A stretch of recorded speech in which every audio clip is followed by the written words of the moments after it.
and liftoff. Liftoff of the 25th Space Shuttle mission, and it has cleared the tower. Now control. Roger, roll, Challenger. Good roll program confirmed. Challenger now heading down range.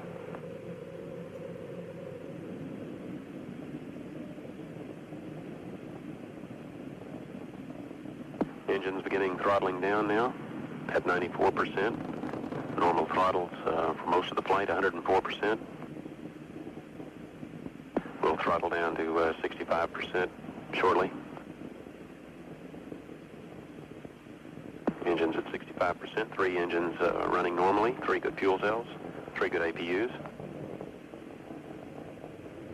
Velocity 2,257 feet per second. Altitude 4.3 nautical miles, downrange distance 3 nautical miles.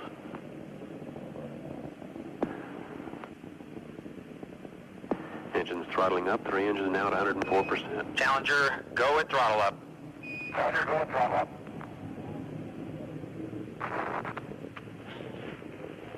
1 minute 15 seconds. Velocity 2,900 feet per second. Altitude 9 nautical miles. Downrange distance 7 nautical miles.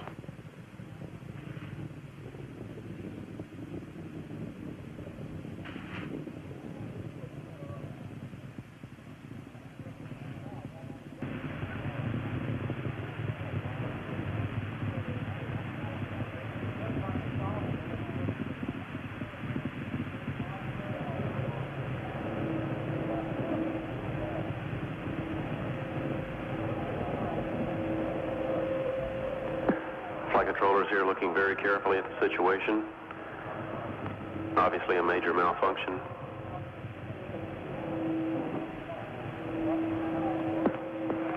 We have no downlink.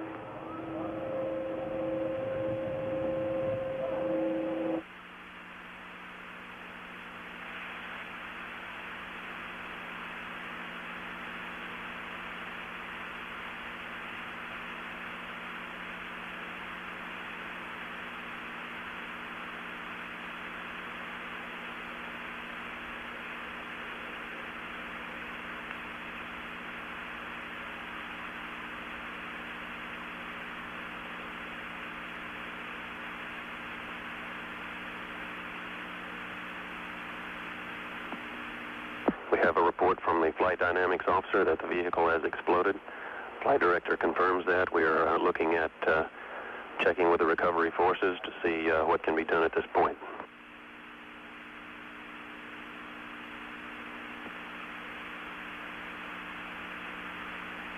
Contingency procedures are in effect.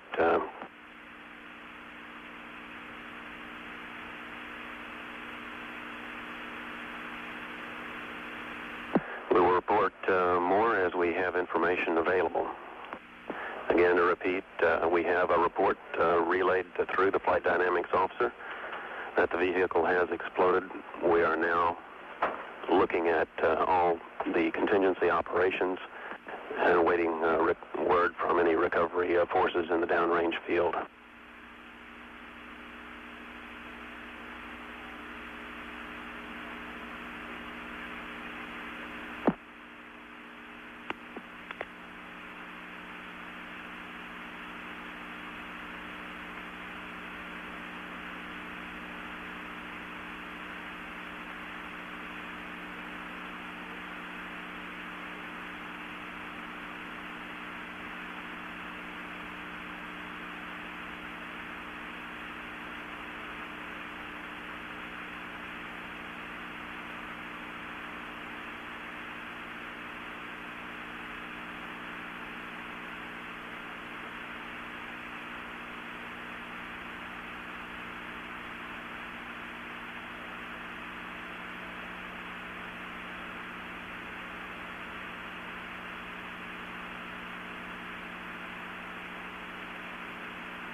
Here in the NBC newsroom in New York, we have just seen the launch of the Space Shuttle Challenger. There has been a major problem with that launch. We're going to show you now videotape. We don't know the exact nature of the problem, but there has, as you can see, a little bit after the launch, there has been a problem, and we're checking now with officials at the Cape to see the exact nature of it. Here now is the launch. It took place about 3 or 4 minutes ago, and again, there has been a major problem with the launch. T-minus 10, 9, 8, 7, 6. We have main engine start. 4, 3, 2, 1, and liftoff. Liftoff of the 25th Space Shuttle mission, and it has cleared the tower. In just a minute here, you will see an explosion. The Space Shuttle Challenger apparently exploded. Challenger now heading downrange. Coming up now in about 30 seconds. You will see it very clearly on your television set. Engines beginning throttling down now at 94%. Normal throttles for most of the flight, 104%. We'll throttle down to 65% shortly. Watch carefully now for the explosion, which is captured by the television camera there at Cape Canaveral. The explosion taking place about 28 miles downrange, just after the astronauts were told to go to full throttle.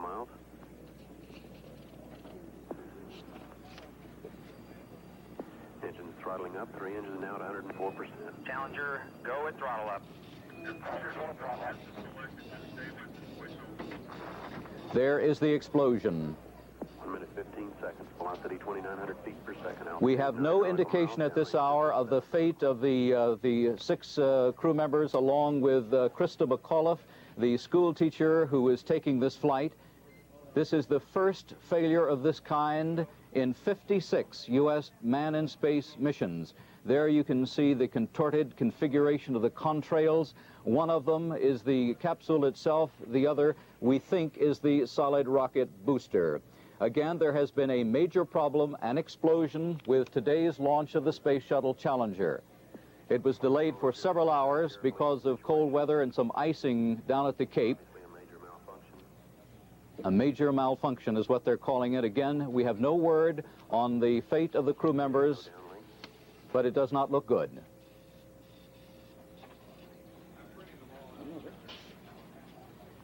The launch took place about 10 minutes ago at Cape Canaveral. It had been scheduled to lift off yesterday, was delayed because of a malfunction. This is now, we're looking at pictures from the Cape. You see there a clear blue sky and the contrails of smoke caused by the explosion. There being the launch pad where the Shuttle Challenger just took off just moments ago. Again, there is no indication of the fate of the crew. We are standing by as you are. We are listening to the officials, the NASA officials there at the Cape, to see. But there is some great concern as to whether or not they were able to survive. There are a number of emergency devices, a number of emergency procedures designed for various situations, but as you saw there was a tremendous explosion just after the astronauts were told to go to full throttle. Now we see a parachute coming down from the sky. That a very happy, a very welcome sign. Again, this explosion took place, as you saw, about 28 miles downrange, and now we see the glorious view of a parachute coming down. There's one parachute. Perhaps there are others. Again on board, Christa McAuliffe, the school teacher from Concord, New Hampshire, making her first flight. Houston, we are coordinating with recovery forces in the field.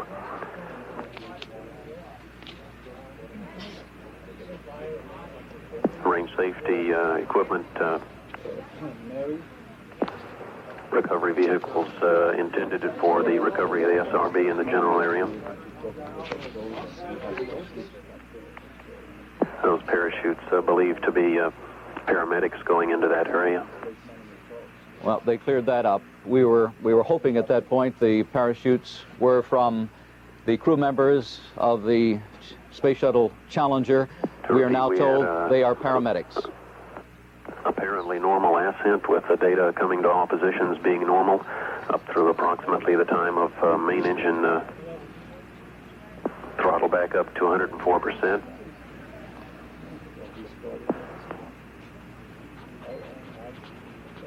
At about approximately a minute or so into the flight, there was an apparent explosion.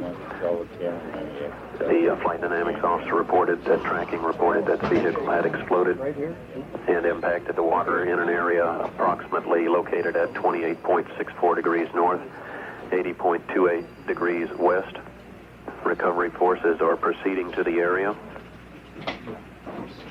including ships and a C-130 aircraft.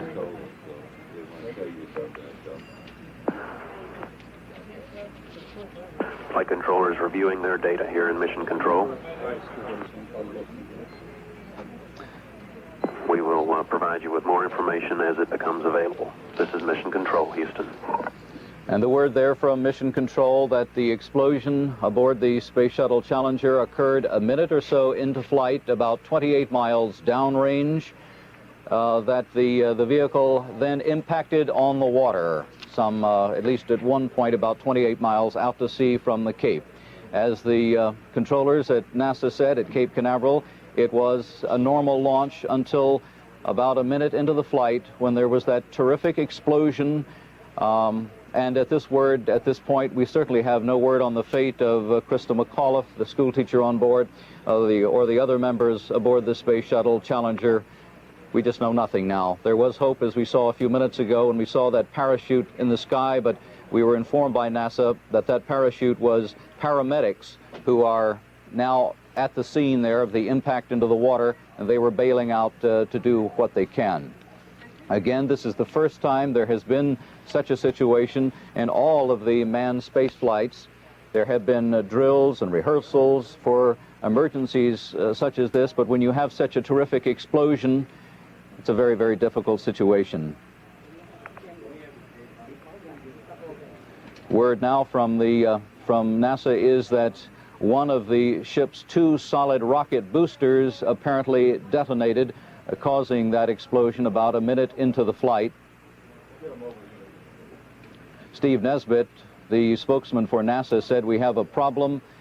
We have a report the vehicle has exploded." That's when we first learned about it. Of course, those that were watching the liftoff today live, as I was, saw something wrong when, of course, you saw the terrific explosion, and then you saw two separate contrails, one being the spaceship itself, and then the other apparently being that one of the solid rocket boosters that did not explode. Let's go back once again and take a look at, as we're waiting for more information from the Cape, let's once again roll that videotape of the launch now about, 10 or 12 minutes ago, maybe 15 minutes ago, the Space Shuttle Challenger, delayed from yesterday, delayed a couple of hours this morning because of weather, and now here's the scene that occurred a short time ago. T-minus 15 seconds. T-minus 10, 9, 8, 7, 6. We have main engine start. 4, 3, 2, 1, and liftoff. Liftoff of the 25th Space Shuttle mission, and it has cleared the tower. Now control. Roger, roll, Challenger. Good roll program confirmed. Challenger now We're watching here a replay of the launch of the Space Shuttle Challenger a short time ago. A mission short-lived that has apparently ended in disaster and explosion a little more than a minute into the flight. For most of the flight, 104%. We'll throttle down to 65% shortly. Engines at 65%, 3 engines running normally, 3 good fuel cells, 3 good APUs. Velocity 2,257 feet per second. Altitude 4.3 nautical miles. Downrange distance 3 nautical miles.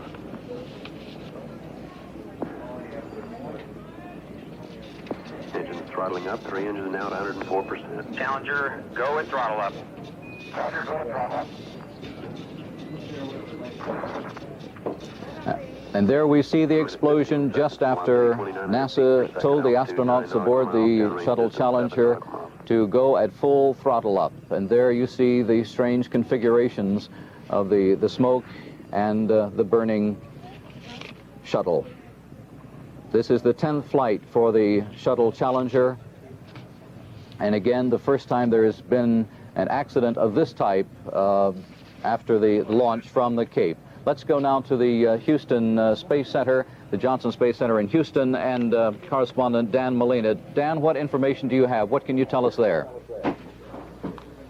John, an absolutely numbing sight. It's very difficult to express anything at this point other than the information that we're getting from NASA. The word that we got, as you got, was simply a very, very straightforward, bland, emotionless statement from Steve Nesbitt, the NASA commentator, is that he said we have a report that the vehicle has exploded. Words that just startled everybody to the point of absolute non-belief, but you saw the pictures as we did. There is no doubting the fact that there was an extremely serious explosion. Whether anybody survived or not is a matter for conjecture at this point. There were, of course, 7 crew members on board Challenger. Francis Dick Scobee was the mission commander, a man of great experience, logging more than 6,500 hours in 45 different types of aircraft. The pilot, Michael Smith, Judith Resnik, Dr. Judith Resnik was on that crew, Ronald McNair, Ellison Onizuka, B.Jarvis, and Sharon Christa McAuliffe. We have no information right now other than the information which has come down from NASA commentary. We have requested, of course, more information, but everybody is trying to find out themselves what has happened, and they are not offering us any more elaboration on this, what is apparently an extremely serious occurrence, perhaps a disaster of major proportions. There seems to be, as we watch the explosion, no time for the crew to use any of the ejection devices which they have available to them. There is, we are always mindful, a system attached to a space shuttle during launch to explode it on command should the shuttle go haywire and fly over a populated area. That is a sort of a doomsday device that's attached to the shuttle's fuel system, and it could be triggered from the ground or from the spacecraft itself. Now, I'm not at all implying that that went haywire in this case, and there was some inadvertent tripping of that system. However, there is such a system attached to the shuttle, and it could have been involved in something like this. They were about a minute away from the point where they would have separated the solid rocket boosters from the shuttle. That is an explosive process in and of itself, but they weren't even near that point, near in the sense of the amount of time in which things happen. Things happen very quickly, of course, during a launch sequence, and they weren't really near the point where that small explosive devices would have gone off and separated the solid rocket boosters from the orbiter. So it can only be conjecture at this point as to what would have happened. As we say, 7 crew members on board, and including Christa McAuliffe, and the people who are watching at the Cape at this point, the spectators, all of the people in launch control, all of the people in mission control, as well as all of us watching right here, are simply find ourselves startled, and we are, I am told, going to take a look back at the crew getting on board the shuttle this morning. This is a shot in the so-called White Room. The White Room is pressed up against the side of the shuttle's hatch, and it's through that hatch that the crew settles themselves into to their seats for launch. We see by the hatch there Ron McNair nodding his head, waiting for one of the other crew members to get themselves seated. Christa McAuliffe is in the foreground with G.Jarvis.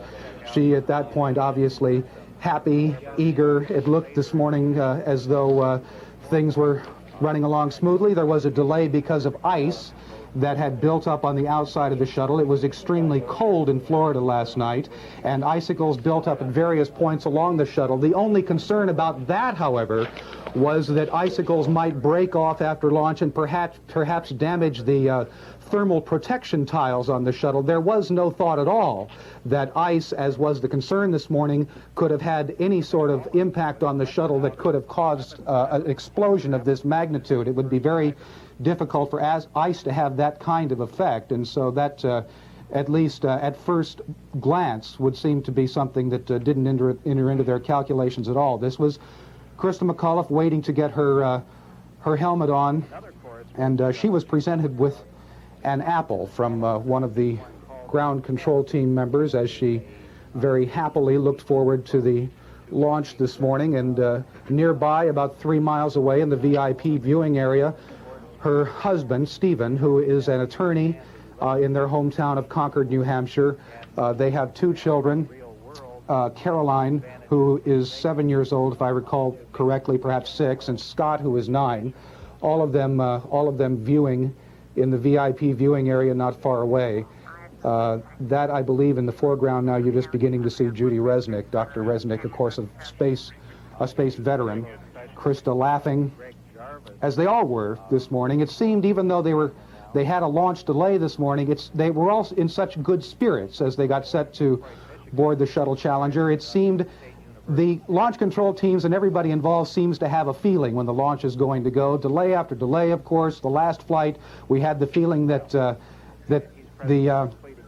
we are, I'm told, going to the White House now, and so we will take you back to New York. Let's go now to, there's Larry Speaks in the White House briefing room. What he has just seen replayed on television concerning the shuttle launch. We do not have any more information than is being provided to the public at this time. The way the President found out about it is he was in the Oval Office with a group of senior staff preparing for some questions with a group of network correspondents and anchors that were having lunch in the White House today regarding the budget and the State of the Union. The Vice President and the Foreign Policy Advisor, John Poindexter, came in with others and informed the President that the news had just broken. We immediately adjourned our Oval Office meeting and went into an adjoining room, the President's study, where there's a television, and the President then began to review television reports of the explosion there shortly after the launch. So once again, the President is concerned. He is saddened. He is very anxious to have more information on it. At the moment, as I say, we're learning most of our information from what the public is getting. What is your best information as to the condition of the crew, Larry, at this point? We don't have any more information than what is being provided to the public on television. Hopefully later we will be able to get some, and that's the President's first priority, is to find out what information that is available. We just don't have any more. No, we have not from the Oval Office. Will this affect in any way the plans for the State of the Union tonight? I don't believe so. I'm certain that the President will feel compelled to mention this, depending on the outcome of what we learn here in a few minutes. Will it affect the shuttle program, Larry? Well, that's hard to say, here in 15 or 20 minutes after an incident of this type is concerned. I'm sure it will not affect the United States' determination to consider to continue the exploration of space and all the benefits we've received from it. Can you tell us anything else about the schedule? While this is indeed tragic, it certainly will not deter the United States in its interest in space exploration. All the problems that the shuttle has had, will any substantial reevaluation be done of the program itself? Well, once again, you're very premature in asking a question concerning the future of the space program. The United States has met adversity many times before in the space program. It is one of the most effective and successful programs of that type that any country has ever undertaken. Larry, can you tell us anything specifically that the President said, any quotations, and did he make any mention of the fact that the teacher that he suggested, that the program of a teacher in space, that teacher was on board this flight? Well, I know that was on his mind. Quite frankly, the President stood there in almost stunned silence as he watched the television. You could certainly read the concern, the sorrow, the anxiety, on his face as he watched, and the group watched around him. as I say, he was virtually watched in silence. Might anyone from the White House be leading some sort of investigating team, or will it just be up to NASA to investigate this? All this is very, very early, and there's just nothing we can say. Our immediate concern is the crew, and all of these other questions will just have to be deferred. Was anything said about the fact that the teacher was on board this flight? Well, it was something that was on all of our minds, that we did have the first teacher in space, really the first civilian, so to speak, other than our members of Congress who have flown in space, and certainly that's on our mind. Are there any scientific aides who have been able to say that they could survive such an explosion? Just don't have that kind of information yet. You said that the Vice President, Admiral Poindexter, informed the President. How did the White House learn about it? I'm certain that we probably learned it from the news media, as we do many times when incidents like this occur unexpectedly. Might this influence the decision about whether other civilians will be allowed on the shuttle from now on, Larry? Once again, all of these questions, our immediate concern is for the fate of the crew, to find out exactly what has happened to those 7 people aboard. All of these other questions we'll just have to wait till later. Dave? Tell us anything about what the President's schedule, how the President's schedule is changing now? The President's schedule has not changed. He will keep on with what he had planned today and the State of the Union tonight. And once again, I think the only change in his schedule would be to simply be updated and try to seek the facts in this. Will the President be making any phone calls to the family, Larry? I just don't know. It customarily does, but we're going to wait till we find out what the facts are. Larry, he watched in silence, but were there no quotes that you could give us? Nothing. It was virtually in silence. Are you going to know what's being done now, Larry, in terms of searching for? No. That all of that information we just do not have yet. Dale, you had one question and you want to go? Okay. What are your plans? What are your plans about briefing the rest of the afternoon on this? Well, I think once we find out what the facts are, and particularly what the fate of the crew is, then we'll be prepared to say something. Larry, did you detect any sign of emotion as the President watched? Was he shaking his head? Concern, anxiety, silence. And there was White House spokesman Larry Speaks saying that the President watched in stunned silence at the explosion aboard the Space Shuttle Challenger. To recap, about a minute after the launch of the Space Shuttle Challenger from Cape Canaveral this afternoon, there was a huge, bright ball of fire, an explosion in the air about 28 miles west of the Cape Canaveral launch site. It is not known at this hour the fate of the 7 crew members aboard, including Christa McAuliffe, the school teacher from Concord, New Hampshire. The explosion came without warning. All seemed to be going fine. About a minute into that flight, it was just after the NASA controllers told the crew aboard the Challenger to go to full throttle that the explosion occurred. It happened more than a minute before the usual separation that you see of the solid fuel rocket from the main part of the Challenger. Again, paramedics and ships are moving to that area. It is not known the fate of the crew, what has happened. We hope to hear from that very shortly, but obviously it does not look good. This is the first accident of this kind for quite some years. 3 astronauts, you will recall, back in 1967 were killed on the launch pad during a testing. They burned to death inside a capsule. Again, we have no word on the fate of the 7 astronauts aboard the Space Shuttle Challenger in this accident that happened a little while ago. Let's go back now to Houston and correspondent Dan Molina. Dan? John, I must say the President said he watched in stunned silence, as did we all. We are going to look now at a recap of what happened as narrated by the NASA commentator, Steve Nesbitt. We had an apparently nominal liftoff shot of mission control this morning at 11:38 Eastern Time. A lot of muscle twitching there, as you can see. The ascent phase appeared normal through approximately the completion of the roll program and throttle down and engine throttle back to 104%. At that point, we had an apparent explosion. Subsequent to that, the tracking crews reported to the flight dynamics officer that the vehicle appeared to have exploded and that we had an impact in the water downrange at a location approximately 28.64 degrees north, 80.28 degrees west. At the time the data was lost with the vehicle, According to a poll by the flight director Jay Green of the positions here in Mission Control, there were no anomalous indications, no indications of problems with the engines or with the SRBs or with any of the other systems at that moment through the point at which we lost data. Again, this is preliminary information. It's all that we have at the moment, and we will keep you advised as other information becomes available. There are recovery forces in the general area, others being deployed, including aircraft and ships. We saw what we believe to be paramedics parachuting into the impact area, and we have no additional word at this point.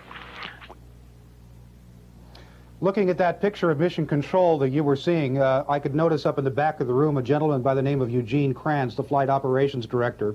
I can't help but recall when Apollo 13 had its problem. You may well recall, back when Apollo 13 was in danger of not getting back from the moon, it was Eugene Kranz who sat at the flight director's desk and said, "Keep calm, we've still got the LEM, we can still make it back if we have to." There are people in that room who are used to flirting with absolute disaster, but they may have confronted one really this time. Gene Kranz is way up in the back right-hand corner of the room where it says Flight Operations Director. The crew, to recap, if you're just joining us, consists of 7 people. The mission commander is Francis Dick Scobee, a veteran of a lot of flying hours. Of course, of particular concern at this point is the fact that on that shuttle was Sharon Christa McAuliffe, 37 years old, the first teacher to fly in space. And we'll go back now to John Palmer, New York. Thank you, Dan. We have just been given a new position for the crash site, now 12.5 miles offshore, off the Cape. Numerous ships and aircraft are now en route to the crash site, again about 20 kilometers or 12.5 miles off the Cape. It's interesting and somewhat distressing to note that the Challenger was not equipped with ejection seats or other ways for the crew to get out of the spacecraft. That was not the case during earlier shuttle flights. The Columbia, for instance, had those, but the Space Shuttle Challenger did not. As we've just seen a few minutes ago, White House spokesman Larry Speaks came into the briefing room there at the White House to say that the president listened with stunned silence as he saw a television replay of the explosion aboard the Space Shuttle Challenger. We want to go there again with the note that we still are awaiting word, of course, on the fate of the 7 crew persons aboard. Let's go back now to the White House, though, and check in with Chris Wallace. Chris, what can you tell us? Well, really no information beyond what Larry Speaks told us just a little while ago, that the president, as you say, watched a television replay. He was in a White House meeting in the Oval Office when Vice President Bush and Admiral John Poindexter, his national security advisor, came into the Oval Office and told him that there had been a problem down at the Cape. He then went into a study just off the Oval Office and watched, as all of America is, a television replay, and saw that terrible accident as the shuttle was about a minute off the liftoff pad. They have no details, they say, beyond what we know. They have no firm information on what has happened to that crew of 7 that was aboard the shuttle. As for all of us, a number of network correspondents and White House correspondents were in a meeting in the Roosevelt Room just across the hall from the Oval Office with White House Chief of Staff Donald Regan being briefed on tonight's State of the Union address, a very normal meeting here, a normal briefing, when suddenly a Regan aide came in with a typed piece of paper. Regan read it to all of us. It said simply, "The shuttle has exploded, details to follow." And as you might imagine, that briefing broke up immediately as the White House officials headed for their offices to get information, and as we headed here for the press room. But really, to a large degree, we are being told the president and his men are doing what all of us are, which is watching television and listening for authoritative word from Cape Canaveral. Thank you, Chris. NBC News correspondent Tom Brokaw is now in our Washington studios. Let's check in with Tom. Tom? Well, John, Chris Wallace and I were in that same room together when that explosive news, of course, came to Donald Regan, who is the White House Chief of Staff. And as I dashed out into an outer lobby, people were saying, has the president been notified? And as Chris so accurately portrayed there, that we now know how the president was notified. It's important to know that as the shuttle leaves that pad, it is really a flying fuel tank with those 2 large solid rocket boosters on either side of it, and of course the great external tank that is attached to the rocket as well. It's all fuel as it leaves the pad. It is a very volatile vehicle, and of course astronauts have expressed concern in the past that if something happened then they wouldn't have much of an opportunity. Here's the launch this morning. Let's watch it once again.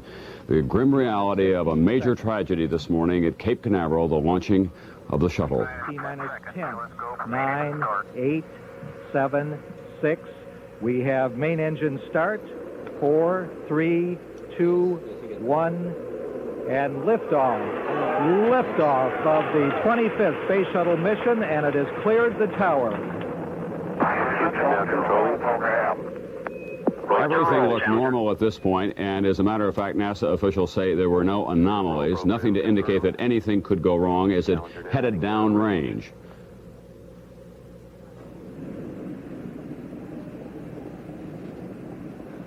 The Challenger has been waiting for about 5 days to go off the pad.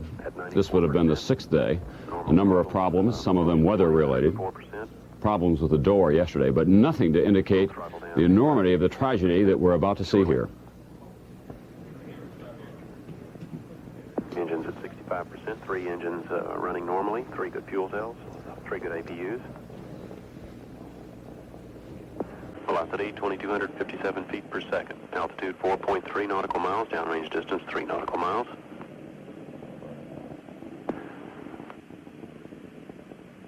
Engines throttling up. 3 engines now at 104%. Challenger, go at throttle up.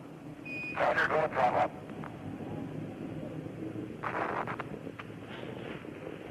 One minute 15 seconds. Velocity 2,900 feet per second. Altitude 9 nautical miles. Downrange distance 7 nautical miles.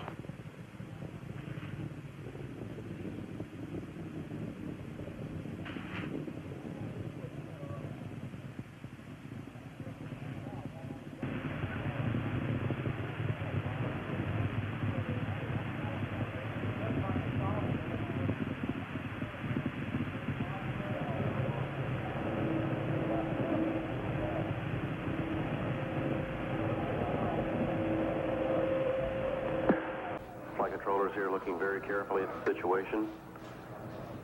Obviously a major malfunction.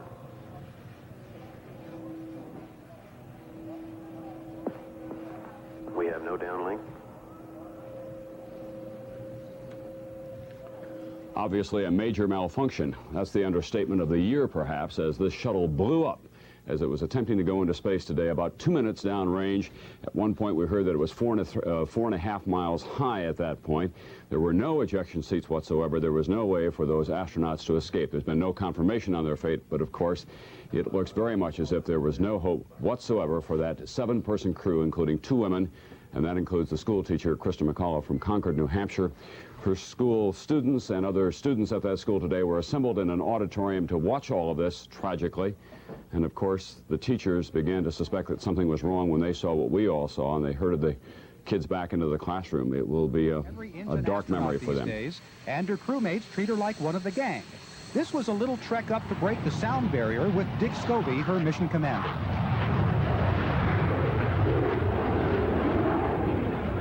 They could have very easily said, oh, you know, there's a teacher, what are we going to do with her? She's going to get in the way, or we've got to plan things around her. If I needed help during the lessons, if I needed an extra pair of hands, I mean, they've just been so wonderful. I really do feel part of the crew. For several months now, doctors have been jabbing and probing her, zipping her up in black bags to see if small dark places scare her. She's gone through all sorts of training in shuttle simulators, and she's learned a few cold, hard facts about what to expect. I didn't realize it'd be so slippery. The shuttle's small, and if you kind of think of it as being in maybe a 6-man tent with 7 people in it, and it rains for 6 days, that's the environment that you're in. It's all a very big change from life in Concord, New Hampshire. This was the day she left home for 4.5 months of training. It seemed especially tough to say goodbye to her daughter, Caroline. Love you. All right. See you later, alligator. Okay, let's get dinner ready. Yeah. Okay. Life without mother in the McAuliffe household. A new adventure for Christa's husband, Steve, an attorney. Okay. Frozen cook. Open that thing up. He's doing a super job. I mean, he took over single parenting without missing a beat. The kids are doing well. He's doing well. I mean, he's doing so well that when I came home the last time, I walked in the kitchen to do something, and he kind of looked and he said, "Excuse me," he said, "we don't do that way anymore." I said, "Pardon me." She's part astronaut now, but still a teacher first. There's an elaborate plan for her to teach from space and to hook up a direct link with her old school. Much of the country will see this ultimate field trip, and Christa says it's just the kind of recognition teachers need.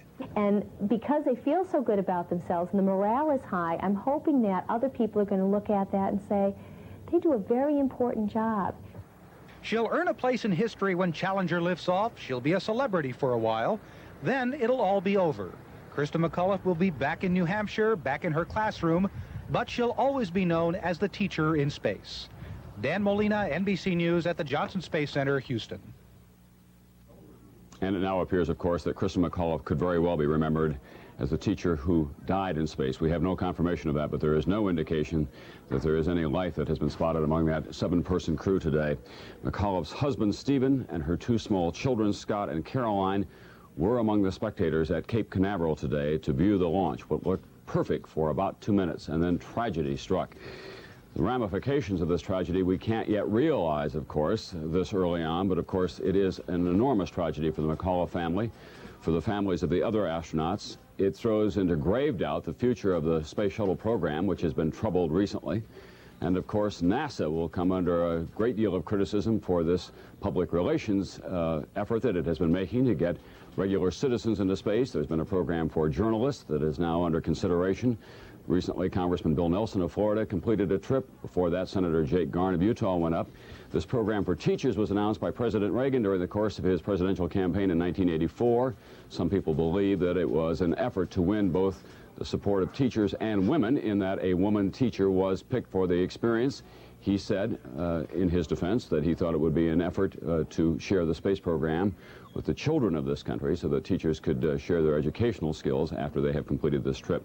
We have nothing further from NASA at this point. For those of you who are just joining us, the Space Shuttle Challenger today blew up about 4.5 miles downrange, about 2 minutes after its launch. John Palmer is in New York today. John, do you have any additional information for us there? Not really, Tom. Of course, we're all waiting for the same thing, the fate of the 7 astronauts aboard the Challenger, but we do know that 3 Coast Guard cutters, 2 rescue helicopters are now on the scene.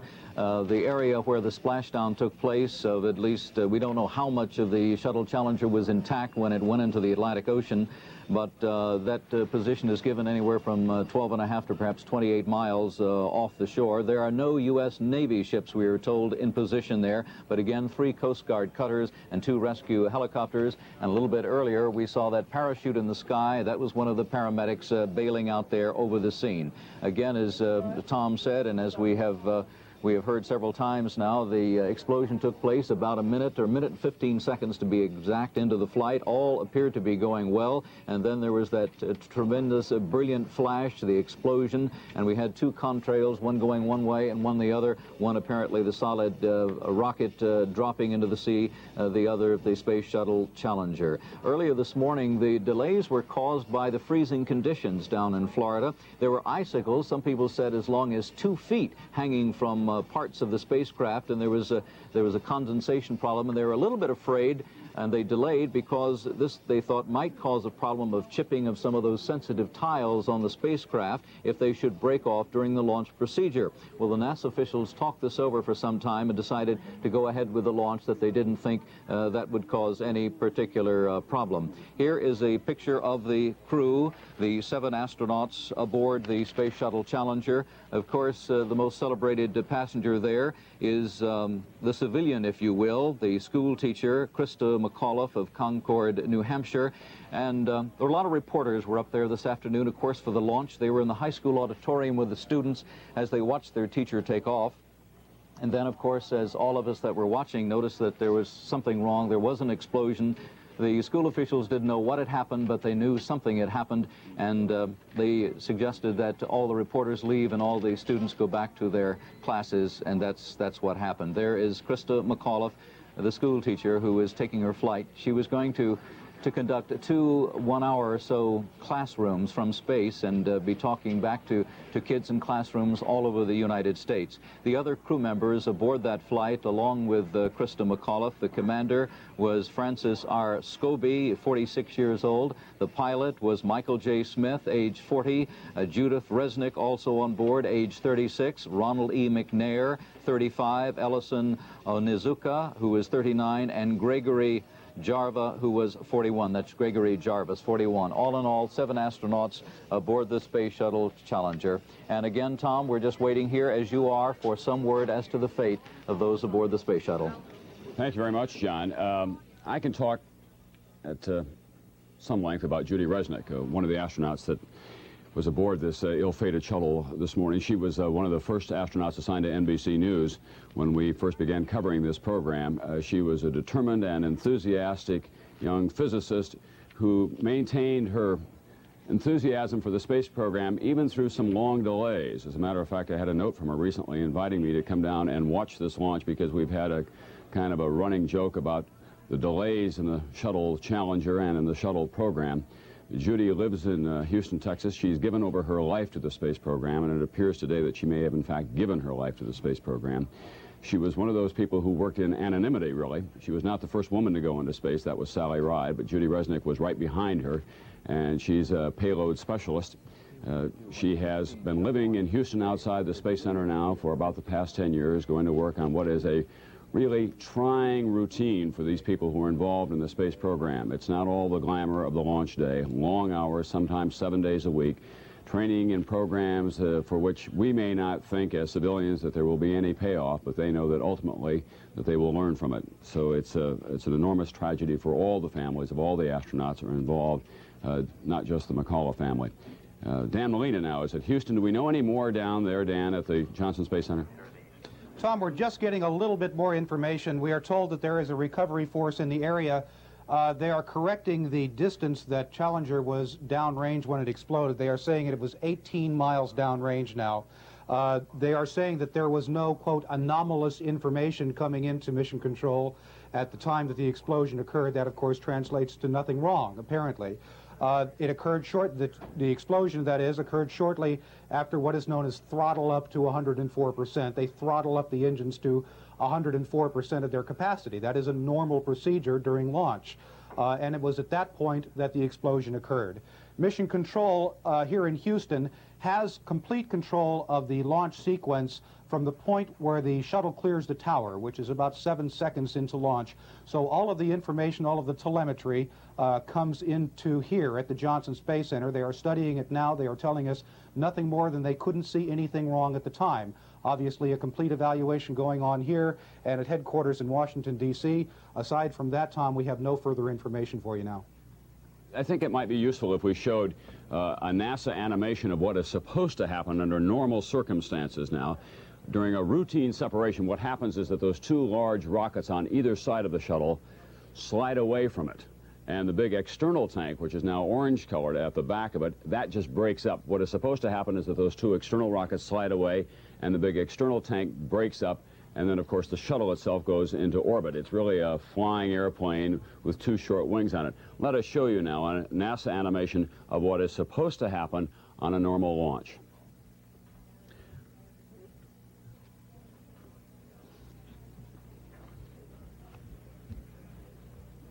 And then the external tank will separate and it will break up. If that external tank is filled with a combination of oxygen and hydrogen, it fuels the main engines, which are at the very bottom of the spacecraft itself. They're used for liftoff and then for directional purposes during the course of the flight, and then, of course, they're used once again as they re-enter the Earth's atmosphere for the landing either at Cape Canaveral or sometimes at California at Edwards Air Force Base.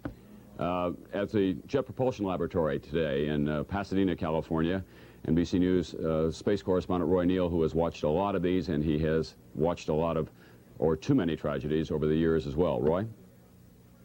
Let me first of all say that NASA had planned on everything except what happened this morning. As you know, they had abort modes, 4 of them, which would handle almost every situation, including, an escape chute down which they could ride off the launch pad. But this, whatever it was, this catastrophic failure was not in the NASA plan. And what it means to most of the experienced reporters here who have been covering this beat and who are here in Pasadena because we've been observing Voyager passing by Uranus.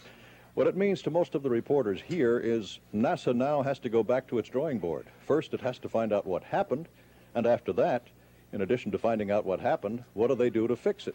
The only time before in the whole history of the space program that astronauts have ever been killed in the line of duty was back on what they call Apollo 1. And at that time, the spacecraft was on the launch pad. It was an early version of the Apollo spacecraft, which called for a total redesign. Now, obviously, the space shuttle, having flown a number of times and flown very well, experienced something strange, something that caused catastrophe. Among the reporters here, there was a mood. It was incredible. They were gathered for a news conference that should be taking place in about a half hour, a climatic news conference that should have covered all the wonderful things that an unmanned probe had discovered in deep space, out of a far planet. Instead, as they watched in utter amazement on their monitors, the reporters saw instead catastrophe at the Cape, an explosion the size of a small nuclear weapon, we are told, because that's about the explosive capability of the external fuel tank when it blows. A small nuclear weapon, in space, of course, actually in atmosphere, but high enough that no one was there to observe it, enough miles from the Cape that they could see it, but not feel the power of that detonation.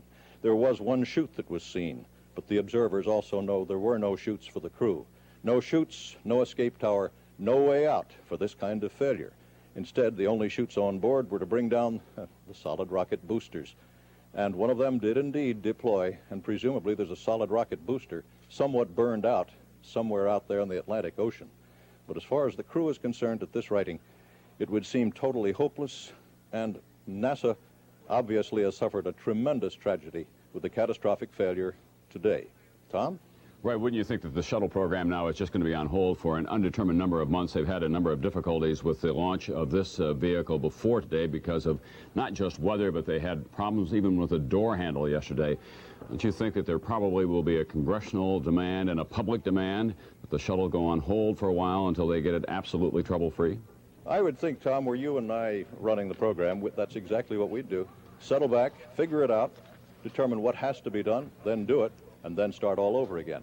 I don't know how deeply this accident will impact the program. I think that remains to be seen, subject to engineering studies. It has been a troubled program, of course. They've been hoping, they've got 4 of these vehicles all together, and they've been hoping to put them up on a regular basis. There was even some optimism that they could do it as regularly as 1 or every 2 weeks or so, because they hope that the space shuttle program will be, in effect, a space truck, a kind of orbiting laboratory for space concerns. It will be an effort to launch a lot of communication satellites, which they've done already. But this is going to set it back, and the United States has an enormous investment in all of this, not just financially, but politically and now emotionally as well. Dan Molina is in Houston. Dan? Tom, we're going to go back to this morning early when we saw the astronauts for the first time this morning going through the routine that has become so familiar to us now, a very happy routine as they began their day. This was the breakfast. You can see the entire crew there with their mission cake, that a tradition, out in front of them all, posing for what they were very confident would be a launch today. After the hang-ups of several days, the weather was cold, but they felt that it would be okay. They got their door handle fixed. That was something that hung them up yesterday. Delayed the launch long enough for the winds to kick up and delay the launch finally. Now you see them. That's Dick Scobee walking out, Judy Resnik, all of them walking out to the truck that would take them to the launch pad. There you see Sharon Christa McAuliffe, the teacher in space, going into the elevator. The doors will close now, and they'll head out towards the launch pad. This, of course, as we say, a very happy morning for them. Everything seemed to be going just right. Applause from their ground control teams as they headed out onto the towards the launch pad. There's Dick Scobee and Judy Resnik heading up the team. Big smile from Christa McAuliffe. Ellie Onizuka giving a wave. Headed for the van that would take them out towards the launch pad. Big smiles today. They got an extra hour of sleep this morning because the launch was delayed by 1 hour early. That because of a problem with an electronic fire detector out on the launch pad. Now, that fire detector comes to mind at this point, but we were told earlier on that the fire detector was part of the equipment on the launch pad itself and nothing that was attached to the orbiter. And so that, at this point at least, would seem to be ruled out as anything that might be connected with the disaster. Christa McAuliffe there donning the suit that they wear, the equipment that they wear for a ditch into the ocean. That vest that they are putting on now is equipped with several items that can keep them safe in the ocean should they land the shuttle in the ocean and then use some of the emergency exits that the shuttle is equipped with. That, of course, would happen during a landing on the ocean, which became a possibility, you can recall, a couple flights back when there was an apparent failure of a main engine. Those main engines have been of concern ever since the beginning of the program. The main engine was shut down after a sensor showed it to be overheating, and that was the occasion for a great deal of worry that the shuttle might go down either at one of the emergency landing sites or perhaps in the ocean, and that would occasion the use of those vests which Christa is now putting on her back. It's equipped with a number of life-saving devices, including a raft that can keep them afloat for some 24 hours on the water. Of course, in this case, there appears to have been no chance that they could have ever gotten to the water. That explosion in mid-flight, we are told, 18 miles downrange. Tom? Thanks very much, Dan Molina. We want to remind everyone that this was the 25th flight in the Shuttle series. It was the 10th launch of the Challenger vehicle, and standing by this morning at Cape Canaveral is NBC News correspondent Steve Delaney, who was there for the launch itself. Steve? Tom, it was a magnificent morning after all the trouble they'd had in the last day or so. Came up nice, clear, bright dawn. We were all telling each other that we could see this thing all the way to Africa downrange as we watched it. And this is the first one I've seen. And I was standing out here on the porch where we've done these things so many times collectively, watched it up in the air, and suddenly there was a stunned silence. And so everybody was saying, hey, something is not normal here. And that's apparently when the explosion happened, and you could see that within a few minutes after the liftoff, there was something that was obviously and tragically gone wrong with this. They had been waiting for this moment for quite a long time. This really should have been the 6th day of this flight. It was put off a couple of times last week because of bad weather in Africa and some of the alternate landing sites, and it was put off yesterday for mechanical problems. But it was that great rushing roar of sound, that too bright to look at light, that powerful thrust of all that energy going straight up and into outer space that we have watched on television over and over again. Seeing it for the first time this morning was a great rush, a great thrill. And then all of a sudden, as they got about a minute and a few seconds into the flight, it became clear that something wasn't going right. Engines at 65%, 3 engines running normally, 3 good fuel cells. And at this point, they're about to take the engine power back up to achieve the lift all the way into the low orbit that they were looking for, the elliptical orbit that they take up before they start station keeping up there. Engines throttling up, 3 engines now at 104%. Challenger, go with throttle up. Challenger, go with throttle up.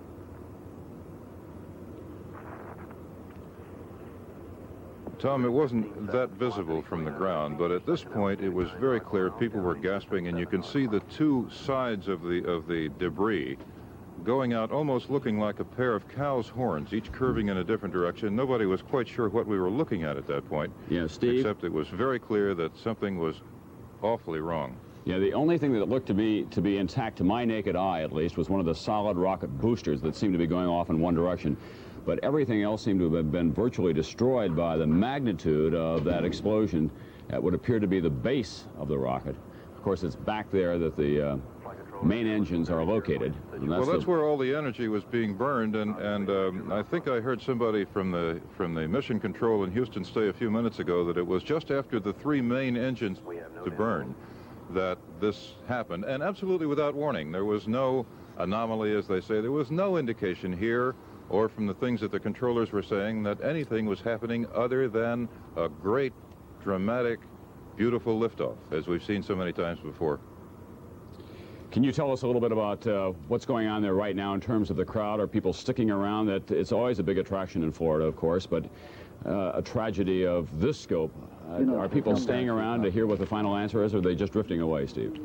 Well, as usually happens, there was a tremendous number in the yellow tent back there that you may be able to see. There's a VIP section. There were 8 or 10 busloads of people who had been invited here to watch this. Some of them were educators. Some of them were people with a special interest in either the hardware they were carrying along or something else.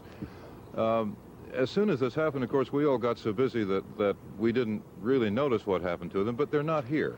Reporters began to scuttle around in various directions, trying to first of all comprehend what had happened, and then see what if anything, we could do to help other people understand what was going on. Steve and Tom. What happened to the spectators, I don't know. Okay. Yes, John Palmer, New York. Yeah, we're hearing now from NASA. They say that the rescue teams are just now being allowed to enter the impact zone, and the new coordinates we have of the impact zone here are 10.4 miles uprange, 8 miles out over the ocean, where the impact occurred. They say they're just now being allowed into the area because for some minutes after the impact, there was a lot of debris. Some of it we saw there in that replay of the explosion falling out of the sky, and it would be just too dangerous to get into that particular area. But again, of course, we have no word on the fate of the crew, but it doesn't look very good. There were, what, 3 Coast Guard cutters, John, I'm told, and 2 helicopters in that area. That's right. And they're just now, it's about 1 hour after the explosion, 1 hour and a couple of minutes maybe, that they're finally able to enter that area. But as you say, debris continues to fall into the ocean there. There's been no indication whatsoever from NASA of any sign of life. We continue to point out to you. We have no confirmation, of course, that the 7-person crew was killed. But the fact of the matter is, if you looked at those pictures as we did, it seemed that no one could possibly survive that. Fred Francis is at the Defense Department this morning. And Fred, what do they have out there in terms of rescue vehicles and rescue ships? Well, Tom, this has become so routine that they just had 3 Coast Guard cutters out there this morning, only 1 assigned to actually patrol up and down and keep spectators away from the launch area just off the coast. But of course, as soon as it happened, the United States Navy began moving its ships.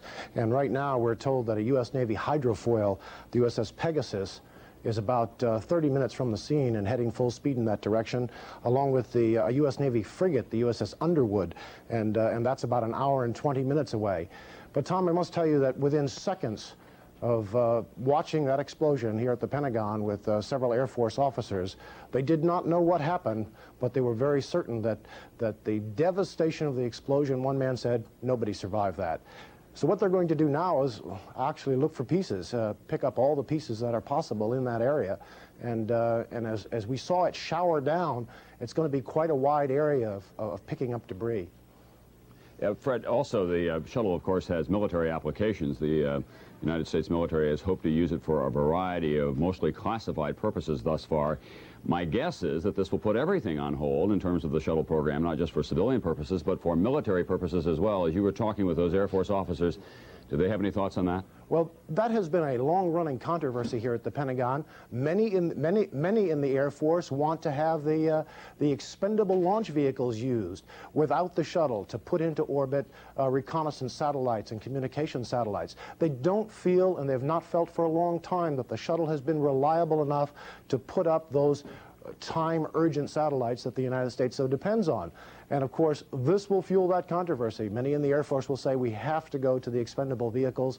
We must put our satellites in the air apart from NASA. And that will hurt NASA, of course, not just from a tragedy like this, because NASA depends so much on millions and millions of dollars given to it by the Air Force for launching those satellites. Fred, right now we're looking at live NASA pictures out over the Cape. This is the ocean just off the coast of Florida. That's near Cocoa Beach, Florida. It's a familiar sight, of course. The Kennedy Space Center located at Cape Canaveral. A sparkling, clear day. It's been cold in Florida. Tom, interesting, Tom, that we usually have a Soviet trawler or some sort of Soviet spy ship off the coast of Cape Canaveral for almost every one of these launches, and perhaps they've become so routine for them as well that on this day, the United States Navy says there are no Soviet vessels in the area. Well, those clear blue skies and that sparkling ocean are quite a contrast, of course, to the tragedy that we are describing for you today. The blow-up of the Shuttle Challenger about 2 minutes after it left the launch pad at Cape Canaveral with 7 people on board, including schoolteacher Christa McAuliffe. Robert Bazell, NBC News chief science correspondent, is at the Jet Propulsion Laboratory in Pasadena, where he was preparing a report on the Voyager spacecraft. The Voyager, of course, has been taking pictures of the Uranus moons and other objects in outer space. That had hoped to be a triumph report today. Instead, we're dealing with this tragedy. Bob, do you think that NASA just went too far in terms of its public relations efforts by putting a teacher on board after putting a couple of congressional people in what, under almost any circumstances, is a pretty high-risk situation?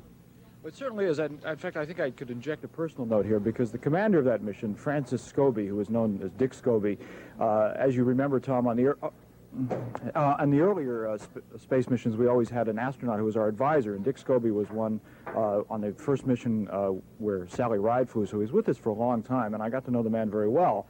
And I remember one night we were driving back from the launch pad, and he said to me that someday one of these things is going to blow up. I remember this conversation very well. He said, it's a very complex piece of machinery. It has a lot of explosives on it. He said, someday, like there's bound to be airplane crashes, he said, someday one of these is going to blow up. And he said, I certainly hope that when that happens, it won't end the space shuttle program or put it in jeopardy. Now, that was what he said. I remember it very clearly now, but of course, I think that his prediction won't be true. I think that this is going to cause, of course, a very long delay, if not an abandonment of manned space flight for a while, because in terms of the public relations effort, of course, it couldn't have been worse, but just in terms of trying to understand what happened, is it worth it to put people in space? Because there's been a lot of criticism in Congress to say that most of the things that are being done by these people could, in fact, be done by robots, and this may lead to a lot more thinking in that direction. Yeah, well, my guess is, Bob, that there will be no more civilians in space for a long, long time in the shuttle program, and that the program itself will be delayed, but the United States investment is so considerable, and there is potential there that they will be able to reactivate the program down the road a ways, but certainly they're going to have to work out the problems that they've been having recently with these delayed launches, and then today, this enormous tragedy. We have a report here that top NASA officials have told Representative Manuel Lujan of New Mexico that it doesn't look like any lives were saved when the Space Shuttle Challenger exploded today. A congressional aide reporting that, Steve Goldstein, who was Lujan's aide, said that Dr. William Graham, the NASA administrator, and his legislative assistant, Jack Murphy, were meeting with Lujan on Capitol Hill to discuss the agency's budget at the time of liftoff at about 11:38 this morning, and then he was told that it doesn't look like any of the lives were saved. Of course, this was stunning to people in Congress as well. There was a moment of silent prayer. The House immediately adjourned for about 2 hours. A terrible thing, a terrible thing. Those are the words of House Speaker Thomas P. Tip O'Neill. Now let's go to Capitol Hill for the reaction from there. John Dancy. Tom, I'm in the Senate press gallery at the moment. As you can imagine, a number of television crews are assembling here, starting to set up their equipment, because this is the place that one of the first reactions will be felt here on Capitol Hill, because once something like this happens, of course, it has a tremendous effect all across the country, and that's felt here on Capitol Hill. You were talking earlier, Tom, about the fact that this may cause a great delay in it. Certainly there are going to be calls from Congress for investigations of what went wrong. There will certainly be calls for NASA to hold up, not to launch anymore, and Congress will be a key player in that. We are waiting right now for Senator Jake Garn, who's expected here in the Senate gallery momentarily. Senator Garn, of course, is the only senator to have ever flown in a space shuttle. Congressman Bill Nelson from Florida flew on the last space shuttle, and of course both of them have firsthand knowledge of what happens during that moment of throttle up, and we're waiting for Senator Garn to come here. Interestingly enough, Tom, over the Christmas holiday, I was talking with Senator John Glenn about the space program, the Mercury program, when he was in it, and he was reminiscing, and he said that during that time, when there were 7 astronauts, they often talked themselves about the fact that there might be 1 or 2 of them who didn't come back, who didn't make it, because it was such a dangerous program. And he was marveling about the fact that the space shuttle had been such a tremendously successful program that the first space shuttle was, in fact, launched without a test program. It was launched with men aboard. Tom? Thank you very much. And of course, we had that flight in January of 1967, shuttle, the Apollo 1, when there was a fire on board. Virgil Grissom and 2 other astronauts were killed in that. We've not had any deaths in the space program until now. There have been some close calls along the way, but nothing approaching what has happened today here in the skies over Cape Canaveral, Florida, the Kennedy Space Center, there on the east coast of Florida, about halfway down the peninsula. These are live pictures, and somewhere out there, rescue ships and other vehicles now, other helicopters, other vessels are attempting to find out what they can, to recover what they can of the debris from the Space Shuttle Challenger. The silence is deafening. There is no word from NASA, no word from the rescue vehicles, no word whatsoever on what may have happened to the 7 people on board, but there is no indication whatsoever that they could possibly have survived the enormous explosion that we all saw and that we'll show you now if you're just joining us. About 2 minutes into the flight today, which lifted off at 11:38 Eastern Time this morning. Engine gimbal now underway. T-minus 15 seconds. T-minus 10, 9, 8, 7, 6. We have main engine start. 4, 3, 2, 1, and liftoff. Liftoff of the 25th Space Shuttle mission, and it has cleared the tower. Now control. Roger, roll, Challenger. Good roll program confirmed. Challenger now heading downrange.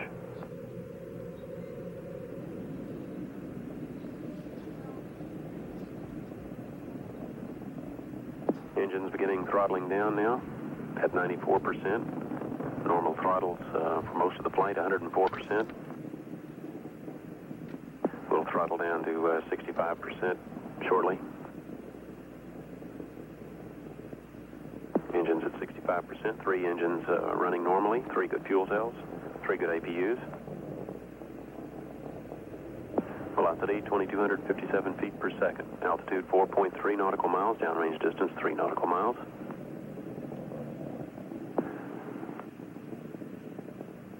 Engines throttling up. 3 engines now at 104%. Challenger, go at throttle up. Challenger, go at throttle up.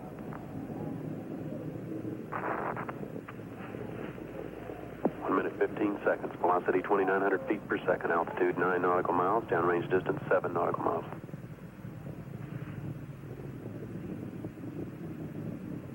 Miles up in the sky, the explosion occurred. You could hear the NASA narrator as he continued to read the signals and not watch what was happening on the monitor itself. There was the explosion. As you can see, it seems almost impossible that anyone could have survived that. Ironically enough, it was 19 years ago yesterday that they had the fire on board the Apollo spacecraft, of course, in which 3 astronauts were killed. Dan Molina is at the Johnson Space Center in Houston, Texas, where they're monitoring all of the telemetry or the signals that they have so far. Dan? Tom, we just heard again from Steve Nesbitt, who is the NASA commentator. Actually, he is speaking now, if it's possible for us to listen in. A pause there. Steve told us that the recovery teams are searching the coastal area, and he repeated his understatement earlier that we had an incident. We are going to see now, we're going to go now to a tape from earlier in the day when Steve Nesbitt narrated all that NASA knew in the minutes after the explosion, all that NASA knew about what happened. Let's listen to that now. We did have this morning at launch time. Launch time was approximately 10:38 Central Time. On launch, approximately a minute or so after tower clear, there was an apparent explosion of the orbiter. At the time, data was lost approximately a minute into the flight. That was shortly after throttle up to 104% of the 3 main engines. The flight director polled positions, flight controller positions in the room later on and this morning, and was informed that there were no anomalous indications at the time. Tracking reported impact of the vehicle with the water. According to data, that was approximately 18 miles downrange at the time data stopped. Recovery forces being deployed to the field,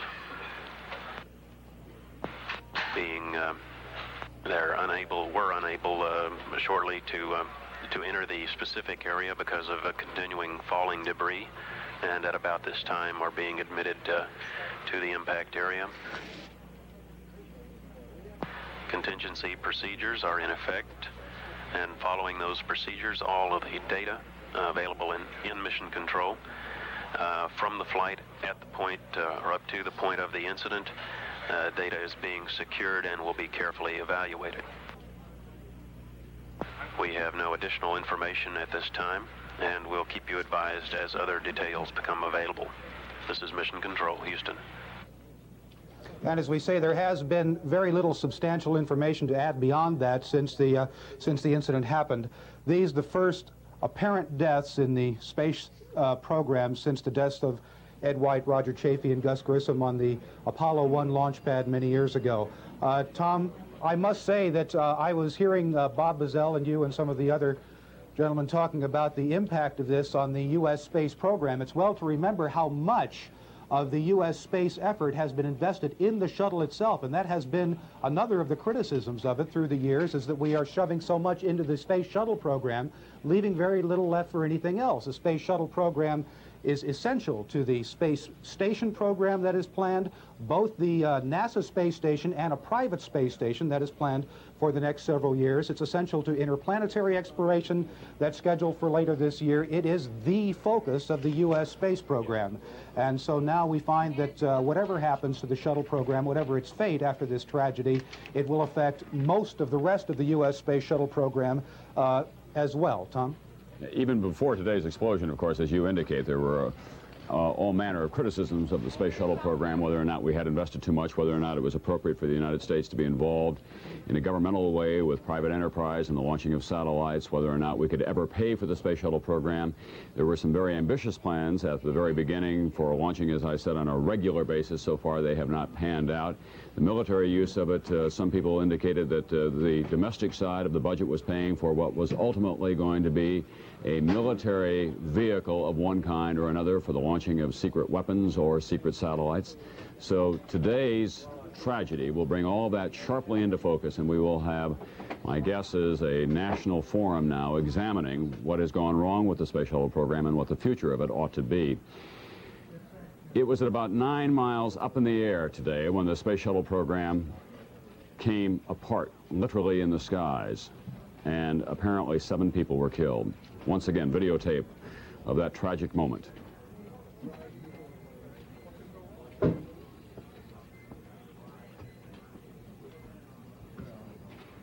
This is in slow motion. As you can see it, the sky filled with fire and an explosion that, according to Roy Neal, some scientists are saying was the size of a small nuclear blast. Tom, the NASA officials are saying that it's really virtually impossible for them to have prepared for a disaster of this kind while they have a 100-member recovery crew there at the launch site right along the landing strip. Should there trouble develop and should the space shuttle have to come back for an emergency landing, they're there to help out.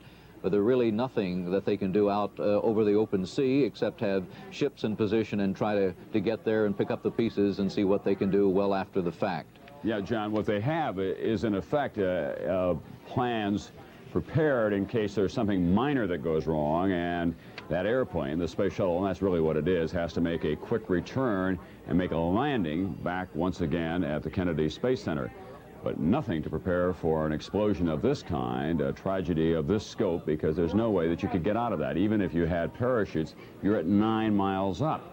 And, of course, it's very unlikely that anyone could survive a parachute jump of that magnitude. And they were not prepared to do that in any event. There are some emergency escape procedures from when it's on the ground, in case something goes wrong then.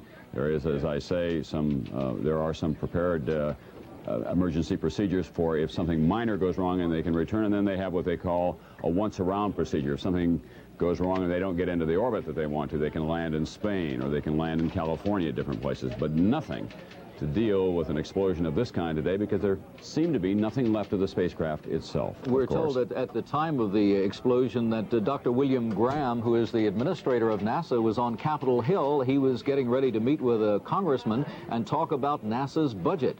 And just as they were ready to start that meeting, the administrator, Graham, said, let's turn on the TV and watch the liftoff of the Shuttle Challenger. They saw it, and immediately he knew something was wrong, and we were told he called officials at NASA and said, what has happened? And they told him, of course, there had been an explosion, and there was very little chance that there could be any survivors aboard the shuttle. Okay, we expect to hear from Senator Jake Garn, who is on Capitol Hill today, in about 10 minutes at the Senate press gallery. Senator Garn was the first civilian to go on board one of these flights. There was some criticism at the time that he was chosen for that flight because he's on a committee that is instrumental in determining the size of the NASA budget. He's a former Air Force fighter pilot, and yet he did have some difficulty on re-entry. You'll remember when he got off the space shuttle in California, his legs were a little wobbly, and it took him a while to recover. But nonetheless, he said that it was an exhilarating experience for him, and there had been plans on the part of NASA to have a wide range of civilian passengers on board the shuttle. Senator Bill Nelson, whose district in which Kennedy Space Center is located, went on this recently completed flight. A teacher today, Christa McAuliffe, plans for a journalist at some point, plans for other scientists from outside the NASA community to go on as well. There have been hopes that as the program proceeds, that private enterprise, pharmaceutical companies, and other scientific companies could put up their own specialists to perform experiments in the weightless condition that exists in the big payload bay, which is at the back of the space shuttle vehicle itself.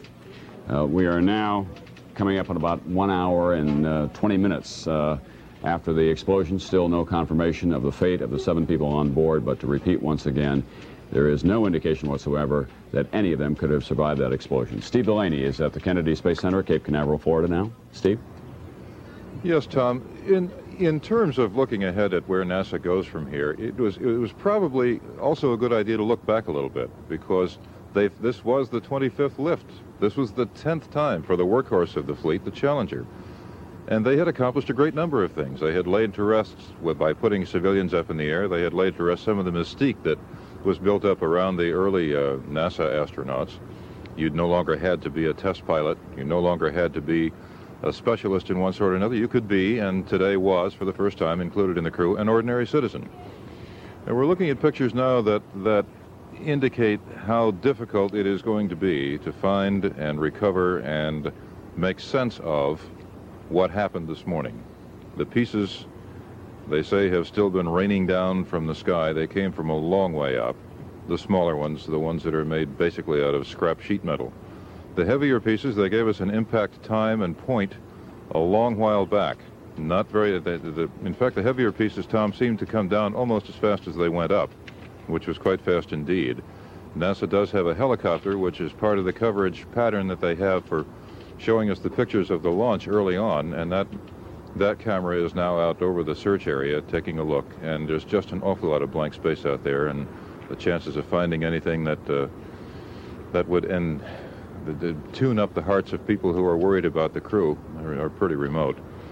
But yes, Tom, it just seems that whatever started so well, I mean, the luck tends to go in cycles, and they'd had a run of bad luck and a run of delays for sometimes seemingly silly reasons, but this morning everything looked so well that it just was that much more unexpected when this flight ended in such tragedy. Steve, I think what happens is that in this high-tech world in which we all live these days, we expect these things to go off flawlessly. We expect all kinds of what would be considered minor miracles just 10 years ago to be part of our routine lives. And I think maybe that television has contributed to some of that as well, because we've covered a number of these launches. They have been quite beautiful. I can tell you, as one who has watched a number of them from where Steve Delaney is today, it's an exhilarating experience.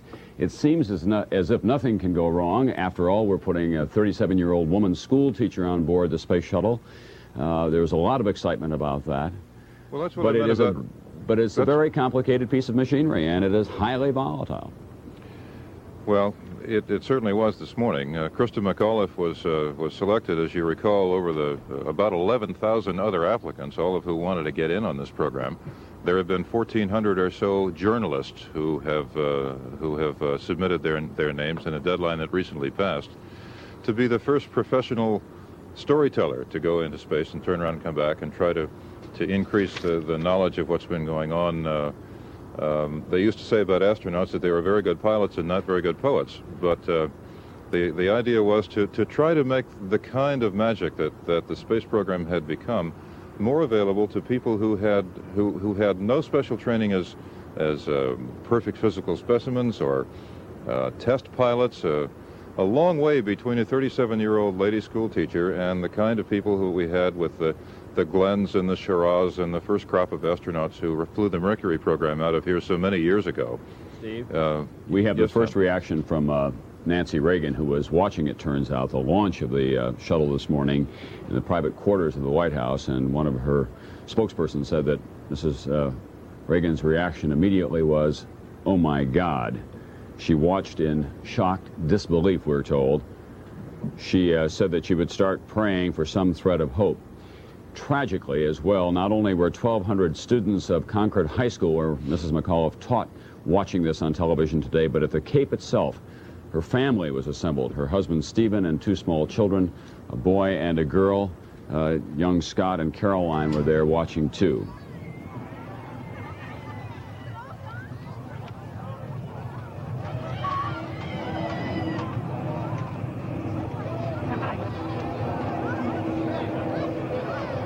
That, I believe, is her mother and father.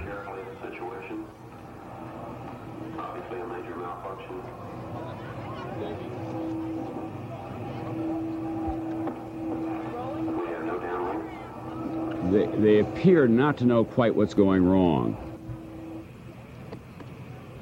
Now, the realization.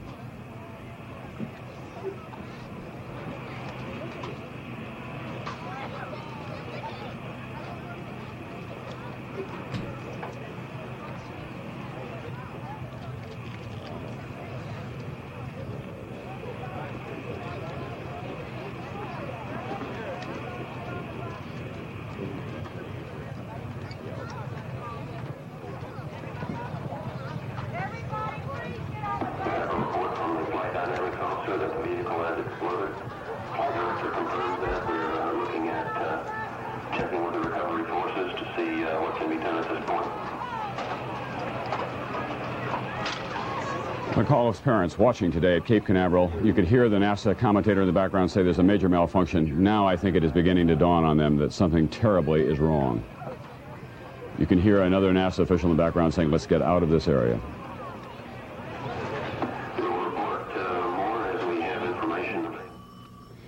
At the Senate Press Gallery, Senator Jake Garn, the first civilian to go up in the space shuttle, talking to reporters now. Let's go there.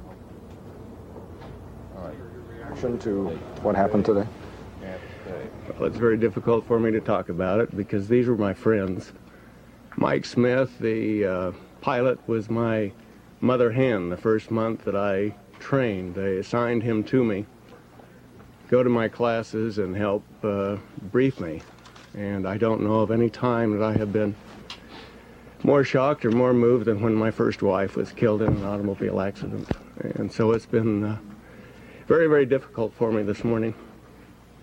What does this do to the space program here and its support on the Hill, Senator?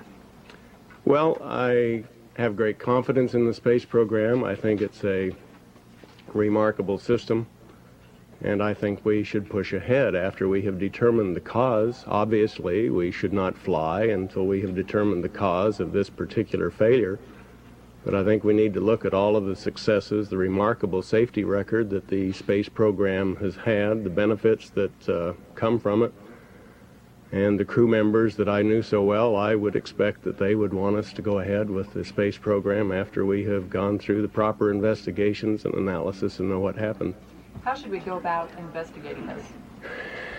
Well, obviously, you have to gather all of the data. It has been impounded at this point. There'll have to be a lot of studies, but there are some superbly qualified experts in this area that I think will be able to determine what the failure was. Senator, you were on board the space shuttle. You felt that tremendous boost that you got. Now, from the telemetry that we heard, the voice data that we heard, they had just told the pilot to go to full throttle, and he had said he was throttling up. What happens at that moment? You have a combination of the solid rocket booster power and liquid hydrogen and oxygen in the main tank. And because most of your thrust comes from the solid rocket boosters, while you're still in the atmosphere, you can exceed the maximum dynamic pressure. So the main engines are only at about 60% of power until you get further out of the atmosphere. And they had just been given the command to throttle up, and then you go to 104% or maximum power on the solids, or on the liquids. And so that is exactly what had taken place. They were high enough so they would not endanger the orbiter from too much pressure, and were given that order that they could proceed to increase the power. What are some of the things that can go wrong at that moment? Well, you have a very large external tank of very volatile liquid hydrogen and oxygen. And you're just simply, it's like in an automobile, you are putting more fuel. You're pushing down on the accelerator, you're putting more fuel to bring more power. And of course at this point we don't know whether it was one of the solids, we don't know whether it was the liquid engines or not. There's just no way to know at this point. What was your opinion of the amount of missions that NASA had scheduled for this year? Do you think that they were capable of going ahead with 14 or 15 safely? Yes, I think so. The major problem these last couple of missions has been weather, and that is something that NASA cannot control. But yes, I think the program was mature enough that, and with the opening of the second pad, Pad B, which Challenger was launched from this morning, with 2 pads and also the addition of the 4th orbiter, yes, I think they were capable of that schedule. Do you think it's going to make any difference to civilians in space from now on? Well, I can't judge what decisions NASA will make, but my own opinion, again, after the investigations, we should proceed with the program, and that would include the civilians in space program as well. As a civilian yourself going in, were you adequately warned that something like this could happen? Oh, of course. The training is very thorough and very adequate. In my own case, having flown more than 10,000 hours, I was certainly aware that there are dangers in flying. However, I still feel very strongly that I'm much safer in flying an aircraft than any day that I'm on the Capital Beltway, and I don't mean that to be facetious at all. We kill nearly 50,000 people a year on the in the highways of this country, because of half of them because of drunk driving. Senator, I wish we'd pay a lot more attention to that. Senator, should there have been some way for them, or was there any way for them to get out at this point? Should there have been? No, I don't think so. In Columbia originally, during the test phase, when they were sending 2 test pilots up, they did have an escape capsule. The program had been proved safe enough, in my opinion, that they didn't need them in the other orbiters, and Columbia had been modified so that it did not have the escape mechanism in it. This is purely my opinion, but in watching what happened this morning, I would doubt very much, even if you had had an escape capsule on board or parachutes, that it would have been possible to get out with that kind of an explosion in any event. Senator, in light of all of the delays surrounding recent shuttles and this one, do you think that NASA may have been too anxious to get this one off the ground? No, I was down on Saturday and for the launch on Sunday morning, and they were criticized on Sunday for being overly careful. Safety has always been foremost in their minds. And we woke up on Sunday morning after having canceled at 10 o'clock the night before to a perfect morning. It was beautiful, sunny, clear blue skies, perfect launch, and there was a lot of talk that rather irritated me. Well, NASA was overly cautious. And so, no, I don't think that's true at all. What happens in your subcommittee now in terms of funding for the program? Well, I can't answer that question exactly because of Graham-Rudman and the other budget constraints, but I certainly have no intentions other than to push on and that does not change the intent or the progress of the program. How do you think the investigation ought to be handled, Senator? Should there be some sort of blue ribbon panel put together, or should NASA be allowed to handle it? Well, I think NASA has the technical experts, and if they need more than in-house, they will pull them in. I don't think we need to go outside that other than to draw on consultants if necessary. NASA is so thorough and so careful. If any of you had experienced how they go through the redundancy and the backups and careful nature, the dedication of these scientists and engineers in NASA, I have full faith in them. They want the program to succeed. They want to take care of their astronauts. It's always a real team effort. They work closely together, and they will want to find out what happened more than anybody else. Senator, how lucky do you feel today that you returned safely? Well, I don't feel particularly lucky. I think the program is reliable. In all programs, in flight test programs for aircraft, we have accidents. And I don't, it's a surprise to me that it happened, but I would go again tomorrow. If NASA would let me go, I would go again. What effect is this likely to have on the community of astronauts? Well, first of all, they're all such a close-knit group. They're not looking any beyond today except the sorrow of losing some of their companions. You go through each one. I knew Christa McAuliffe the least of them because she wasn't there. Greg Jarvis I trained with. Dick Scobee I knew. Mike Smith was my mother hen, and you go, Onizuka flew in January last year when I was flying, so it's, and where they live together all the time, they train together, they fly together, there's obviously utter shock and disbelief down at Houston today among the astronaut corps. On your mission, was the crew equipped with parachutes and were there ejection seats? No.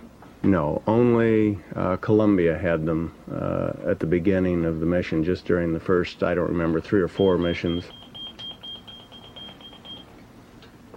Senator Jake Garn, thank you very much. Thank you, Senator. And obviously and understandably shaken Senator Jake Garn, who knew, of course, the members of that crew because he had trained with NASA and had flown just a couple of missions ago on one of the space shuttle flights. He's a veteran fighter pilot, and he was obviously very shaken by what happened here today. Dan Molina in Houston, any additional information at the Johnson Space Center? Tom, we are hearing absolutely nothing new at this point. The NASA Select, which is the broadcast system which gives us information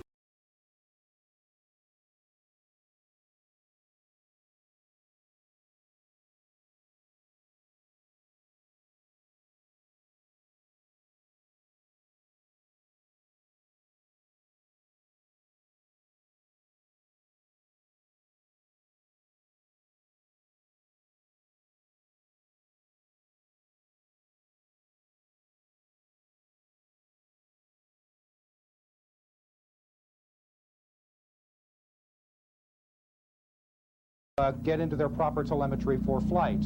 We are seeing now a picture of Mission Control. There is absolutely nothing happening in there right now. The people are glued to whatever information they can get off of their monitors. There are very few muscles twitching. Now, as you see there, right under the word Houston, that is where the flight director sits. He is the man who is in complete charge of this. And you can see them just sitting there waiting for the analysis through their computers of the computer information and the telemetry information that they were getting at the time.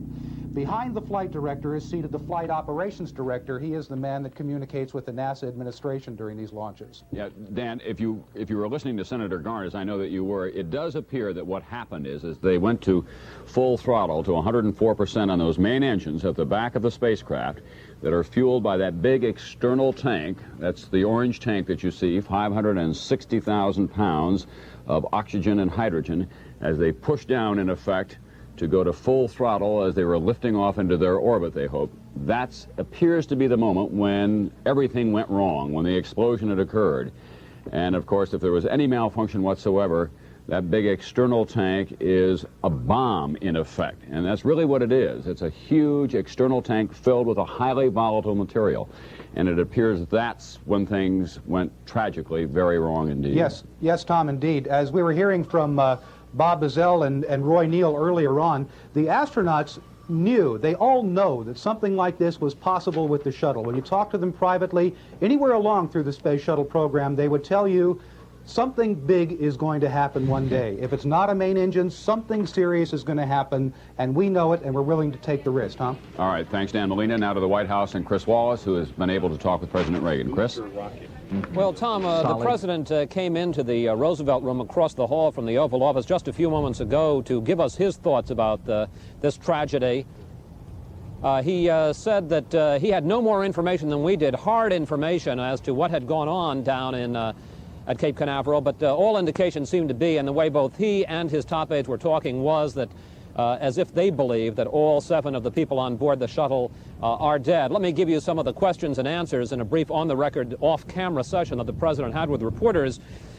He said, it's a horrible thing all of us have witnessed. I can't rid myself of the thought of the sacrifice of the families who were there at the Cape and watching this tragedy also. I can't help but think what they must be going through. He then said that he has no more information, although the White House is now on an open line to NASA, that he and his top aides have no more information basically than we are getting from NASA through the Public Information Officer. He was asked whether or not he's going to halt all systems, all space flights of the shuttle until he finds out what happened. He said, I do have confidence in the people running the program. This is the first fatal accident in 56 flights.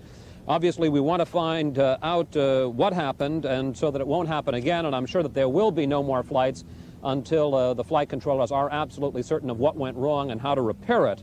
He said, you know, in the past, some of us have gotten a bit impatient with all of the holds in these flights and wondered whether perhaps the flight controllers were a little overzealous, a little too careful. He said, today we tragically found out that no, that we do need those precautions. As to the fact that a private citizen, Christa McAuliffe, the teacher from New Hampshire, was on board this flight, he said, look, all 7 of those people are citizens. All 7 of them were volunteers. No one goes on that space flight who wasn't very much interested and very much desirous of getting a coveted seat on the shuttle. He said that the space program is basically the last frontier. I guess we have become so confident that things would go right that it comes as an especially great shock when suddenly something goes so terribly wrong. He said that he will go ahead with the State of the Union message tonight, saying that things like that have to go on. We have to go on governing the nation, but he said that obviously there will be a reference to this tragedy during his speech tonight to a joint session of Congress. As for any backlash against the space shuttle, he said no, accidents happen in every line of transportation, and obviously up till now the space shuttle's safety record was perfect. As to who brought him the news, he said that he was in the Oval Office preparing for a background briefing he was going to have with reporters when Vice President Bush and National Security Advisor John Poindexter came in and handed him a note saying that the space shuttle had exploded, no further details. Then the President, Bush, and Poindexter all went to a small study that the President has just off the Oval Office, and like everybody else, turned on their TV to see what was happening, watched, to their horror, tape replays of the explosion. He called it a, quote, very traumatic experience. He said that this will indeed cast a pall on his speech tonight, which he had hoped to use as an opportunity to push his program for the next legislative year. But he said that while they will mention it, you have to go on governing the nation. As for Christa McAuliffe, and there was a certain bitter irony in this because Christa McAuliffe was named to the space program several months ago in the Roosevelt room, the room where we were all with the president, and at that time it was, of course, a great source of pride to Mr. Reagan, who had come up with the idea of putting a teacher in space. He said that I can't get out of my mind the thought of her husband and her children who were watching as the shuttle exploded. He said, of course, all the other families, many of them were also there, but they, as test pilots, the families of test pilots were more aware of the dangers of this program. He said, knowing that they were there and watching, your heart goes out to them. One other footnote, Tom, we have been told that Mrs. Reagan was upstairs in the family quarters alone and just happened to have the TV set on and was watching live when the flight lifted off and said, oh my God, no, and was very upset when she saw live the terrible tragedy. Thank you. Chris Wallace of the White House today, and as he indicated, the State of the Union address will go on tonight as scheduled before a joint session of Congress at 9 p.m. Eastern Time. NBC News will have coverage of that, and we'll have continuing coverage all day long here of this enormous tragedy involving the Space Shuttle Challenger. All 7 crew members on board, including the school teacher, Christa McAuliffe, appeared to have perished in a giant explosion that occurred 2 minutes after liftoff today. About 18 miles downrange, about 5 miles up in the air. There are recovery crews now in the area, but so far no word from them. They couldn't even enter the area for a time because there was so much debris falling. The most arresting pictures so far today, in addition to the explosion itself, occurred at the Cape, where Christa McAuliffe's husband and her 2 children were watching, along with her parents, Ed and Grace Corrigan of Framingham, Massachusetts. They stood silently during the launch, not entirely sure of what they were seeing, I'm confident. They remained standing together as the loudspeaker brought that chilling announcement. There appears to have been a major malfunction. The vehicle has exploded, it was then, they were then told, and Mrs. Corrigan, that is Christa McAuliffe's mother, looked at the NASA official and repeated his words as a question. The vehicle has exploded. Tom? This was to have been a triumphant day, of course, for Christa McAuliffe. She was selected by this administration as the first school teacher to go in space, and Dan Molina now remembers a happier time when, in fact, that selection was made. For the 10 finalists, all the testing, training, and dreaming was over. It all came down to this one moment in the White House. First, Vice President Bush announced the backup for the flight, Barbara Morgan of McCall, Idaho. Then, for 36-year-old Sharon Christa McAuliffe of Concord, New Hampshire, the dream came true. It's not often that a teacher is at a loss for words. I know my students wouldn't think so. I've made 9 wonderful friends over the last 2 weeks. And when that shuttle goes, they might be one body. But there's going to be 10 souls that I'm taking with me. This is home in New Hampshire, all spruced up for Christa's return, despite the fact that 5-year-old daughter Caroline doesn't like the whole business. Because I don't want to go in space, because I just want to stay around my house. Husband Steve heard the news on the radio. Everybody who knows her, I think, honestly thought that, you know, there may have been candidates who were certainly her equal, but that there was nobody that would be superior to her. McAuliffe has already had a taste of what spaceflight will be like. This was a ride in a plane that simulates zero gravity.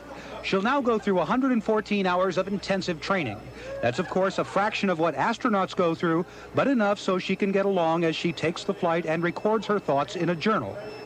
What, she was asked, does she look forward to most? Seeing the Earth, seeing the perspective of the Earth, and just being able to see the planet. I mean, you see it in pictures, but be able to see that in reality is going to be wonderful. I do plan to go back to teaching. This is not a career, but it's an unbelievable experience. Dan Molina, NBC News, Washington. And apparently it was her last experience, because although we have no confirmation, there is no indication whatsoever that there were any survivors in the crash today of the Space Shuttle Challenger, 2 minutes downrange, about 4.5 miles up in the air. John Palmer's in New York now. John?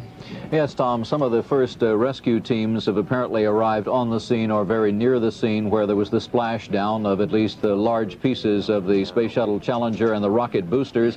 They report back that no significant pieces of the shuttle have been found in the water. There is no evidence of any survivors. One theory that is being looked at, we are told, as just a theory by NASA, is that there could have been a rupture in the seam. And Tom, you alluded to this a few minutes ago when they went to full power at about 1 minute into the flight. There could have been a rupture of the seam from the spacecraft and the solid booster rocket. That right at this point there could have been a tearing when the rocket went into great acceleration, its fastest point. But of course that is mere projection or supposition at this point, but it's something we're told they're looking into. And earlier, as we have mentioned, there was a delay of a couple of hours down at the Cape for the launch of the Space Shuttle Challenger. This because of icicles that appeared on the body of the spacecraft because it was below 32 degrees this morning in Florida. They talked about that a while. They even removed some of those icicles. They were greatly concerned that during liftoff some of these icicles might break off and damage some of those very sensitive tiles on the spacecraft, tiles that are needed for re-entry. But they knocked off some of those icicles. They really didn't think it was any great concern to worry about. There's one other thing that observers at the Cape noticed that was a bit different about the liftoff of this flight, and that was observers say it seemed to be a slower liftoff than they'd ever seen before. I was watching it live, and it seemed to me, I thought, in fact, I said out loud to a group who were watching it with me, there must have been a shutdown here. There seemed to be an interminably long time before actually it cleared the pad. That will not be supposition very long because they have all the data there in the computers to check that out. But a number of theories are being considered at this point. Tom? Thank you, John. Well, it's not unusual for it to look as if it's lifting off very slowly, and of course all the telemetry, all the signals that NASA said it had at that point were normal, so we don't know whether that in fact had anything to do with it. The big external tank, however, is itself a very thin-skinned vessel is really what it is. It holds all that oxygen and hydrogen, and when they do separate, it just breaks up. They don't recover that. They recover the two solid rocket boosters which are on either side. So it is something that could come apart without too much difficulty. Bob Bazell, who's been covering the Space Shuttle program since its inception now, is at the Jet Propulsion Laboratory in Pasadena. Bob, you and I have been talking about this business of going up in the Space Shuttle because we both have been applicants under the journalist program, and we've been talking about what was required. Tell me a little bit about what the people in Houston and really at Cape Canaveral have said to you about what is required in terms of the kind of people that they will put in that cockpit. Well, interestingly enough, Tom, the Space Shuttle program was said before today's tragedy to have evolved to the point that almost anybody could have gone up. In fact, one astronaut told me that all you really need to know to go up in the shuttle is how to get out in a hurry that's on the ground, and let's get back to that in a minute, and how to use the toilet in the air. And other than that, it was supposed to be a program where just people could be passengers. Now, it is interesting, I think we should probably talk again, as you were mentioning before, about what the emergency procedures were, because I think that people who aren't as familiar with it, who haven't been watching it that closely, might not understand. There was no emergency escape exit ejection capsule anymore on the shuttle. There was, as you mentioned, as Senator Garn mentioned, in the early days of the program, there were ejection seats for the pilot and the co-pilot. But as the number of people in the crew began to grow, as some of them began to ride downstairs, NASA decided that that was just impractical, and they concentrated on two ways of escaping. One is if something went wrong on the ground, they would scramble out and go down a wire. The other thing was if something happened in the air, they would try to land it either back at a runway at the Cape or, as you mentioned before, to go on to Spain or to try to go once around the world and land at Edwards Air Force Base. So those were the only methods of escape. Now, it appeared from the tape that we've looked at over and over again that there was such an explosion that it wouldn't have mattered what kind of precautions they had. It's also interesting to point out, and everything as we keep saying, is speculative at this point, that as you also mentioned, that the external fuel tank that contained that massive amounts of liquid hydrogen and oxygen, essentially a gigantic bomb, is the only part of the space shuttle that's not reusable. So each time they go up, they have a new one. So if we were looking at something that possibly had a defect, that could have been it. Bob, we're going to look at the tape now once again in slow motion. And this is 1 minute and 15 seconds downrange. There is the explosion. As you can see, it was massive.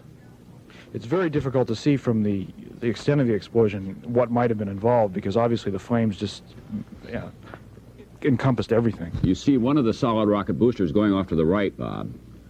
That's right. That seemed to stay intact, but the rest, right. the main vehicle seemed to go just to pieces in a hurry. Right. It was interesting that the recovery teams couldn't enter the area because debris kept falling for 15 minutes after the explosion. That was how much debris there was. I suppose if there's anything to be hoped for, that it was instantaneous. I suppose that's about it. It was obviously tragic to look. It was obviously tragic to look at those pictures of Christa McAuliffe and his family. But we should remember that there were 6 other people who had families on there as well. And you and I, Tom, know Judy Resnik, one of the astronauts who was on board. As I mentioned before, Dick Scobee was a good friend, somebody who had predicted to me that someday some tragedy like this would happen. So we have 6 families as well as Christa McAuliffe's watching this tragedy today. Absolutely. We don't want to overlook that.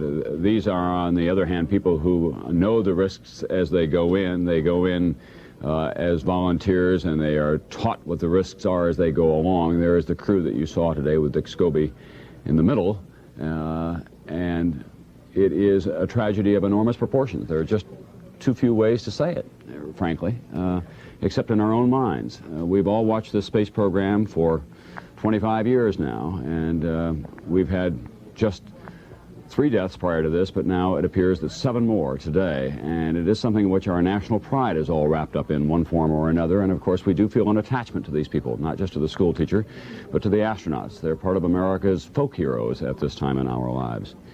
At Cape Canaveral, Steve Delaney standing by at the Kennedy Space Center. Steve? You were talking a moment ago about watching the space program for 25 years. Jay Barbee has been covering it for NBC radio and occasionally television for a good deal longer than that. You've seen death here before. You've seen explosions before. You were here when that little grapefruit-sized thing blew up back about, what, 57, the first time we tried to get something up in the air. It was December the 6th, right, 57. And in all that time, you probably have learned more about how these things work and why they're so careful than anybody else. What does all that knowledge lead you to today in terms of trying to figure out what did happen here? Well, Steve, it's difficult to understand that it could have happened because all of these systems are fed through computers before they lift off, and all the computers have to write them off, have to say everything is fine. In fact, the flight controllers in Houston, they were saying that everything was fine. No one saw anything. But as we look at the videotape as it goes back, it's apparent what happened was that the explosion started at the base of the huge external fuel tank. And you that big silo thing, right. and the space vehicle sits on it like a butterfly on a tree stump. That's right. It's hanging beneath it. They're going into orbit underneath it this time. Now, the ducts that come out of the big tank feed into the engines. And I believe we're getting ready to look at it now. We just missed it. Anyway, they feed into the engines. Yeah. And it appeared from what we can see on the videotape that that's where the explosion began. Something happened there in the big ducts going from the tank into the engines themselves. And it was right after Dick Scobee was told to go for throttle up, which means they have passed through the maximum dynamic pressure and they're ready to start feeding more throttle. So they're up through most of the atmosphere and they're heading for outer space at that point then. And your look at that suggests to you that it was indeed that big liquid fuel bomb that took out the rest of it in just an instant as they were getting back into high gear to climb out of the top. That's exactly what happened. And then the two solids went off to the side. We watched those. We saw them continue to burn. We did see that. Now, where does this program go from here? Is this a crippling or a slow-down blow? It's definitely a slow-down blow. They had scheduled 15 launches this year, 13 from here, 2 from Vandenberg. The shuttle, none of them will fly again until... Jay, let me ask you about the recovery effort. You're familiar with the kinds of things that they put out over the water, and they used to do it in drills all the time. Mm-hmm. What happens if we have to drop into the water? Well, there are recovery vehicles. But with all that water and bits of debris raining down for 15 minutes after the explosion, what do you expect them to come back with? Well, I expect a core of some sort of the vehicle is on the bottom of the Atlantic now, and possibly the bodies of the 7 crew members are in that cabin. And if it was not far enough, they say it's 18 miles east of here, it's not off the continental shelf, then it is in water that is shallow enough that they can retrieve the bodies. I think this is what they're looking at this time. They're hoping at least a core of the vehicle did remain. However, we did not see anything but a lot of debris coming down. The 2 pieces that you see on the videotape, the largest pieces that remain, were the 2 solid booster rockets. All right, so you would have expected, if the orbiter, if the Challenger came down intact, you would have expected to see it, at least in that long-range television shot, after the explosion. That's correct, Steve. And you did not? Nobody did. I did not see it. I don't think anyone did. Tom, this is your best chance to ask a question of the man who knows more about all this than anybody else. He's here. He has to go back on the radio. Jay, we've been down there a lot together and separately. There was no indication whatsoever that they were going to have any trouble with this launch today. Was there any feeling going on at the Kennedy Space Center that, in fact, that they may have been pushing the civilian program a little too rapidly? Question is, were they getting the civilian flights personnel too quickly? Well, Tom, I don't want to be unfair to the people here, but the thing that you have to realize is that they were going for 15 shots this year, and a lot of the old hands that were here through Mercury, through Gemini, through Apollo, that guarded this mission, that were very careful. They made sure that everything was absolutely correct before they flew. They're gone. It's a new face that's in here today that's flying the shuttle, and they are doing them. They're talking about doing 24 a year and even 36 a year, and they're gearing up to flying with 2 pads, to flying these 4 spacecraft at all times, keeping them in the air. So there was a little sense of, yes, you are rushing it too fast. But again, we go back to the fact that the computers okayed it all. Everybody okayed it all. It was good until it went bad. It was good until it went bad, and no one knows what happened. And who can say that if they were flying 6 months apart, that this would not have happened? Jay, thank you. Tom, we don't know any more now than we did approximately an hour and a half ago when we first began to understand the scope of all this. When we do, I guess we'll be back. Thank you very much, Steve Delaney and Jay Barbee at Kennedy Space Center at Cape Canaveral, Florida today. And with me now here in our Washington studios is Marcia Smith. She's the executive director of the National Commission on Space. It's a presidential commission. Yes, it is. The future of space does not look very promising this afternoon, Mrs. Smith. Well, this certainly has been a terrible tragedy. We're not sure quite what the implications are going to be for the long-term future right now. Depends on what the problem was, what caused it. But wouldn't you expect that there would be a public outcry for the shuttle program to shut down for a good long time until they're absolutely certain that all the glitches are out of it? We've had delay on launch now. We've had weather problems, of course, that have caused some of that, but there have been little problems along the way, and now, tragically, a 7-person crew has been lost.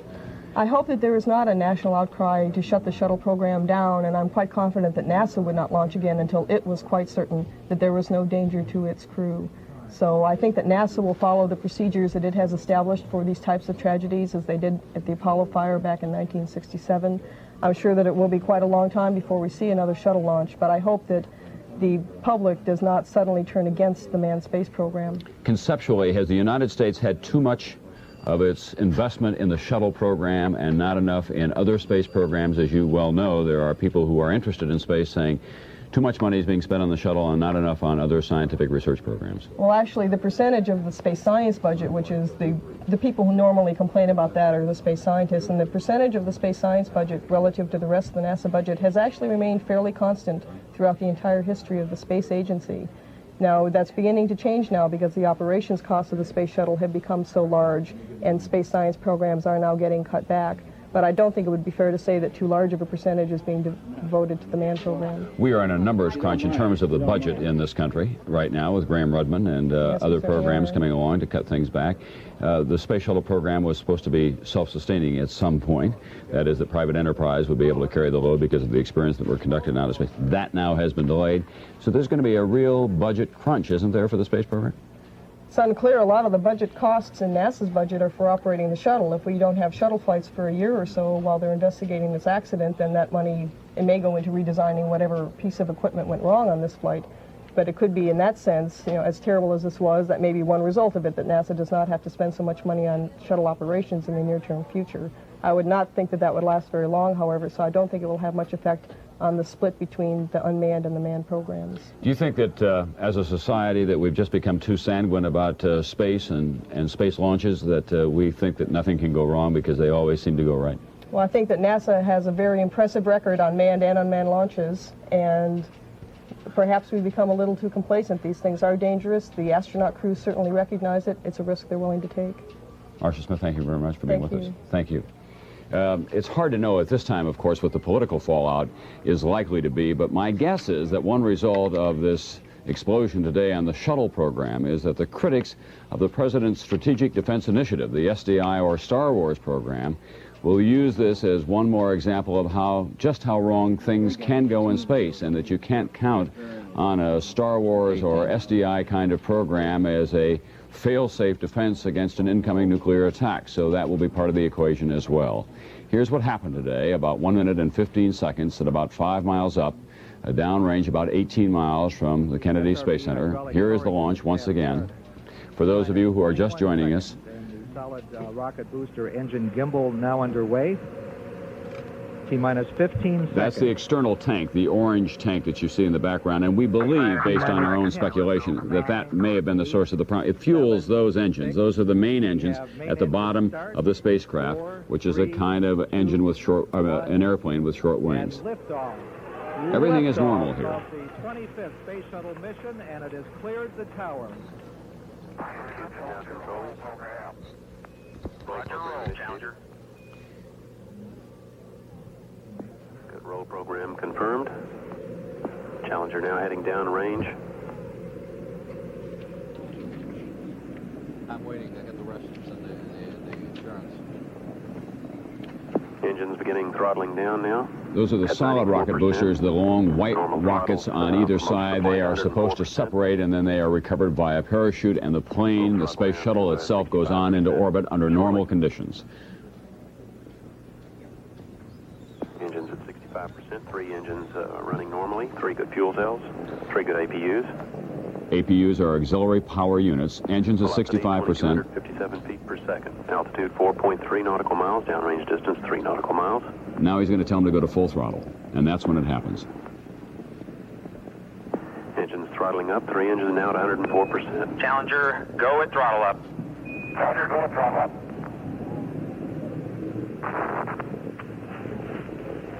1 minute 15 seconds. Velocity 2,900 feet per second. Altitude 9 nautical miles. Downrange distance 7 nautical miles.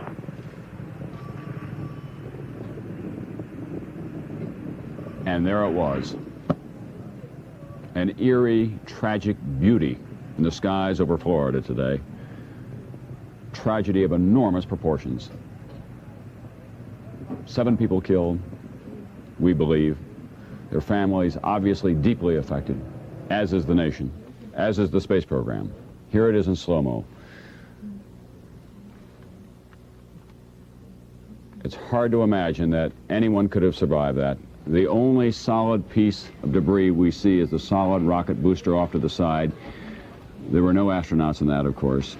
The Space Shuttle Challenger itself seems to have come apart.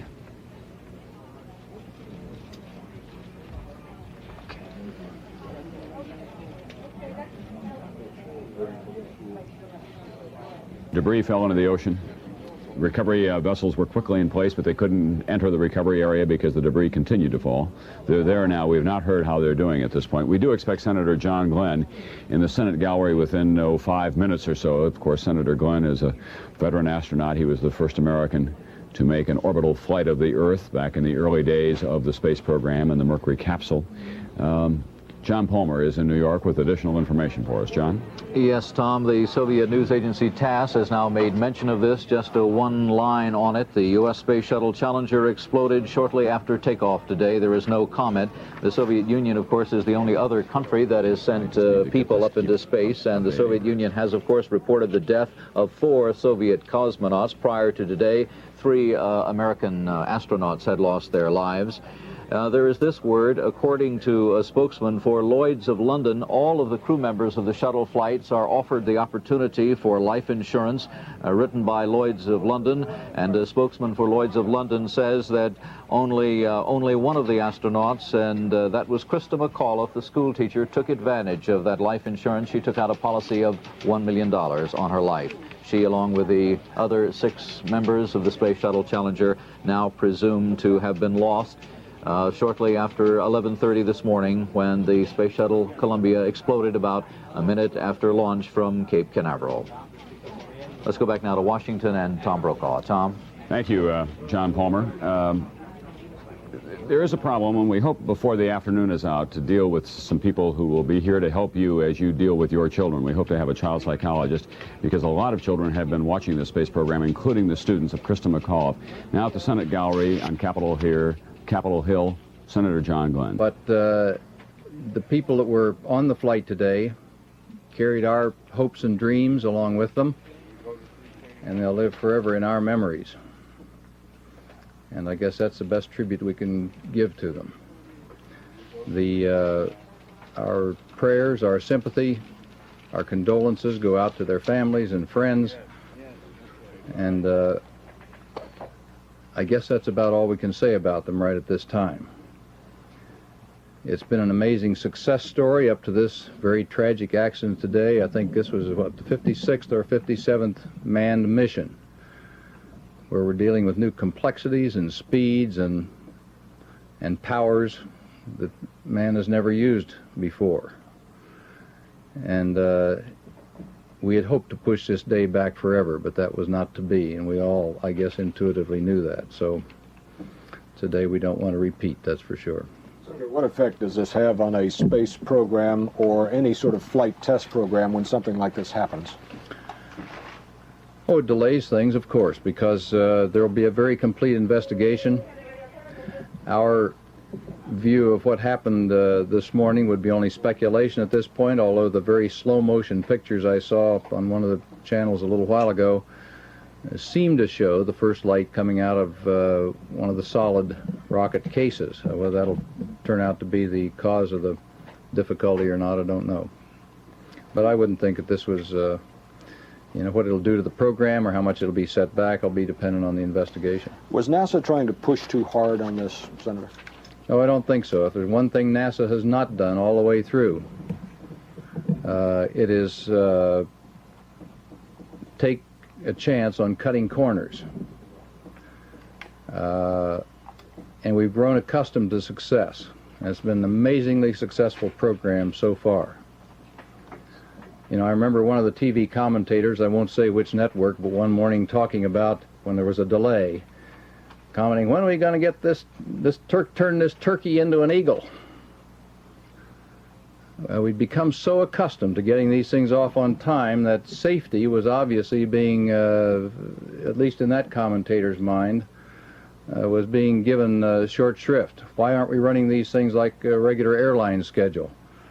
Well, the fact that NASA has not done that. They've run it with the idea of safety first and foremost, and that's been the way it's been operated ever since the days when I was in that program many years ago. And it's a tribute to them that they have not been goaded under pressure to taking any chances. And we'll just have to wait the accident analysis to see what happened in this case. Senator, were you watching the blast off this morning? I was not. I was in a classified briefing at the time, and one of my staff people brought a note in to me about this, and then I left immediately and went up to my office. What was your reaction, particularly to the replays you've probably seen? Oh, my reaction was a profound sense of loss, I guess, that this day had finally come that we'd hoped would never arrive. In some ways, I guess it's You know, in our human existence, let me be philosophical for a moment. I guess in our human existence there is triumph and there is tragedy. And man tries many things. And we advance as a whole human race because we succeed most of the time. We make advances, whether it's in space or engineering or health or medical things. Sometimes, though, we aren't perfect. And then there's a tragedy that brings us back to our own human frailties and our lack of perfection. And so that's the kind of a day we're faced with now. It's been an amazingly successful series of triumphs through the years. But it also is fraught with the possibility of tragedy, and that's what we came up against today. When you say that this was a day that was pushed back for safety, was it inevitable that it would finally come? Well, I think everyone that's ever had any connection with the program has felt that someday there would be a loss in flight. We're dealing with tremendous powers and speeds. You're traveling in orbit at 5 miles a second and trying to get back into the atmosphere from that kind of speed. And so, are we going to be perfect forever? I guess the answer was proven this morning, that the answer to that is no. But that doesn't mean that man doesn't keep trying in these areas and that we're not just as dedicated to seeing that this kind of research goes on. Senator, you've been part of a small and very select community of people, the community of astronauts. What does this do to that community when something like this happens? Well, we've never had something like this happen before, except for the pad fire, the fire on the pad that claimed 3 lives. Gus Grissom, Ned White, and Roger Chafee back in '67, I believe it was. So we went through that tragedy then, but that was not an in-flight accident. Obviously, there will be a shared sense of loss in the whole astronaut group and community, everybody associated with the whole program, whether astronauts or all those in the supporting functions. But I'm sure their dedication is going to be to find out what caused this and correct it and get on with the next flight. Do astronauts just simply accept this as part of the job? I think any time you go into flying or test flying, or which all of us were in prior to being in the astronaut program early on, you accept risks, but you feel that the risks are worth it for the country and the importance of what you're doing. And you're willing to take those risks. And that's the way we looked at it back then. That's the way I'm sure all of the current group of astronauts looks at it. How much more of a tragedy is this since it was the first launch of a citizen in space? The loss of human life doesn't have much to do with who's military and who's civilian. It's a tragedy for their friends and families, and I don't differentiate between the loss of life, whether it was the regular flight crew or whether it was a civilian on board with them. Well, how much does it set back the Citizen in Space program, do you think? I don't know. I have no way of knowing at this point. They had lined up some other people to go, of course. Whether this will affect that or not, I don't know. Do you think it should? Does this raise questions for the SDI program? No, I don't think so, because the technologies that were being used here as far as thrust and the engines and whatever happened here, I think probably are not likely to affect the research going on for lasers and laser projection and formable mirrors and particle beam projection and things like that. I would not think it likely that there was a connection there. Senator, are you concerned now, or have you ever been concerned about the way NASA procures parts? No, I never have. NASA has bent over backwards to be as safe as they possibly can be. And whether this will prove to be a one-time difficulty from whatever cause, or whether it will be a design defect that is uncovered now that we can correct, or whatever, we'll have to await analysis. But there's no way of knowing right now, just now, a couple of hours after the accident, to know what happened. Senator, thank you very much. Good. Thank you. Thank you, Senator. Thank you. Senator John Glenn at the Capitol Hill Press Gallery. Senator Glenn, of course, a veteran of the NASA Astronaut Corps. He talked quite eloquently, it seems to me, about the price of advancing human knowledge sometimes requires the sacrifice of human lives, and he spoke with great feeling as well about what appeared to be the deaths of the astronauts today. To his practiced eye, it did appear that the trouble may have emanated from one of the solid rocket boosters on either side of the space shuttle itself. The rest of us who've been looking at it thought that it might have come from the external tank. We don't yet have any official confirmation from NASA if, in fact, the space agency knows itself what may have happened there. There was an accumulation of ice on a very cold Florida morning today around the base of the shuttle where the main engines are situated. We're going to show that to you now, but everything indicates that there was nothing wrong at the time of liftoff today at 11:38 Eastern Time. They had been worried about weather earlier on in case they had to make an emergency landing at the Cape. There were stiff winds yesterday, for example. This is the ice that accumulated at that time. Whether that had anything to do with it, we don't know. We're just trying to show you as much as we possibly can about what was going on there before this accident today, before this terrible tragedy. For those of you just joining us, it appears that all 7 astronauts aboard the Space Shuttle Challenger were lost when it blew up about 1 minute and 15 seconds into its flight at an altitude of about 5.5 miles altogether. Christa McAuliffe, the school teacher from Concord, New Hampshire, was on board. Her husband and 2 children were watching at the time, along with her parents and members of her 3rd grade class carrying a banner that said, "Go, Christa, go." Frame by frame now, this is what happened. That is the shuttle at the bottom half of the rocket apparatus. Now the explosion begins.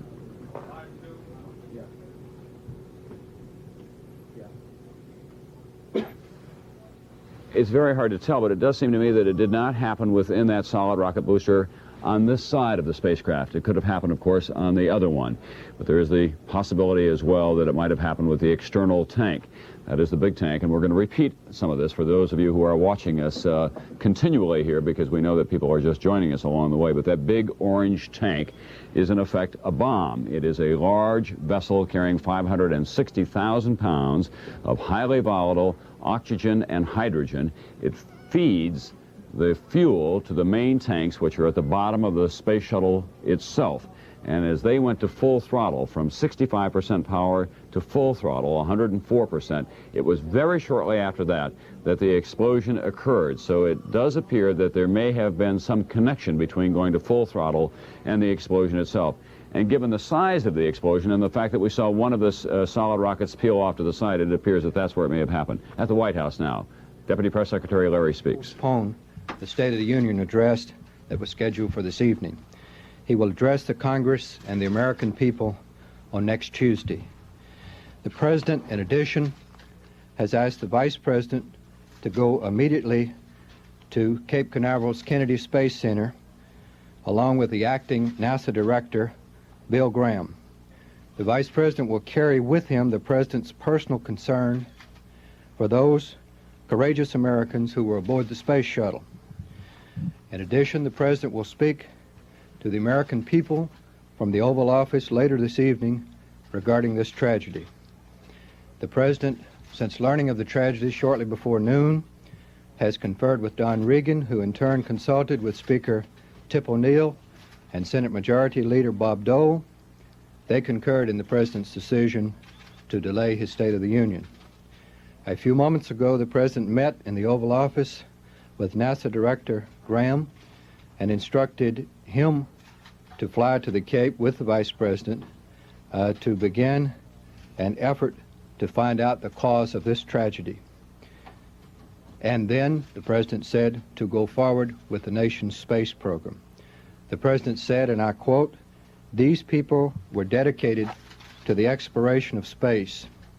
We could do no more to honor them, these courageous Americans, than to go forward with the program." Can you tell us some of the reasoning in the decision to postpone, since, as you know, the President's first reaction was to go ahead with tonight's speech? I think the President, like all Americans, has seen this tragedy unfold on television and has felt keenly what those family members must have felt watching that shuttle go into the air at the Cape, first pride and then second horror. The President feels that these same emotions are being experienced by people all over this nation at this moment. And with the consultation of Congress that's taken place in the last hour or so, the President thought it was entirely appropriate that his State of the Union be deferred until, and let him address the American people on what's happening here tonight. Administrator Graham tell him finally what happened? Does he have information, confirmation? No, the NASA has issued a statement indicating simply that there was an explosion aboard the space shuttle shortly after it lifted off from the Cape this morning, and that a search and rescue mission is underway. That is continuing at this hour and will continue until all efforts to find out what the situation in there are exhausted. Does the President believe... Right. Great.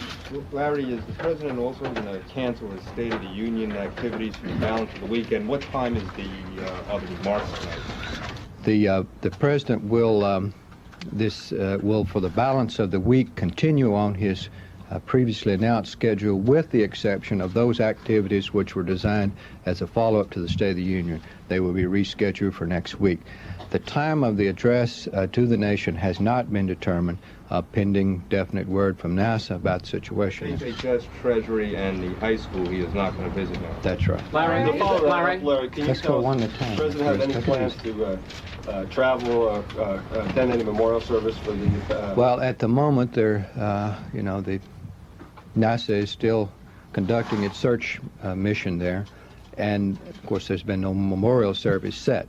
The Vice President does go with the personal expression of the part of the President of his concern to those families there, and no travel plans are set as yet. Larry, two questions. First of all, I know you haven't had any official word, but is the White House operating on the basis that all of the people on the shuttle are dead? Well, Chris, like every American, we hope, and until we find out otherwise, that hope will continue. And secondly, to follow up on an earlier question, we were told by the President a few moments ago that he intended to go ahead with the State of the Union. In fact, said while it would cast a pall, the business of governing the nation must go on. What changed his mind in really a very short period of time? Well, as I indicated to your colleague over here just a moment ago, is that the President, like all Americans, watched this on television, and he felt very keenly the emotion that must be felt by the families of those down there and that had to watch this event in person, and very keenly what the American people must be feeling. He consulted with the congressional leadership, and the consensus opinion of the executive and the legislative branch was that it was appropriate to postpone. So, Larry, Mike, can you tell us what information the President is getting other than from television at this point? Well, as I just said, the President has conferred with the director of NASA, and he brought him up to date, providing him with as much information as he can. There is not an extensive body of information at the moment that exists. NASA is looking into it as quickly as they can, and as I say, a search mission goes on. Is a special task force either at the White House or somewhere that's keeping him informed, or there's a special communications channel set up? As is always, when there is an event of this nature that occurs anywhere around the world, the White House Situation Room keeps on top of the events. What happened was, as soon as this event occurred almost simultaneously with the television coverage of it, the Situation Room was informed by NASA and has kept abreast of it with an open line to NASA at the Cape since that time. Well, I was going to go back again on where the idea of postponing the speech first initiated.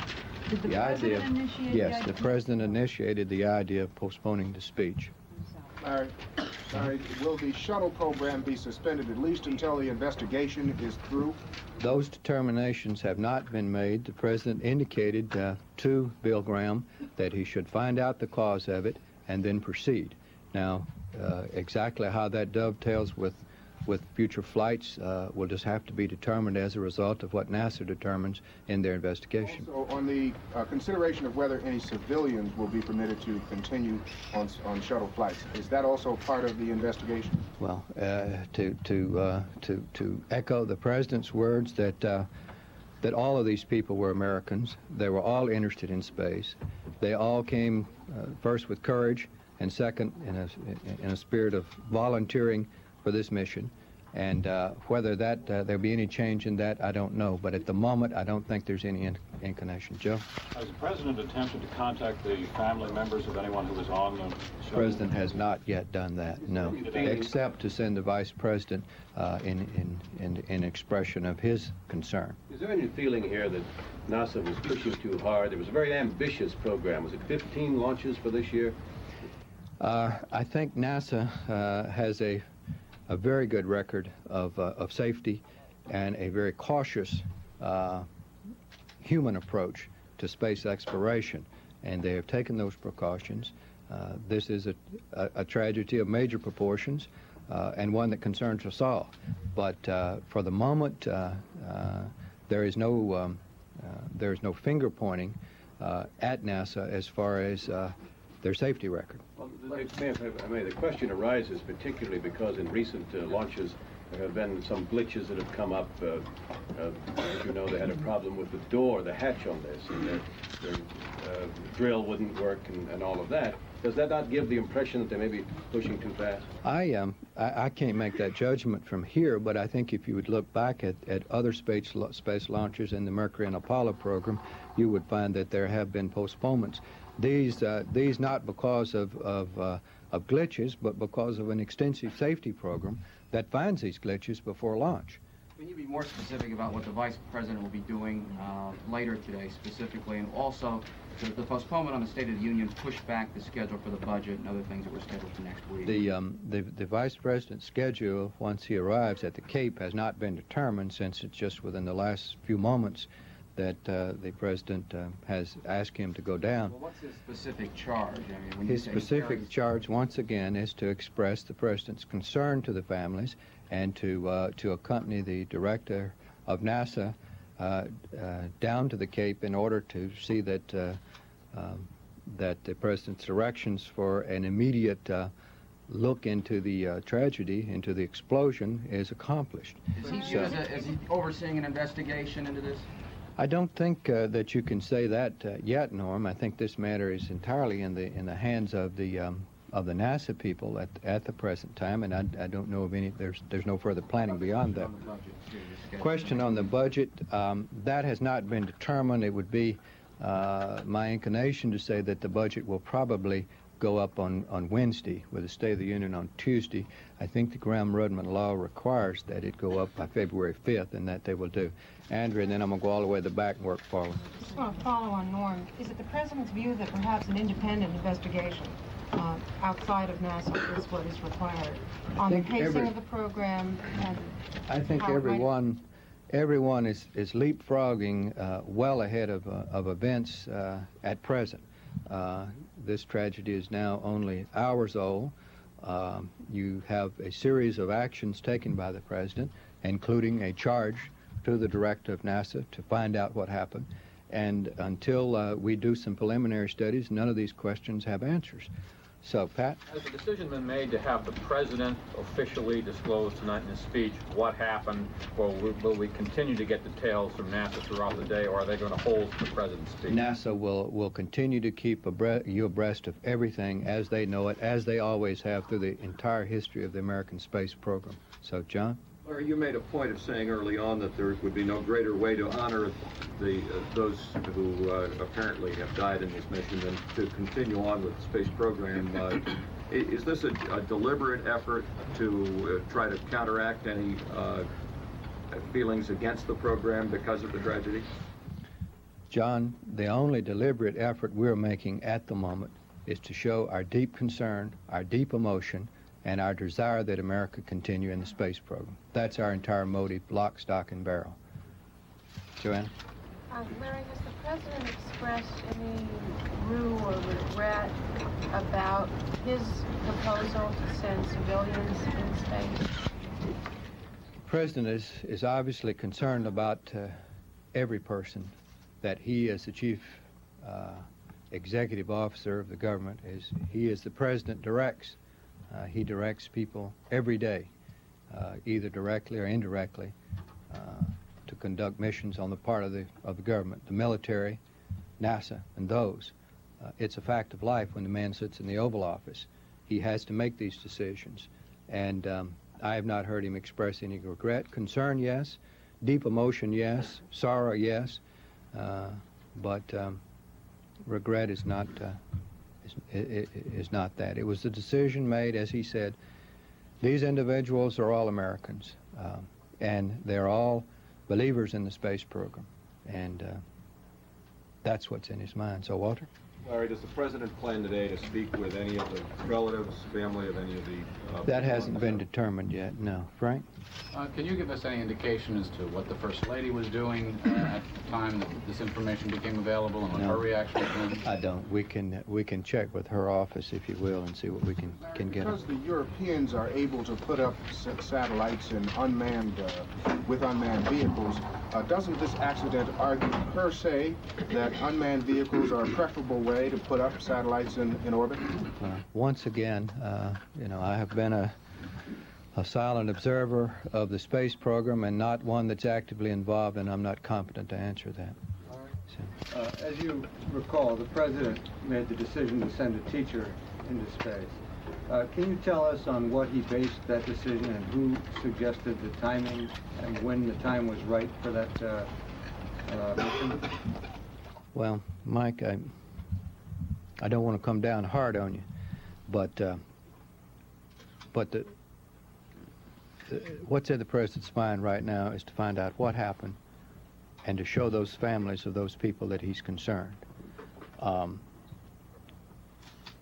And that's all that's on his mind at the moment.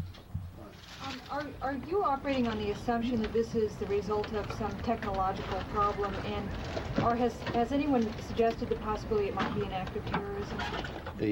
There have been no suggestions either way. Thank you.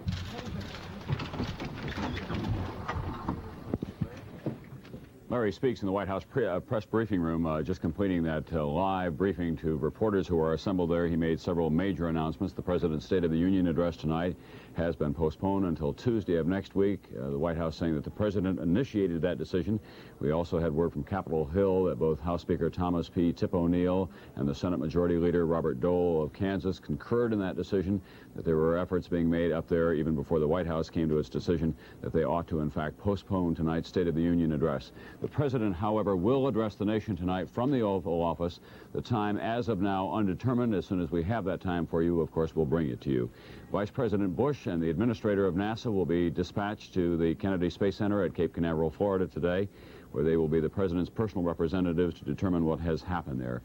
It has now been about 2.5 hours since this tragedy occurred, this traumatic shock to the nation.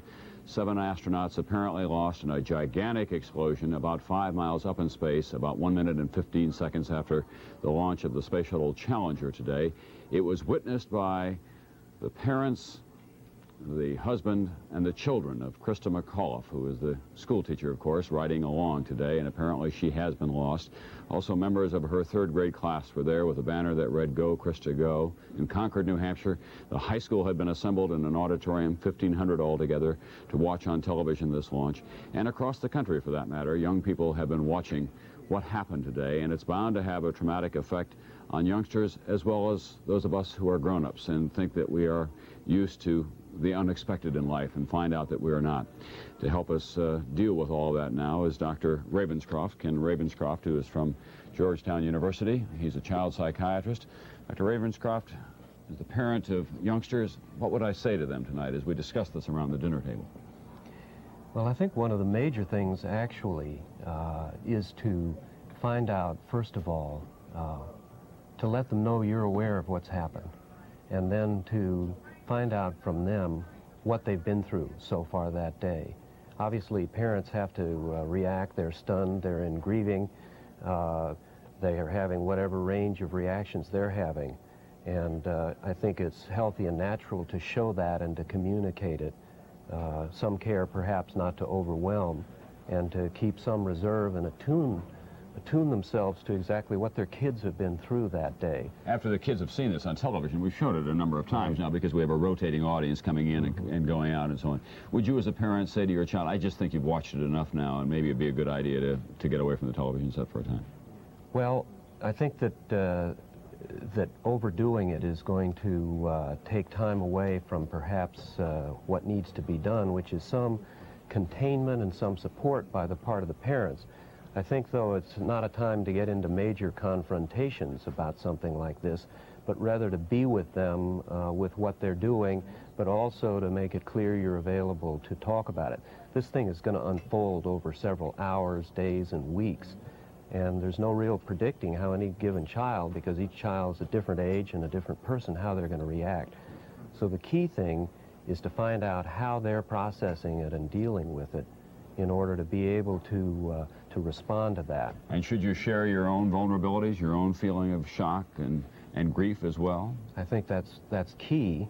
For many of these children, they haven't been through a tragedy of this magnitude and this level that really disrupts the sense of trust in the world and parents and government and technology. These kids have grown up taking the shuttle now, perhaps many of them, for granted. And because of Christa, there is a heavy personal identification and immediacy to it that intensifies the whole thing and the focus. So that parents who have been through this kind of thing before, I think, can model to some degree what it's like. And it's not modeling, it's genuine. You have this kind of effort, this kind of power involved in a technological effort, and as John Glenn just said, we get to taking it for granted, and yet there's bound to be something like this that's going to happen. And at that point, you realize that with great efforts and endeavors, tragedy can happen. It's an experience that's not only a common bond for the nation, but it is especially a common bond for families, for parents and children. Exactly. And to talk it out is the best thing. Yeah. Well, one key thing, kids often, younger kids, don't like to be put on the spot. They really would prefer not to be pressured. So the key thing is to ask them perhaps how their classmates reacted, how other people reacted, and through their indirect comments you can really warm them up or get a sense of how they're reacting, and then at that point maybe deal with it from your own point of view. Dr. Ravenscroft, thanks very much for coming in today. Okay, thank you. In a sense, the space program is one of the great common bonds of this country. In a way, we're all passengers on those flights when they go off, whether we're interested in the technology or not. You know, we identify with the astronauts. They are, as I indicated earlier, our folk heroes. We know them. If not personally, we know them by reputation, and not as well as we did the original group, of course, but still, they are part of the folklore of American life, and therefore, when something like this happens, it's bound to affect all of us. John Palmer is in New York now. John? Right, Tom. We understand that NASA officials are going to hold a briefing at 3:30 Eastern Time at the Kennedy Space Center at Cape Canaveral to give us the latest of their theories of what might have happened. And, of course, we're waiting for any word that we can get at that point, 18 or 25 miles off the coast where the debris from the Space Shuttle Challenger went down, to find out what they have found. The latest word we had about 45 minutes ago that they found no significant pieces of debris there, no pieces of the Space Shuttle Challenger, and of course they saw at that point no loss of life. We do have learned that the House of Representatives is going to meet in special session this afternoon to pass a resolution of sympathy for the shuttle crew. And as we heard earlier, the President has canceled his State of the Union address tonight, but he will address the American people tonight when he gets more details of what happened and the fate of the crew from NASA officials. And he also, of course, said that he has dispatched Vice President Bush immediately down to Cape Canaveral there to express condolences to members of the family, and he is being joined there by the acting NASA Administrator, Fred Graham. We want to now play once again the tape of this tragedy to you. It occurred at 11:38 Eastern Time this morning after the launch had been delayed a couple of hours today because of some icicles. It finally got off the ground at about 11:38, and as you can see, it lifted off the pad very smoothly. There appear to be no difficulties whatsoever. But it was not long after that that fragments from a $1.2 billion spacecraft and the 7 astronauts aboard until that fell into the ocean. There is doubt, of course, that any astronaut or person could survive. The explosion occurred as the Challenger was about 10 miles high, speeding toward orbit at 1,977 miles an hour. This is some members of the family of Christa McAuliffe, a school teacher from Concord, New Hampshire, watching there at the stands. Her husband, Stephen, was also there, as well as her 9-year-old daughter. We're moving up now to the time. There's a very close-up picture of this brilliant flash in the sky, this explosion. The theory being, obviously, it had to do with one of the fuel tanks. Just what happened, nobody knows, but it could well have been the tearing of a seam that attaches the spacecraft itself to the main rocket engine. They are moving to the point of separation. The explosion occurred about 30 seconds before the solid booster rockets normally fall off, and you many times have seen that. Here is the close-up, and there is the explosion aboard the Space Shuttle Challenger happening about 11:39 Eastern Time, and you see now what appears to be one of the solid booster rockets. This again is the family. This is Christy McAuliffe, astronaut, or rather teacher McAuliffe's family there. Her mother, her father there, other members of the family. At first they didn't know what was happening. Then it became clear when they said they had a major problem, and then the communications people down at NASA at the Cape, over the public relations or public address system, stated that there had been an explosion. A tragedy indeed. It is the first loss of American life aboard in flight, aboard the shuttle or any other kind of spacecraft in flight. Of course, there was a tragedy back in January of 1967 when Virgil Grissom and 2 other astronauts died in a fire aboard an Apollo spacecraft. But since that time, there has been no loss of life until today, when we can only but sadly presume that 7 Americans, including the first school teacher, the first, if you will, regular person, regular citizen up in space, apparently have been lost. One of the next flights was going to be taking a journalist into space. As the program was very ambitious for this year, they hope to send as many as 15 shuttle flights. There have been delays on the first one. There were delays and on this one also, several days of delays because of weather, one thing or another. You'll recall yesterday the problem seemed to have been with a screwdriver that delayed them for some time, and by that time the weather was not very favorable. This morning there was the scheduled liftoff was 9:38 Eastern Time, but there was a problem there with the freezing temperatures overnight. It dropped below the freezing point, and icicles developed on the main body of the spacecraft. That concerned the officials at NASA a little bit, so they delayed the flight. They even sent some people there to chip off some of those icicles. Then they determined that it really wasn't going to be much of a problem. About 10 o'clock it became above the freezing point, and they thought there would be no danger of the icicles during launch falling off and hitting the protective shield, those tiles. So nobody knows at this particular time what the problem was, but it is indeed a tragedy of the first magnitude in the space program. There's a lot of speculation that we've heard this afternoon of what this means to the space program. Obviously, there's going to be a delay while no launches ever takes place. That's an old NASA rule until they find out what happened on the last one, even if it's just a minor glitch. And of course, we have more than a minor glitch. We have a full-blown tragedy. Let's go back now to Washington, D.C. and Tom Brokaw. Tom? Thank you, John. Dan Molina is in Houston now, and we each have, I think, a model of the space shuttle as it is attached to the 2 solid rocket boosters, which are on either side of it here. I'll turn it so that you can see. These are the solid rocket boosters, and this is the external tank that we've been talking about all day long. What appeared to happen is that something happened down here where it attaches to the shuttle itself, and it fuels these main engines, and it appears to our naked eye, and not expert eye, although we've all been watching these for some time, it appears that that's where the explosion might have occurred just after these main engines were pushed forward to 104% or full throttle. They run at about 65% for the opening moments of the flight, up to about 1 minute, and then they push them forward so that they'll have enough to get into the orbit that they want to achieve. Under normal conditions, these 2 solid rocket boosters then would peel away and they would be parachuted back to Earth. And this big external tank, which is a very thin-skinned vessel containing, as I indicated earlier, almost 600,000 pounds of hydrogen and oxygen, then that just breaks up and goes off into space. But what happened today is that the entire system came apart.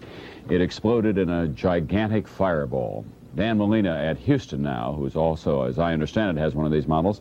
Dan, any further word down there, even speculation from some of the NASA officials?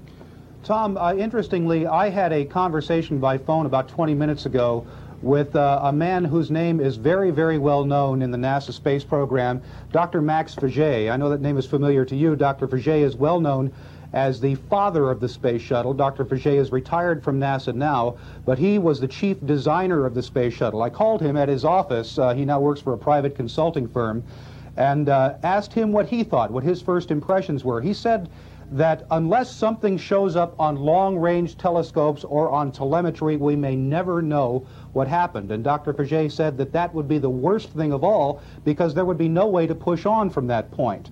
I asked him, Tom, about the fact that the explosion occurred, as you pointed out, at the point where they throttled up to 140% of the shuttle's capacity.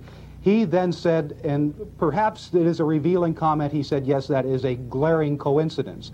I asked him if there were any flaws historically that he could recall, any things that concerned him or his team as he designed the shuttle that could possibly have resulted in something like this.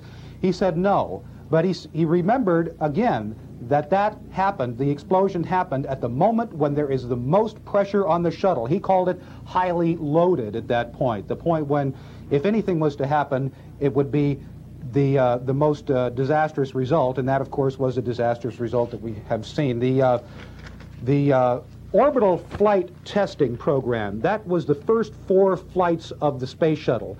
During those 4 flights, there was a lot of instrumentation, extra instrumentation on the Shuttle Columbia, to measure these kinds of things, to measure the pressure at various points on the shuttle's fuselage, to measure how the fuel was going through those lines, properly, improperly. But they took most of that instrumentation off after the first 4 flights, as they took off the ejection seats that in an emergency were planned to allow the crew to eject from the shuttle into the water. But one moment, Tom, we're hearing one announcement here. Beginning at 3:30 p.m. We're hearing a repeat of the announcement that there will be a press briefing this afternoon at 3:30 by Jess Moore, who is the NASA Associate Administrator for the Space Shuttle program. Carrying on, the ejection seats were removed because at that point they thought there was just no possibility of this serious a tragedy. No possibility in some people's minds, but in the astronauts' minds, Tom, as you have said, as Bob Bazell, Roy Neal has said this morning, if you talk to the astronauts, they knew that one day something serious would happen. They knew there was that possibility. As you have said, Tom, they're riding on a big bomb, a very, very powerful bomb, the most complex machine ever built, and they knew something could happen. Today it did. Once more to review, as you were saying, Tom, for people may not remember exactly what the components of the shuttle are. These are the solid rocket boosters. They provide 2 million pounds of thrust. This, the huge external tank, and the orbiter saddled on the outside of it. Tom? Thank you very much, Dan Molina. I had just been talking with somebody recently, a friend of mine in New York, who's watched a lot of the shuttle launches and never has fully understood just what does happen. This, in effect, becomes an airplane, a space airplane. After all this falls off, the shuttle then goes into launch, and as you can see, it looks like an airplane as I turn it to you.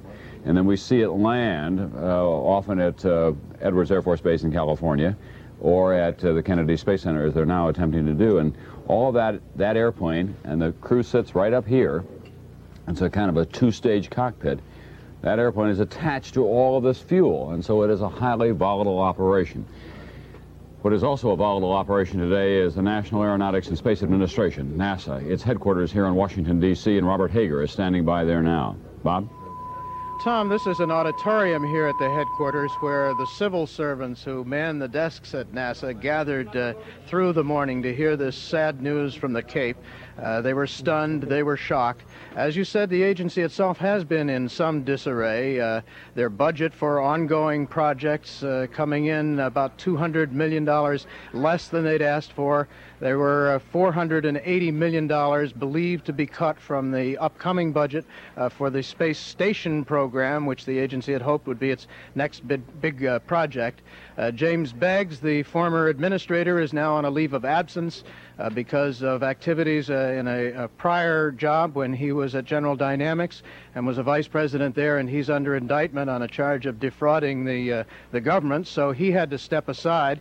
He is, as I say, on a leave of absence, so they have an acting administrator now in William Graham, so he's a new man on the job, although he's a longtime confidant to the president and to the Reagan administration generally. So things were already in some disarray here, and this is, beyond the human side of it, going to be an administrative blow for NASA. Tom?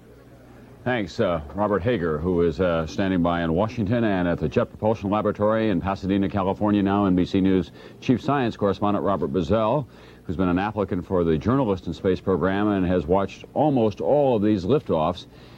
Bob, what are your thoughts about the future of NASA now? It is, as Bob Hager indicated, an agency that is under considerable stress already. And on Capitol Hill this afternoon, they're talking about the budget constraints. To replace this shuttle that blew up today cost more than $1 billion altogether. So NASA has problems that we can't even foresee at this time. Wouldn't you agree? Well, there certainly are. There's the problems associated with this immediate accident, which will certainly have long-term effects. But there were problems before this accident, and it's important to keep them in mind that they were there before. And one of the problems is that the Space Shuttle program has cost an enormous amount of money, more than was originally predicted. It was supposed to have been paying for itself long ago. It has yet to come close to paying for itself. So there's been a lot of pressure on Capitol Hill and in other places to have more and more unmanned space probes, such as the Voyager probe to distant planets that we've been covering here. But even to have more of the activities in orbit that the shuttle has been carrying out to be done by unmanned robots, because for a lot of these things it looks wonderful when it works well that human beings are doing it, but in fact it isn't necessary and it'd be a lot cheaper. There was that pressure on NASA beforehand, and there certainly is going to be more of that pressure now. All right, thanks very much. That's Robert Bazell at the Jet Propulsion Laboratory in Pasadena, California, where he had been assigned to record one of the triumphs in space, the successful flight of the Voyager spacecraft, which just this past week has returned to Earth. Those remarkable pictures of the moons from Uranus. And the spacecraft, the Voyager now, is going on from there to take a look at Neptune. Back here on Earth, we're dealing with this enormous tragedy, the explosion of the Space Shuttle Challenger today, about 1 minute and 15 seconds after it took off from the Kennedy Space Center with 7 people on board, including, as we continue to point out, the school teacher Christa McAuliffe, the first real civilian outside any governmental agency or governmental body to fly on the shuttle. And it appears that she was able to fly for only about 1 minute and 15 seconds. There has been no sign of survivors of any kind whatsoever. Small pieces of debris continue to rain down for about 40 minutes in a wide stretch of ocean off the east coast of Florida today. These are the people who are on board. We want to show them to you now and talk briefly as we can. The crew on board. Francis Richard Scobee was the pilot. He's 46 years old. Scobee has logged more than 6,500 hours in 45 types of aircraft, and he was the commander of this spacecraft today. Dick Scobee was a friend of Bob Bazell's and said to him recently, there's a possibility that one of these could blow up one day. Gregory B.Jarvis, a Hughes aircraft payload specialist, also on board. He'd been waiting for years for a mission. The payload specialists are the people who work with the experiments, of course.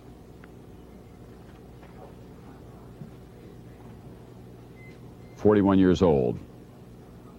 And Christa McAuliffe, the school teacher from Concord, New Hampshire, chosen in nationwide competition. Her husband and 2 children watching today along with her parents. She was 37 years old. Christa McAuliffe was to conduct Classrooms in Space. It was part of a program announced by President Reagan during the 1984 presidential campaign. Ronald McNair, 35 years old, one of the few black astronauts, was also on board today. He was a laser physics expert. He enjoyed what he called the fantasy of space.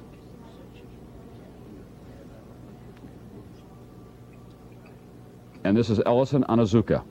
Ellison Onizuka was the first Japanese American in space. He was on board, an Air Force major.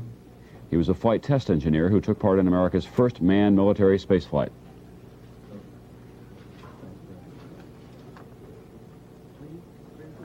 Judy Resnik, who had made an earlier flight.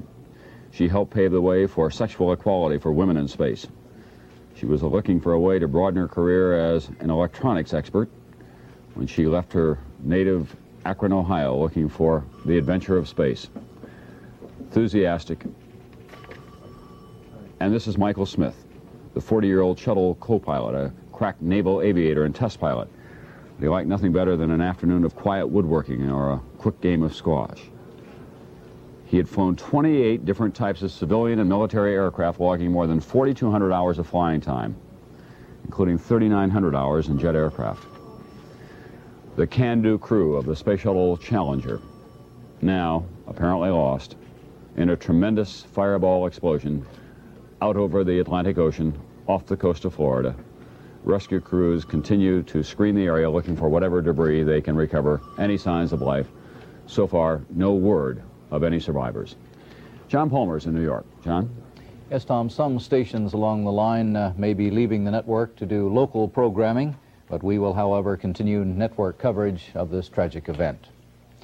We'd like to show you now two launches, the tragic launch today of the Space Shuttle Challenger and the launch back on January 12th of the Space Shuttle Columbia. That was the one that was delayed for some 7 days, you'll recall. Here they are now, side by side, today's launch and the launch on January 12th of the Columbia. Some observers felt that today's launch was a little bit slower in getting off the pad. There's no real indication that the computers show that to be true. But at this point, everything appears to be going well. Both launches look pretty much the same, mirror launches. But as this flight of the Challenger on your left, as it moves to 1 minute and about 15 seconds into the flight, there is the tragic explosion, the ball of fire, and then you see the pieces falling to Earth. It was almost an hour, we think that time is about correct, before they could get the ships in the area, the Coast Guard cutters, 3 of them, and a frigate and a hydrofoil launched along with paramedics and helicopters to that area because so much debris was falling down. Now we're getting very close to the point of the explosion. Again, obviously, it was a fuel explosion. How it happened, nobody knows. And then there is that painful mention made by Dan Molina from one of the experts who helped design the shuttle that we may never know what happened. That, of course, would be very bad indeed as we go forward, and if we go forward in the Space Shuttle program as we are doing now. Now the close-up on your left, there is the explosion of the Space Shuttle Challenger this morning, about 11:39 Eastern Time, and those 2 prongs moving out. One of them we can certainly identify as one of the solid rocket boosters, perhaps the other is, and then there you see all types of debris raining down in what, Tom, you described a little earlier as kind of a strange beauty there, a blue sky. The launch took off this morning. The weather was very clear, a delay for just a couple of hours there because of the weather conditions. To recap, it's been mentioned that the President has delayed or canceled his State of the Union address for tonight. He's moved it for 1 week. The House will meet in session, and they will, of course, pay tribute to the astronauts. Vice President Bush is now heading down toward the Cape. He is going with the acting administrator, Donald Graham. And also we expect to find a little bit more about, hopefully a lot more about what happened coming up in a little less than an hour now at 3:30 Eastern Time when NASA holds a news conference at the Kennedy Space Center at the Cape. Now back to Washington and Tom. Thanks, John Palmer. We've just been handed a press release by something called Caroon and Black in Space, Inc. That's a leading United States and international satellite and space insurance brokerage firm. It announced today, earlier, that it had donated a personal accident insurance policy to Sharon Christa McAuliffe, the high school teacher who will be the first private citizen to fly aboard the shuttle. The policy provides $1 million of coverage and includes all of McAuliffe's activities while she is riding as a passenger aboard the Orbiter Challenger on this mission. That was donated before the launch of today's flight, the launch that was tragically witnessed by Christa McAuliffe's husband, her 2 children, and her parents. Steve Delaney is at the Kennedy Space Center, Cape Canaveral, Florida, where George Bush and the acting administrator of NASA will be headed under President Reagan's directions. Steve?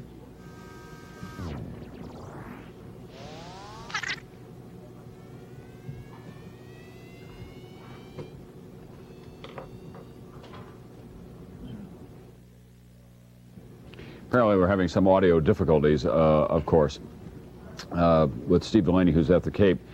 We want to just bring you up to date on what is likely to happen. We're going to have continuing coverage here on NBC News until this story is resolved in one form or another, and then we'll continue our coverage even after that. President Reagan has scheduled a special address to the nation tonight from the Oval Office directly.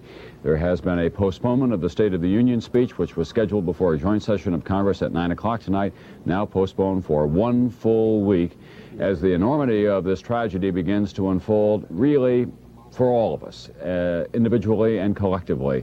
The tragedy begins to really deepen and to have the effect that any kind of tragedy of this sort has on all of us, because we are bound together in so many ways by the space program, and in a way I suppose that all of us were riding with Christa McAuliffe today. And now let's go back to the Kennedy Space Center and Steve Delaney. Steve? Yes, Tom. When Vice President Bush was first elected, was first in office early in 1981, I came down here with him to watch him go through a guided tour of the Columbia Space Shuttle, which was the first one to fly, had not yet flown.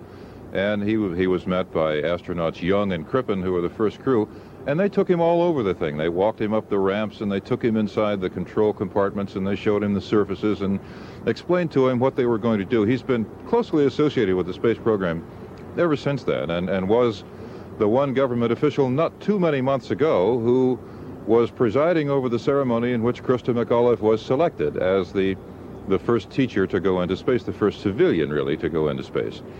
Mr. Bush will be coming down here with a heavy burden. He will be the one who will try to convey the nation's condolences, the nation's sympathies on the loss of the crew, not only to the McAuliffe family, but to the families of the other astronauts who were here. Several of them were staying around town, and they together, because the crew composed seven different people, were quite a sizable contingent of family, well-wishers, close relatives, not so close relatives in some cases. Some of the flyers on this group had extensive families, and a lot of them were here. But the Vice President will come down. He will be one of those who will try in an official way to express his sympathy, the President's, the kinds of feelings that have caused the delay in the State of the Union message, which was scheduled for tonight. Officially, the United States government is putting aside its business in a way, so that through the offices of the Vice President and his associates who will be coming with him, they can try to ease the burdens and ease the pains of those who have felt this loss. It is not one of the brighter facets of the job of being Vice President, but it's that sort of duty that falls on one from time to time. So he'll be here later, and I'm sure that he'll be closeted in private with the survivors, the families of today's crew. Tom?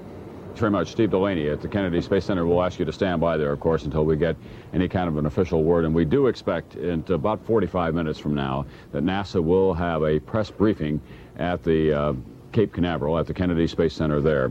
With me now is Norman Baker. He's the editor of Defense Daily here in Washington, which is a publication of Space Publications Incorporated. This is obviously a great tragedy for the families of the astronauts that are involved and for the space program as well. Wouldn't you think that we'll have serious, enormous delays that we can't even foresee at this time in the space program, both politically and technologically and financially? Well, yes, Tom, it's really hard to imagine what effect it's going to have on it, because first off, this is the first major setback, truly major setback that the space program has had since its inception. We did have that Apollo 1 fire in which 3 astronauts were killed while they were testing the spacecraft on the ground.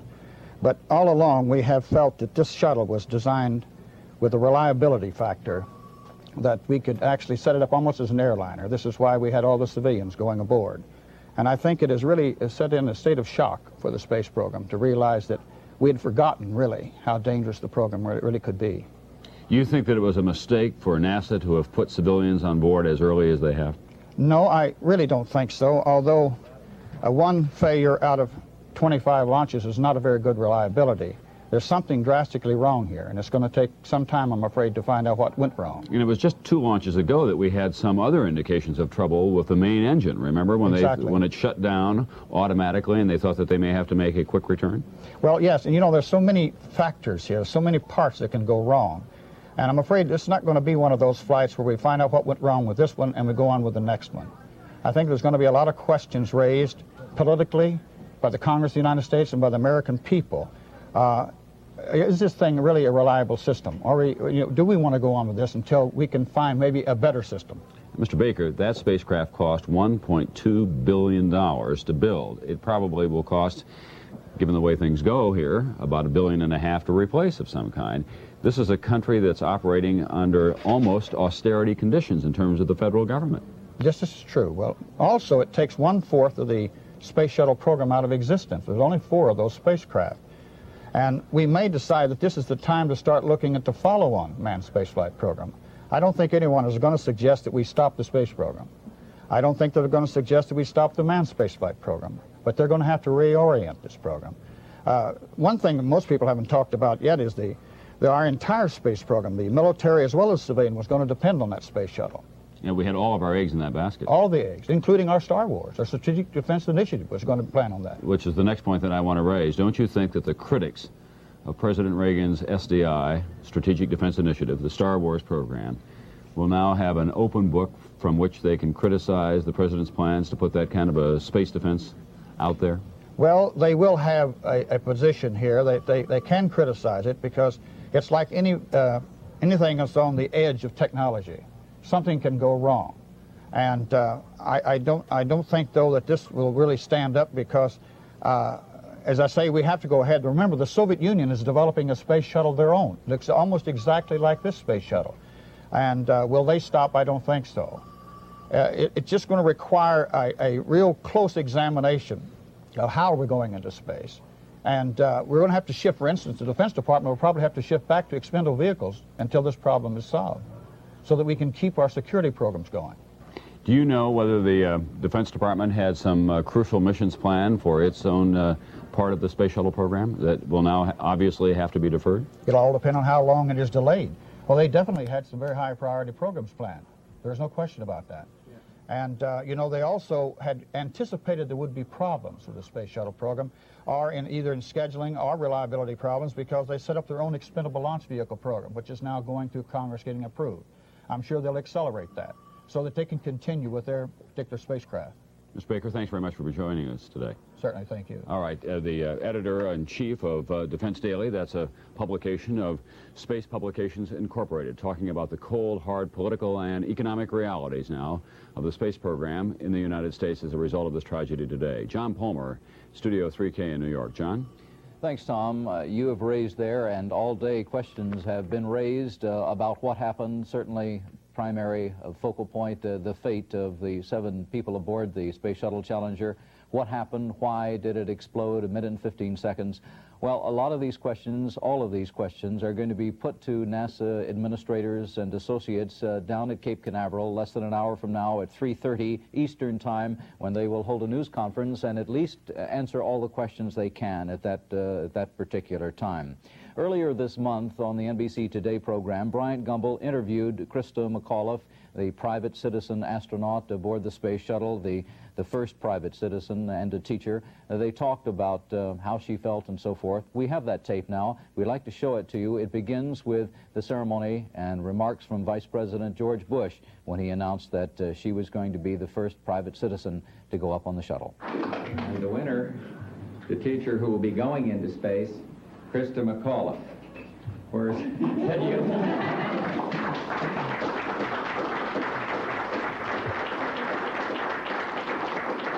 Christa teaches in Concord High School in Concord, New Hampshire. She teaches high school social studies. She's been teaching for 12 years. She plans to keep a journal of her experiences in space.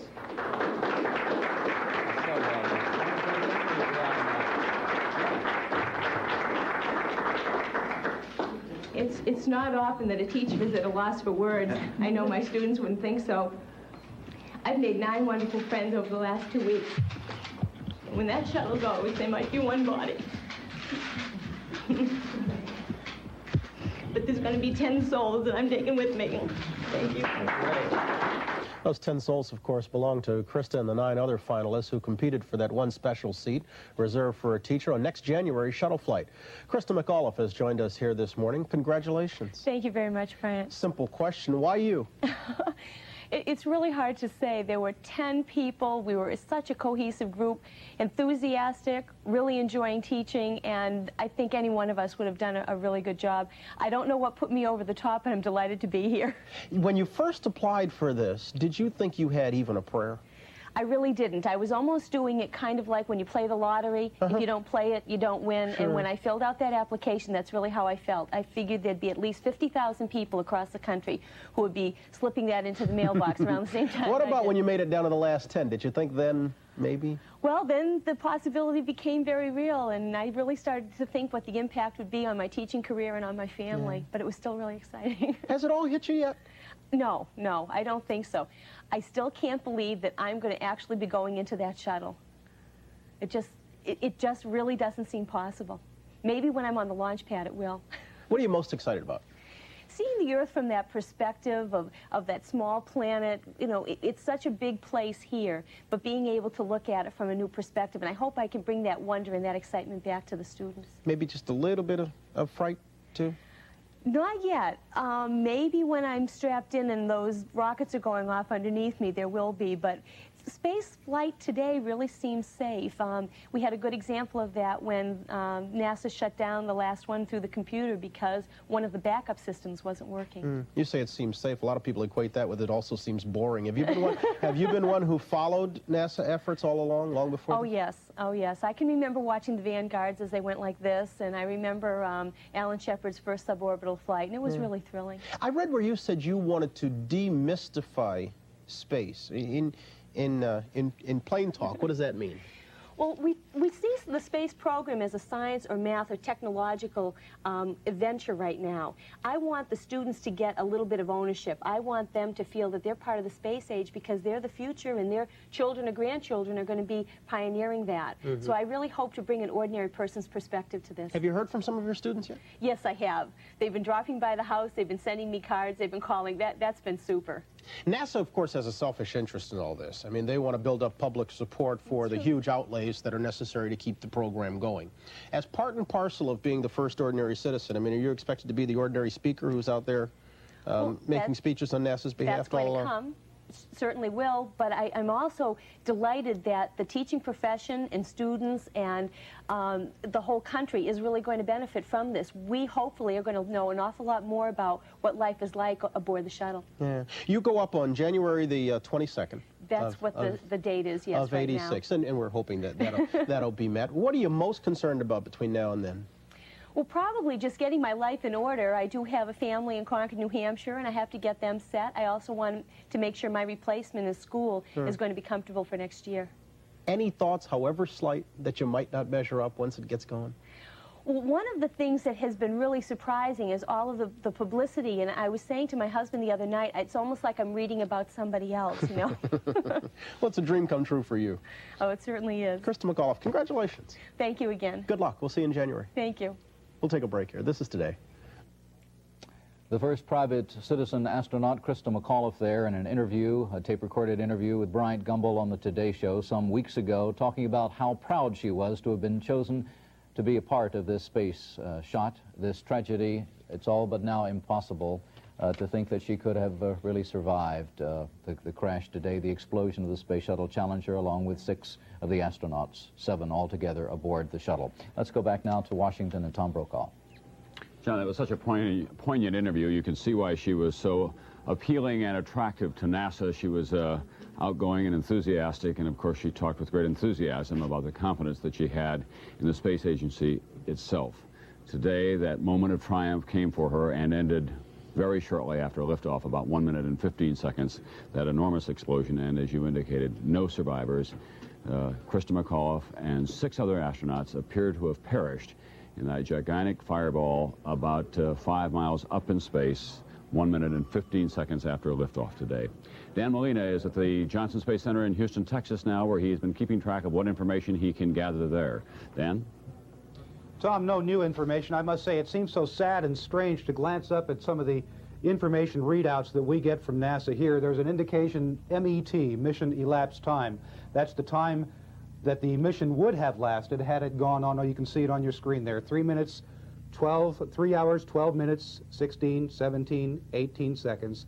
That's the amount of time that the mission would have lasted had it not ended in the terrible, terrible tragedy this morning. And I must echo John's observation. It seems all but impossible now to look back to this morning when we were talking about ice problems, little problems, something that NASA has been so cautious about, little problems all the way along the line. And this morning, though, it looked like those little problems were going to be overcome. We saw a very happy crew first thing this morning. You just saw Christa McAuliffe. There's the crew with their traditional breakfast, the cake in front of them. Everybody ready to go this morning. They had glitches along the line, but this morning there was that attitude like today we were going to get off the launch pad. We're ready to go. NASA's ready to go. We had an extra hour of sleep, I know they were thinking. They were delayed about an hour because there was a problem with an electronic fire detector that was on the pad itself. No indication that that electronic problem had anything to do with the accident today. There is Christa McAuliffe parading out with her fellow crew members, Onizuka giving a wave as they go into the elevator that would take them to the van that would then take them out to the launch pad. 7 members on this crew, a very experienced crew, being applauded there. Dick Scobee leading the way, mission commander. Judy Resnik behind him, Ron McNair, Mike Smith, all of them headed out to the launch pad, confident that today would be the day. We're going to go, they said earlier on today, headed for the van that would take them out to the launch pad. It was a very, very clear, very, very cold morning at the Cape today. We were talking about ice problems earlier on. There was the chance, if they lifted off with icicles around the shuttle, that one of those icicles might break off and damage the heat protection tiles. That would pose a hazard to re-entry, and so they were worried about that. They delayed because of that problem for some time, but there is, again, no connection between anything that could have resulted from that and the tragedy today. This is Christa McAuliffe putting on a vest that is full of life-preserving equipment should the shuttle land on the water. There is always that contingency that they plan for, as they plan for any number of them. That vest has a life preserver in it that could keep an astronaut afloat for some 24 hours, food and things like that. That's one of the contingencies that they plan for. There are ways that they can get out of that hatch and swing down into the water if, in fact, they were to land on the water. That contingency is one of several, as I say, that NASA plans for including the landing at one of several overseas landing sites. We were all very aware of the possibility of that some missions ago when a sensor indicated that a main engine had shut down on the shuttle. It turned out that it was the sensor's fault, not the engine's fault. Everybody was very scared about that, and we became very aware at that point of the possibility of something serious happening to the shuttle. People who are close to the program, astronauts all the time, say something's going to happen serious one day.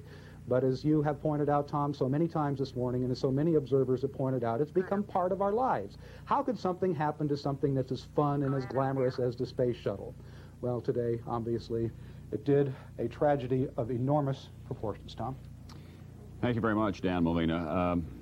As we indicated recently, there's been a lot of attention about journalists going into space. Walter Cronkite appearing in space regalia on the front page of some newspapers and in magazines as well. Any number of us have applied to NASA, to a special screening committee that they have organized to see if we could be the first journalist to go into space as well. Obviously, the future of the journalist in space program remains very much up in air as well as the future of the Space Shuttle program. Someone who has watched all of this since the inception, and an original member of the Right Stuff group, was Deke Slayton. You'll remember him, one of the original astronauts who could not fly because of a heart murmur, later was able to go into space, now involved in a private space enterprise, hopes to launch communication satellites and others as well. He's with us now from Houston, Texas. Mr. Slayton, as you watch those videotape replays of what happened today, could you get any indication at all through the naked eye what may have gone wrong? No, not really. I could just speculate like everybody else. If I had to speculate, I'd say it's probably a 90% probability something with the main engine, since they just did clearance to throttle up, and usually things fail when you're in a transient state.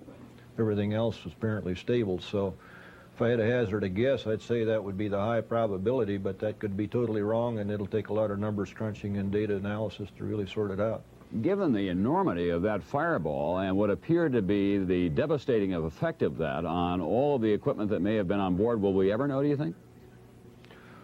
That's a good question. There's a lot of telemetry available, of course, and that'll be available to analyze from the records, and hopefully they'll sort out the precise cause. But we've had similar situations before, obviously without crews on board, where we didn't know the precise cause of an accident, and we did what we call a shotgun fix. We fix everything that could have caused it, and the system continues to work. We did that back in the Atlas program on Mercury. Mr. Slayton, we've all been talking about the Space Shuttle program as if it's a routine shuttle flight from Washington to New York, talking about putting not just congressmen and senators up, but now school teachers and maybe even journalists in the future. Have we all become too sanguine about what can happen in space with these enormously complex vehicles? Yeah, I think so. I think, as was noted many times earlier, NASA's a victim of its own successes here, and people have begun to accept anything that NASA does is guaranteed to work, and fortunately it has up to this point. But all of us in the business recognize that it's still high technology and there's some risk associated with it, and sooner or later you're going to have a failure. Nobody ever built the perfect machine yet, and the shuttle certainly isn't, but it's still a very good machine. I'm confident they'll sort the problem out, and we'll press on with the program. You learn from your mistakes. I'm not asking you to be unduly critical of your old agency, but do you think that NASA was too public relations oriented in getting civilians to fly on the shuttle? Well, my opinion has always been nobody should ever fly in a space flight that doesn't have a good reason to be on. It's still not at the stage where you're going to haul people along for a joyride. It's not for me to evaluate the importance of each crew member on each flight. And certainly there's some merit in having a teacher on board this one in terms of fostering education in the country, particularly the science and technology related education. And so it's not for me to judge whether that was worth the sacrifice or not. That'll take history to do that. But I don't believe anybody should go that doesn't have a good solid reason to be there. You're a kind of competitor of NASA now. You're involved with a private program that hopes to launch its own set of satellites from private enterprise and so on. Do you think that the United States has invested too much of its space resources in the shuttle program? That is, that we've got too many eggs in that one basket? Well, no, not really. We're not a competitor in a very strong sense. We're dealing in a different segment of the market, but as far as the bigger payloads are concerned, that is true.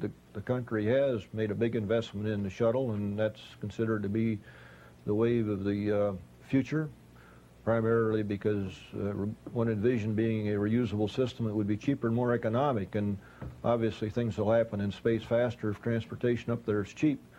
But there is a potential single point failure there if this turns out to be a generic type problem that requires shutting the whole fleet down for a year or so, which is not impossible. We'll have a serious problem. And I think it probably would be wise to have a backup capability in this country, a launch capability, and that's what the old expendables, which are considered obsolete, can still provide you for many, many missions. So I still think the country needs to carry an expendable capability along with the great things the shuttle can do. What was your immediate reaction, Dick Slayton, when you saw that videotape of the explosion today? Personal? Well, it caught me not totally by surprise because I knew the thing had happened. So I was just looking to try to detect, if possible, what might have failed at what point. And that was my prime interest in watching it. Did you know any of the astronauts on board? Pleasant sight. Did you know any of the astronauts on board? Oh, yeah, I knew them all. Yeah, I worked with them and knew them all very well. And you've been at this business a long, long time, both as a pilot and as an astronaut. Do you ever get in a mindset that you can deal with the emotional impact of something like this?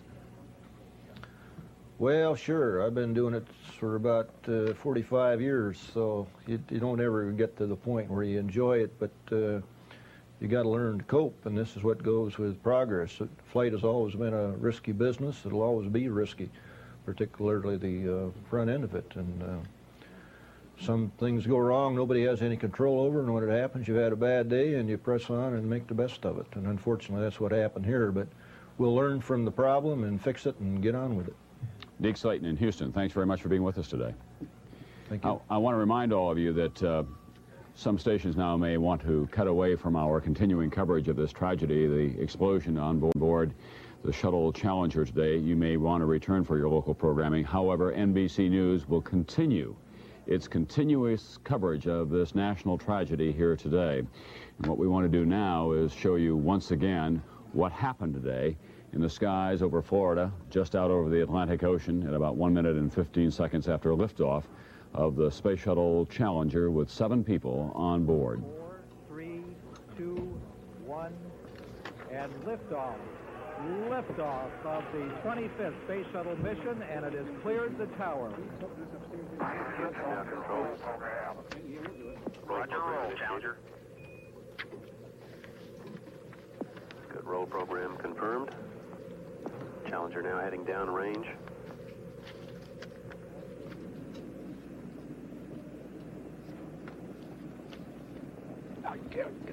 Engines beginning throttling down now at 94%. Normal throttles for most of the flight, 104%. throttle down to 65% shortly. Engines at 65%, 3 engines running normally, 3 good fuel cells, 3 good APUs.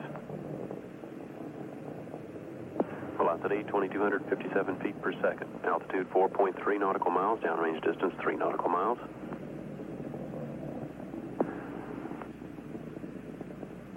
Engines throttling up, 3 engines now at 104%. Challenger, go at throttle up. Challenger, go at throttle up.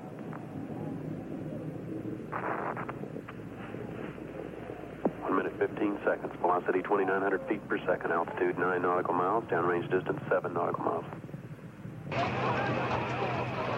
Those are the parents, Ed and Grace Corrigan, the parents of Christa McAuliffe. It appears at this point they don't know what has happened, but others, of course, realize that something seriously has gone wrong.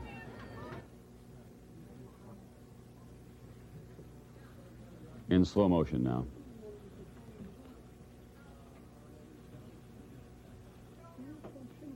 To my eye, at least, it appears that the entire external tank just came apart and became one gigantic fireball. It would have been, at that point, a bomb. To the right, you see the solid rocket booster peeling off. It appears that it was that big fuel tank that we see attached to it, the largest part of the shuttle program, that just seemed to come apart. And, of course, it is chock-a-block with volatile oxygen and hydrogen to fuel the main engines. The parents, Ed and Grace Corrigan, as they were watching that, didn't quite know what to believe as we looked at them. And, of course, this was their first launch, and as they looked at it, it appeared that there may have been a second booster going off one kind or another. But, unfortunately, that was not the case at all. In Concord, New Hampshire, where Christa McAuliffe was a school teacher, the entire community was involved, as you might expect. Her third grade class was at Cape Canaveral today with a large banner watching that tragic scene. The banner said, "Go, Christa, go." And at a high school auditorium, there were about 1,500 students assembled so that they could watch on television. Here are the kids.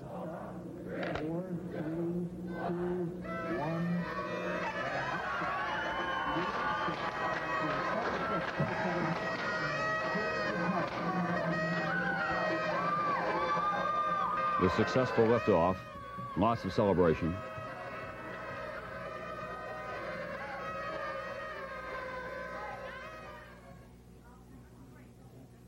But then something is wrong.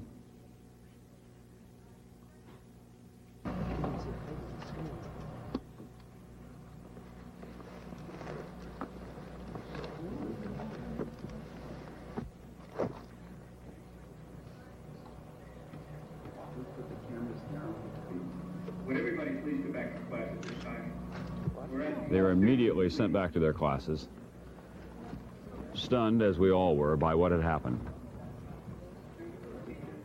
But a much closer personal attachment to at least one member of that shuttle crew, Christa McAuliffe, a school teacher in the community of Concord. The ebullience of high school students drained from them as they watched on television screens as the shuttle blew up today.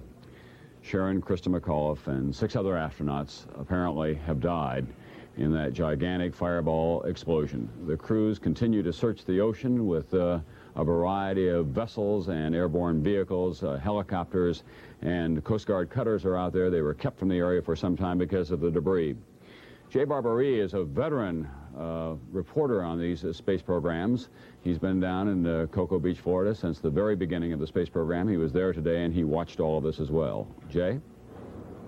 Well, it was something that you didn't want to see, Tom. We were watching it as it took place into a blue sky, and we were watching it as it happened. Of course, when we saw it, we knew what had happened, but we just didn't want to believe it. And now the recovery forces are hard at work 18 miles east of here, trying to find what is the remains of Challenger and the crew. Jay, no word whatsoever, I gather, from the NASA officials who are still assembled there. They're giving you no indication, and we expect, a press briefing in about 20 minutes or so? That's correct. We will have the top officials here, and at that time, we should know what has been taking place since the Challenger went down. But as now, there's only speculation and only looking at the videotapes, and we know the recovery crews are out there. What they've found, we do not know, but we should know shortly. What happened to Christa's husband and children and her parents? Do you know? Where were they taken? Well, they were, of course, escorted by NASA personnel, and I'm sure that they were taken back to the astronaut quarters, which is only a couple of miles from here, and I'm sure they're in seclusion there.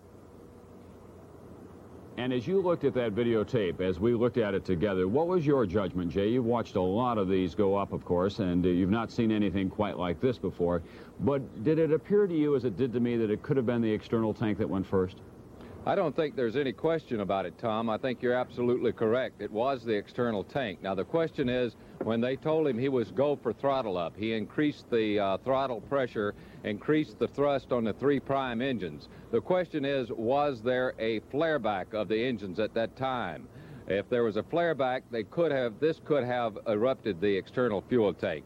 There could have been any kind of eruption of the ducts leading the hydrogen and the oxygen into the engines. But it occurred at the base of that tank without question. Why it occurred, of course, is the question. Is it conceivable, and again we point out that this is only speculation on our part, but is it conceivable that it might have been weather related, that there was ice forming, of course, at the base of the main engine earlier in the day? Is it possible that ice may have played a role in all of this?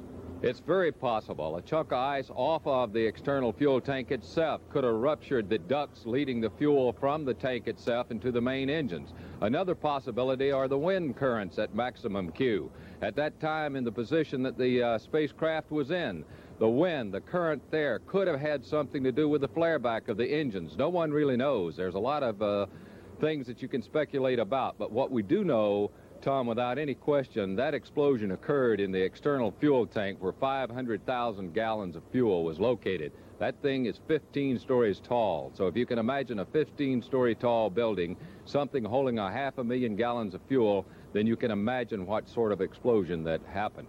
All right, we want to show once again on the model that we have here in our Washington studios just what we're talking about. This is the space shuttle itself. This is the vehicle, this is the Challenger, and it is attached to all of this propellant.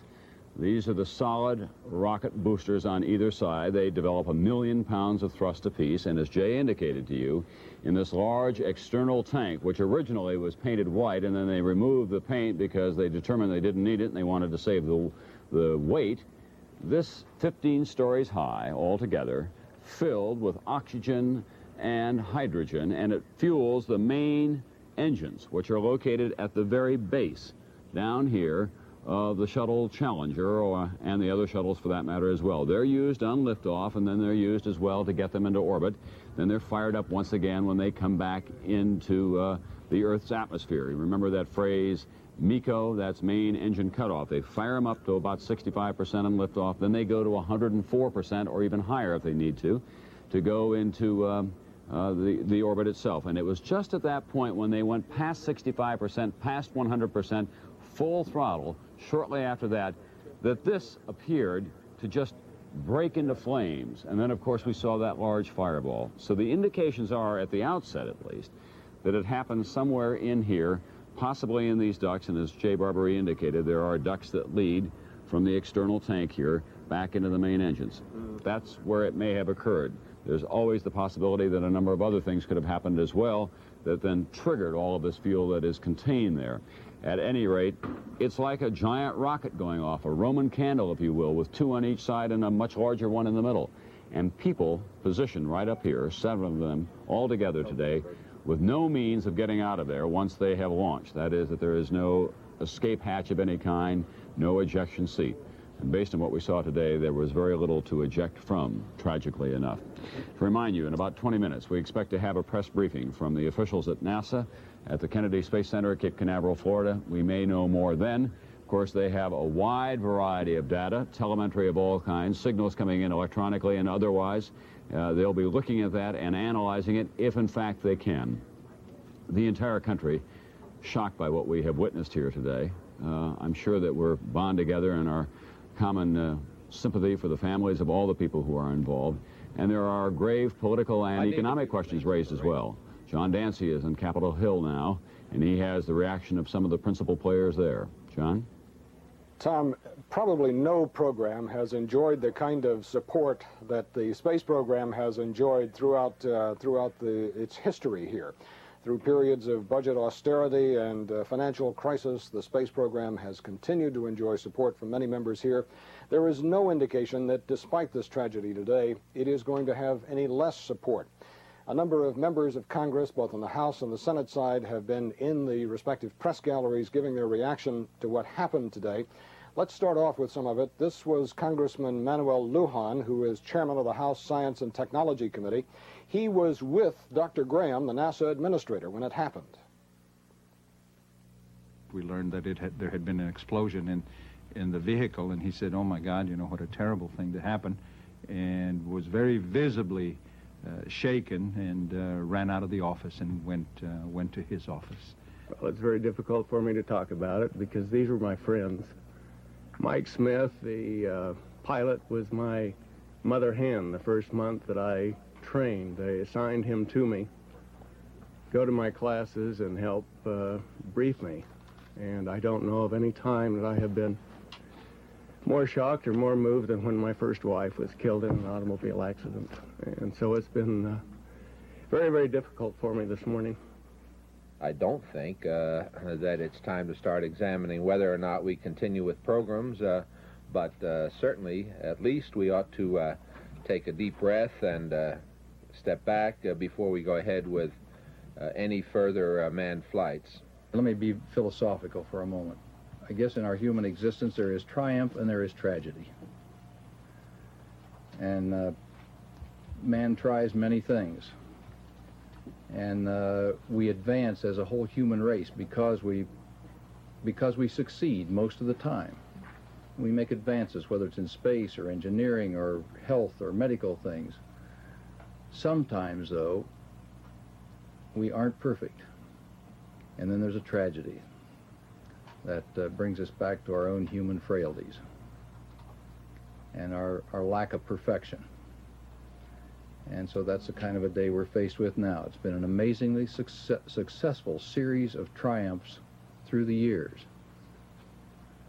But it also is fraught with the possibility of tragedy, and that's what we came up against today. Tom, Senator Glenn and Senator Garn, the two senators who have flown in space, will be going with the Vice President in about 15 minutes from now, headed for Cape Canaveral to be there and to console the families who today were struck by this tragedy. Tom? John, I think that we'll also hear later this afternoon from Congressman Bill Nelson. It is in his district that the Kennedy Space Center is located, and he flew on the most recent of these space shuttle flights as well. We've not yet heard from him today, but are you hearing up there that we could very likely hear from him as well? Congressman Nelson has scheduled a press conference at about 4 o'clock this afternoon. He was on the most recent space flight, as a matter of fact. Came back from it very successfully, very much a booster of the space program, as are most members of Congress, Tom. It is a program that has really enjoyed tremendous success here, even back during the 60s when we were first trying to get to the moon. There was a lot of talk about we ought not to be doing this, we ought to be putting our money somewhere else. But in fact, Congress continued to support it and continues to support the Shuttle program. There are, of course, some questions raised for members of the House Armed Services Committee and the Senate Armed Services Committee. They are going to question what all this means first for the military space program. The military had depended to a certain extent on the space shuttle to launch some military satellites. Of course, there were other expendable rockets that were used for that as well. So in the military, where you have had people who've questioned the value of the shuttle program all along, this is going to add fuel to that controversy. It seems to me that it also raises some questions about SDI, the Star Wars program. When Senator Lautenberg was up here today, he was talking about the fact that you're getting into areas of tremendous high tech here, where you're depending on technological feats which have never been accomplished before. And when you look at something which is, compared to SDI, as relatively simple as the shuttle program, then it has to raise questions in your mind, and it has to give you pause as to whether or not we should be going ahead with the SDI program, whether or not it can in fact do all the wondrous things that the administration claims it will do. Tom? John, my guess is that you're not hearing much learned discussion about the future of the space program today up there. My guess is that members of both the Senate and the House are reacting as the rest of us are, trying to deal with our own emotions as we watch all of this, holding out the slimmest of hope that perhaps one of the astronauts or all of them could have survived, although that seems almost totally unlikely at this time. Are you hearing any real profound discussion about what the program may do? People here, of course, react in a very human fashion to what's going on. They're just as human as the rest of us in a situation like this, and they were just as stunned as the rest of us by this news. What every senator and every House member has said is that there has to be a pause. NASA must not fly another shuttle until we know what happened. The consensus seems to be that NASA should examine it, that they have the expertise. There should not necessarily be a blue ribbon panel, but that NASA should go ahead now, examine what happens. It is still, to a certain extent, a test program, and in any test program, you are going to expect failures like this. Congress, the reaction from here has been, in that sense, very mature and not hysterical. No one has said, oh, let's call it off because it's just not working. But there are real financial constraints in the country already, and this space shuttle that blew up today cost more than $1 billion, probably cost $1.5 billion to replace it. That's going to have an effect, no matter how we feel about it right now, on the entire budget process, isn't it? Graham Rudman certainly is going to have an effect on NASA because, as one of your guests earlier was talking about, the fact that this is 1/4 of the civilian space program that blew up today. One space shuttle out of 4. That's going to have to be replaced if we are, in fact, to continue at the same level. Graham Rudman, the law mandating cuts in the budget, is certainly going to have an effect on the space program. Will we go ahead and replace that space shuttle, or will we just let it pass and go ahead with 3 at this point? Thank you very much, John Dancy on Capitol Hill today. We want to remind you once again of what we have ahead of us. In about 10 minutes, we expect to hear from NASA officials their first full-blown report since the explosion on board. It appeared to be in the external tank of the Space Shuttle Challenger today about 2 minutes after liftoff, actually a little less than that, somewhere between 1 minute and 2 minutes altogether, at about 5 miles in space, about 18 miles downrange from the Kennedy Space Center in Florida. It appeared that all 7 astronauts on board were killed. That includes the 37-year-old school teacher, Christa McAuliffe, who was flying as part of the civilian and space program that the Reagan administration launched during the presidential campaign of 1984. The tragedy was witnessed by her husband and 2 small children, as well as by her parents and members of her 3rd grade class from Concord, New Hampshire. Tonight, President Reagan will make a special address to the American people directly from the Oval Office. His State of the Union speech, which had been scheduled for 9 p.m. Eastern Time, now has been postponed until next Tuesday. What time he'll make his speech tonight, we're uncertain at this point. As soon as the White House tells us, we'll, of course, pass that along to you. Mrs. Reagan was watching all of this today, as it turns out, live on television from the private quarters at the White House. Her immediate reaction was, oh my God, and then she, according to a spokesperson, prayed that there would be some survivors of some kind. But to repeat once again, it appears that apparently all 7 on board have perished in that gigantic explosion. I happen to be at the White House for a briefing with Chief of Staff Ronald Reagan and other correspondents, and Pat Buchanan and Admiral Poindexter, who is the chairman of the National Security Council. When a note was passed to Buchanan and Poindexter, they left the room. We didn't know whether they were leaving prematurely or for what reason, when suddenly someone came back in, handed Don Reagan a note, and it said simply, the shuttle has blown up, details to follow. And he looked at us, and we were as stunned as he was, and then, of course, that briefing broke up. It was shortly after that that President Reagan, or about that time, that President Reagan was notified. He felt very strongly about the families of all the people who were involved. He watched, as we all did, in great shock, the television replays of that explosion today. Where do we go from here? Where do we go from here as a nation with the space program? Where do we go from here financially and politically? Those questions simply cannot be answered today. But the risk, of course, that we all take in being involved in great enterprises is that human sacrifice of one kind or another will be required, as we heard John Glenn saying a little while ago. The real question that remains to be answered, of course, is, was there some kind of incompetence on the part of those people who are charged with the Space Shuttle program? I'm only raising it as a question. We do not know the answer to that yet. That will take a long and meticulous investigation before we can determine that. But the American public will be demanding some difficult answers to some difficult questions, and of course we'll all have to examine what it is that we want from this era of high technology. Dan Molina is at Houston. That's at the Johnson Space Center there, where he has been keeping track of what little they know at this time. Dan? Christa McAuliffe looks every inch an astronaut these days, and her crewmates treat her like one of the gang. This was a little trek up to break the sound barrier with Dick Scobee, her mission commander.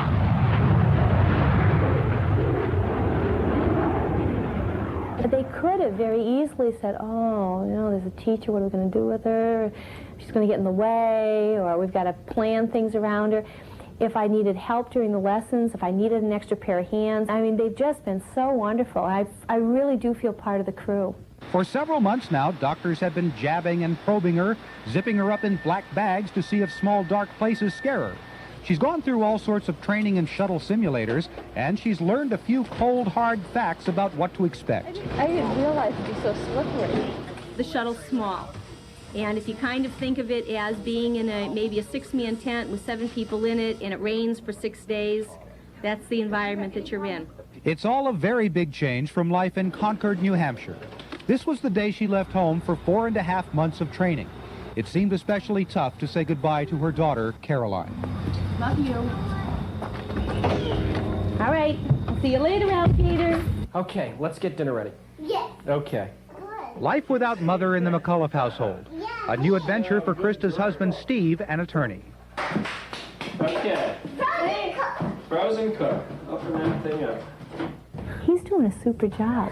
I mean, he took over single parenting without missing a beat. The kids are doing well. He's doing well. I mean, he's doing so well that when I came home the last time, I walked in the kitchen to do something, and he kind of looked and he said, excuse me, he said, we don't do that way anymore. I said, pardon me. She's part astronaut now, but still a teacher first.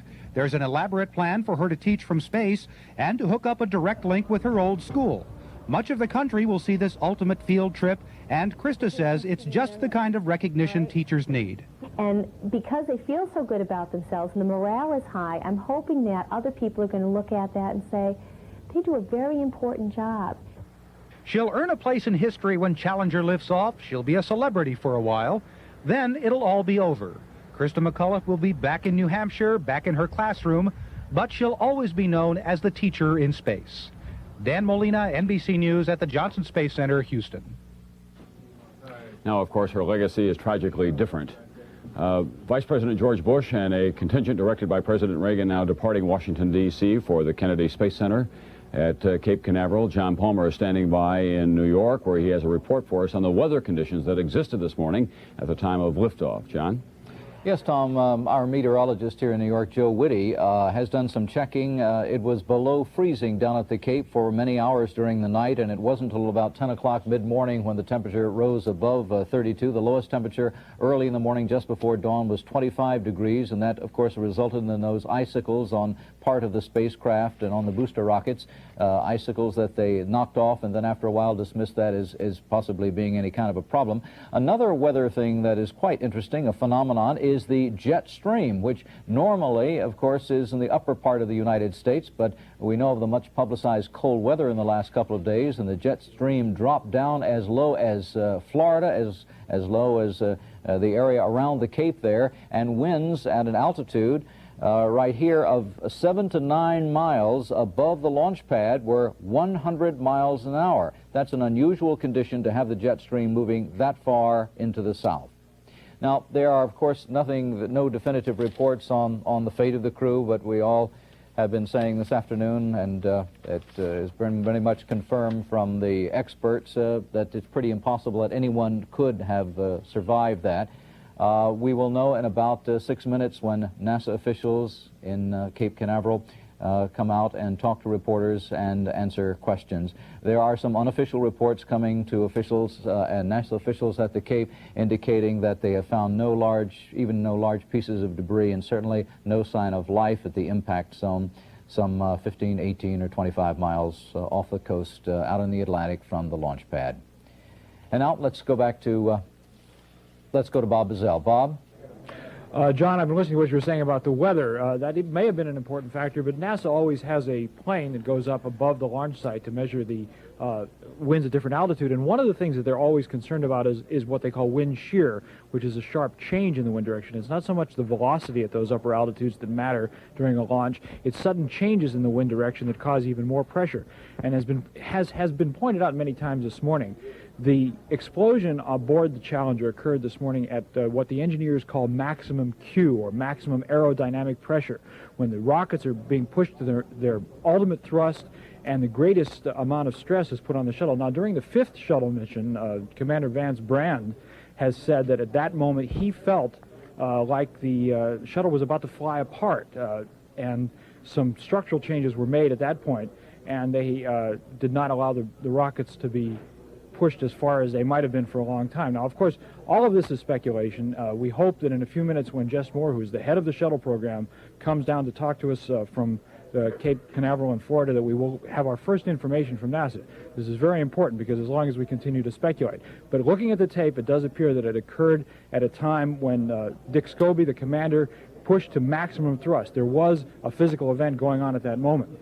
And to recap something that I said earlier, several hours earlier, we've been talking for a long time, and I think it's especially poignant right now, that Commander Scobee did tell me several times, as a matter of fact, because this was something that we talked about, that someday a shuttle was going to blow up. He said he had been a test pilot, he had been a Vietnam veteran, much decorated for combat missions in Southeast Asia, and he said that there was no question in his mind that someday a space shuttle would explode. He said it was a complex piece of machinery, a lot of explosives. You have to remember that you have to have enough rocket thrust to get 17,000 miles an hour to go into orbit, hundreds of thousands of pounds of explosive fuel. And someday this complex piece of machinery was going to fail, just like inevitably, if you have enough airplane flights, one of those airplanes is going to crash.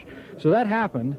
And he said that he certainly hoped that the shuttle program didn't come to an end. Now, I think that is not going to be the case for a while. There's certainly going to be a postponement in the shuttle program, because, as other people pointed out this morning, it has always been NASA's policy, when there's even the slightest glitch, not to fly again until anybody discovers what caused that glitch. So here we have obviously a much more serious situation. It's going to take extremely complex analysis. The engineers at several locations around the country are now beginning what they call failure analysis. That is, to try to recreate the accident as best they possibly can, both from the videotapes and from what's called the telemetry. That is the information that's being sent by all sorts of automatic devices on the spacecraft. And when they try to recreate that, they'll try to find what the failure was. And the one thing we can say for certain is, until that is understood, and until somebody can say what caused that accident, there will never be another shuttle flight. Now, it could be very soon. It could be that it was a fairly simple failure and something that can be replaced, or it could be because of the nature of the vast explosion that it'll be a long time until it'll be found. But right now we just don't know, and we're looking forward to hearing from Jess Moore at Cape Canaveral any time now. Bob, we can go back certainly to January of 1967. That was the last time there was loss of life with the American space program. And that was the fire aboard the capsule of the Apollo, when astronaut Virgil Grissom and 2 other astronauts lost their lives that tragic night when that fire occurred. But it's, I think, worth noting that it was some 18 months before they launched again. So that might give us some idea of the kind of investigation, the kind of work, the kind of painstaking care that's going to be involved here in trying to find out what went wrong. Now, in about a minute and a half, excuse me, Bob? Yeah, we've just gotten word here at the Jet Propulsion Laboratory that the press conference has been delayed for half an hour, and we can expect it to start at 4 o'clock Eastern Time. To continue on along that point about the Apollo accident, one of the things that in people talking about the history of the space program have always said that the Apollo program, the rush to get a man on the moon, had proceeded in a way that wasn't the best way until that accident. And in fact, it was that accident and the 18-month delay that you talked about made NASA reconsider its entire approach to manned spaceflight. And many people said that many of the successes that followed never would have been possible if it hadn't been for that terrible tragedy. Now, we have a situation here, obviously, where the same kind of extensive analysis will have to go on again. But one of the things that was part of the Space Shuttle program was redundancy. That was, there was at least 2 of everything that was needed for a safe flight. And so it could not have been a simple failure that caused this thing, a simple failure of something that was necessary. It was what engineers call a catastrophic failure. Several things had to go wrong at once, and from the looks of those tapes, that was certainly the case. Very much, Bob Bazell. This is Tom Brokaw back in Washington, and John Palmer in New York, if you'll both just stand by there, as we all will throughout the day. It is now coming up on 3:30 Eastern Standard Time. We want to remind our local stations along the way that if they want to return to their local programming, now is the time to do that.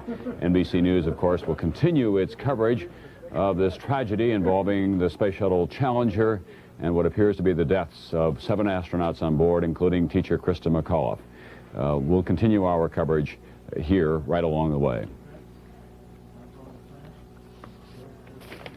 We want to tell you as well that on Capitol Hill today there was the same kind of shocked reaction that we've all had across the country. House Speaker Thomas P. Tip O'Neill went to the Speaker's microphone in the well of the House of Representatives, and he offered his comments on what we've all been through.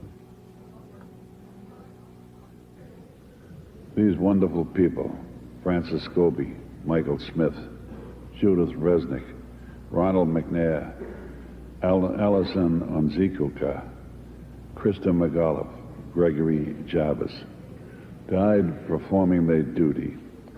They died not as individuals of a crew, but working as a team, united in devotion and a commitment to the United States, their country. This afternoon, we are united in the same spirit as the crew. Oh, our deep feeling for them. We pray for these brave Americans, for their families. House Speaker Thomas P. Tip O'Neill talking about the deaths of the astronauts. There's been no official confirmation of that, but of course it's important to indicate that we all believe that there was no way that they could have survived that enormous explosion that was described to Roy Neal earlier in the day as the size of a small nuclear charge. It appears that the large external tank just blew up.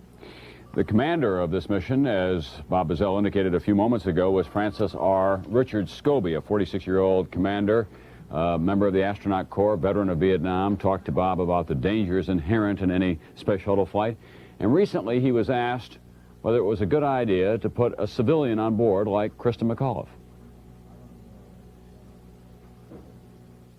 There ought to be some return on the investment, because it's not cheap to fly people in space, and it's not undangerous. It's not, you know, it may look that way, and we do these flights repetitively, and they get kind of a commonplaceness to them that's really not there, because each one of them is an individual technological marvel in itself, and you lose that by watching so many of them. There are a lot of things that go on during a space flight, and it's not easy to do, and it may look easy from the outside. It's not easy from the inside. And so you ought to be sending people like this that are going to make a return on that investment, and it really is an investment in them, so there ought to be a return involved in it, and in this case there is. Richard Scobee, the 46-year-old commander of the Shuttle Challenger, which blew up today shortly after he sent word back to Cape Canaveral, Roger, go, at full throttle up. Just moments later, the entire spacecraft was engulfed in a gigantic explosion, and debris began to rain down on the Atlantic Ocean. Steve Delaney is at Cape Canaveral now, where he has been with veteran watchers of the Space Shuttle program all day long. We're all left to wait until NASA has something to say, and Steve is standing by now with a veteran space correspondent. Steve?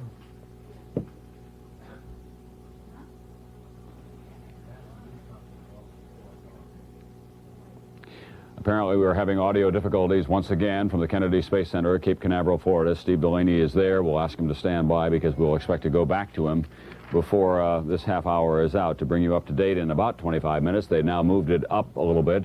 NASA does expect to have its first formal news conference on what happened today, if they know, in fact, at this point. There's been some indication from people who have been watching that the explosion was so complete that there may be no indication that we can make at this time of what caused the explosion itself. We want to show you, for those of you who are joining us along the way, just what happened as the word spreads across the country about the blow-up of the Space Shuttle program. I remember vividly that moment 19 years ago, of course, when there was the fire on the launch pad that caused the deaths of the 3 astronauts at that time in the Apollo program. They were such familiar names to us, and we had believed that this Right Stuff crew could only do right, but we learned that day that things could go wrong, as we have once again today. Here's what happened today. We have main engine start, 4, 3, 2, 1, and liftoff. Liftoff of the 25th Space Shuttle mission, and it has cleared the tower. Now control. Roger, roll, Challenger. Good roll program confirmed. Challenger now heading downrange.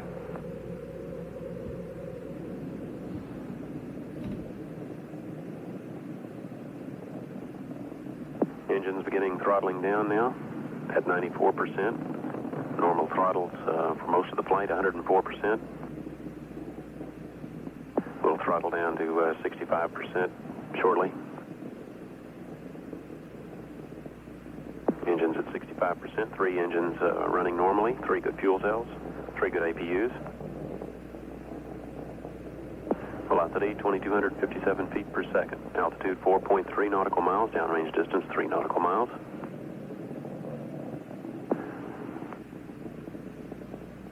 Engines throttling up. 3 engines now at 104%. Challenger, go at throttle up. Challenger, go at throttle up. The last words. 1 minute 15 seconds. Velocity 2,900 feet per second. Altitude 9 nautical miles. Downrange distance 7 nautical miles. The NASA commentator continuing. The family, once again, her parents right in the middle of your picture, not sure what has happened. Something terrible has gone wrong. Others realize.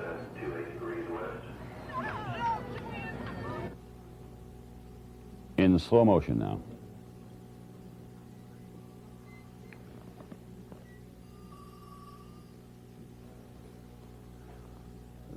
The entire external tank just comes apart. A gigantic explosion that no one conceivably could have survived, it seems to all of us.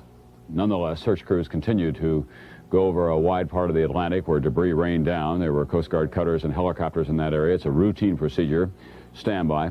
Steve Delaney now is at Cape Canaveral in Florida. That's the Kennedy Space Center, as he was just a few moments ago. Now we are told that his microphone is working. Steve? Well, let's see if it is. Tom, you were talking a moment ago about being unable to believe that what we were seeing was really what was happening. This is the first time I've been here, and I was just enraptured by the whole liftoff process and did not know until perhaps after some other people had figured out that something had gone terribly wrong. And one of those might have been Tom Boyle of the Tipton Conservative, who's been down here covering this sequence of launches ever since Apollo 11, I'm told, right? Yes, sir. My first indication, personally, that it had gone haywire was during the pitch over, when it's the smoke trail gets in the way, is that the solid exhaust tends to get dimmer and dimmer, and then all of a sudden it was brighter, which was the evidently an explosion, and I thought, that's not right, and then I saw the solids out to each side, and I thought, uh-oh, our TLS says hang on to them till they burn out, and then but shortly you knew that after something that, at that point was out of sequence, and then bits and pieces began to fall through the sky, and you were... When I saw the pieces, I knew as far away as I was that something was wrong. Evidently it was about 13 miles slant range.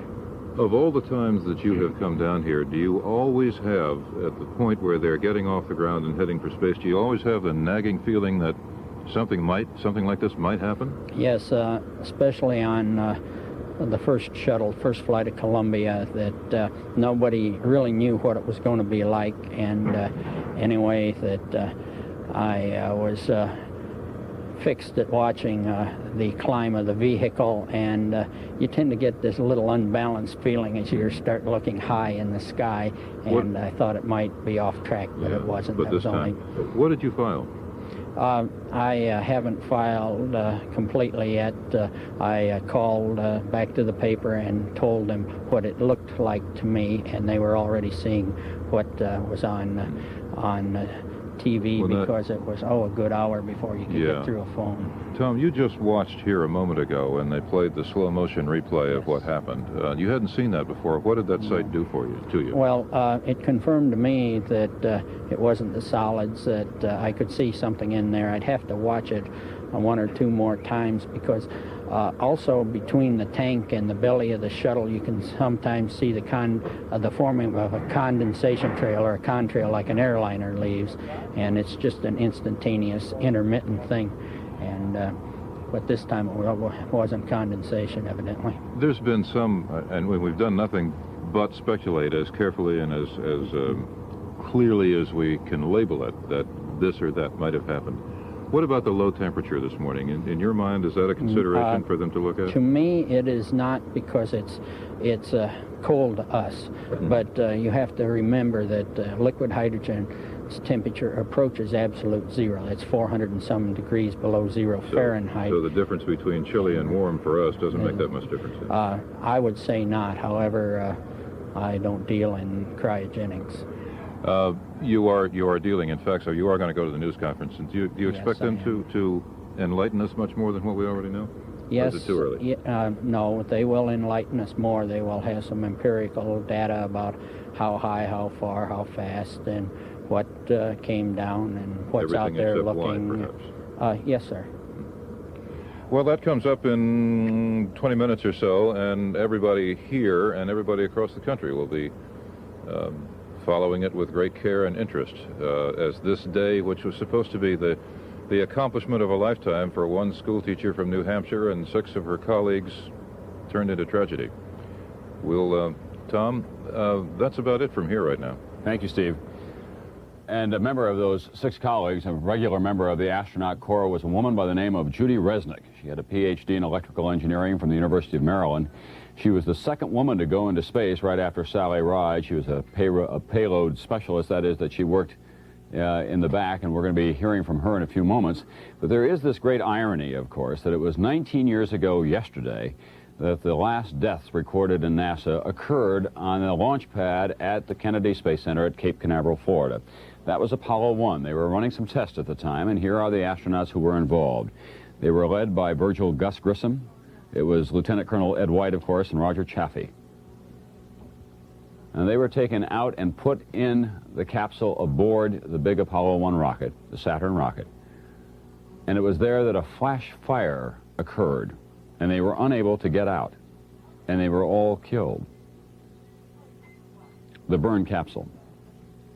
We were stunned by that one as well, I remember vividly, because once again, the can-do attitude of NASA left us all with the impression that nothing really could go wrong, that these experts who know things right down to the last digit point, one kind or another, had it all figured out. Well, we learned then that there can be tragedies involved in the space program, but it's been now almost 20 years, actually, since there's been another death, and today, apparently, we've had 7 of them, including a school teacher from Concord, New Hampshire, and Judy Resnik, a woman member of the astronaut corps who talked recently with Dan Molina about the presence of Christa McAuliffe on board this flight.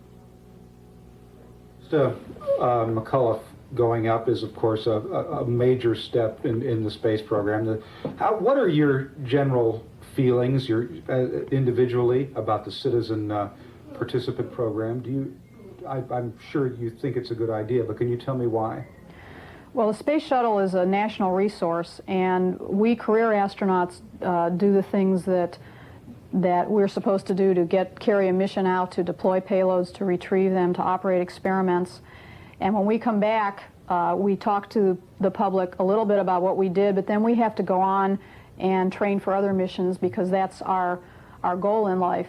In the case of Christa, or of a participant, she will get an opportunity to participate, obviously, and to see what goes on in the Space Shuttle, to be a member of the team, and then she can come back and devote some time to talking to people about what it is that we do more broadly. I think it's a complement to what we do as opposed to a replacement for the astronauts talking.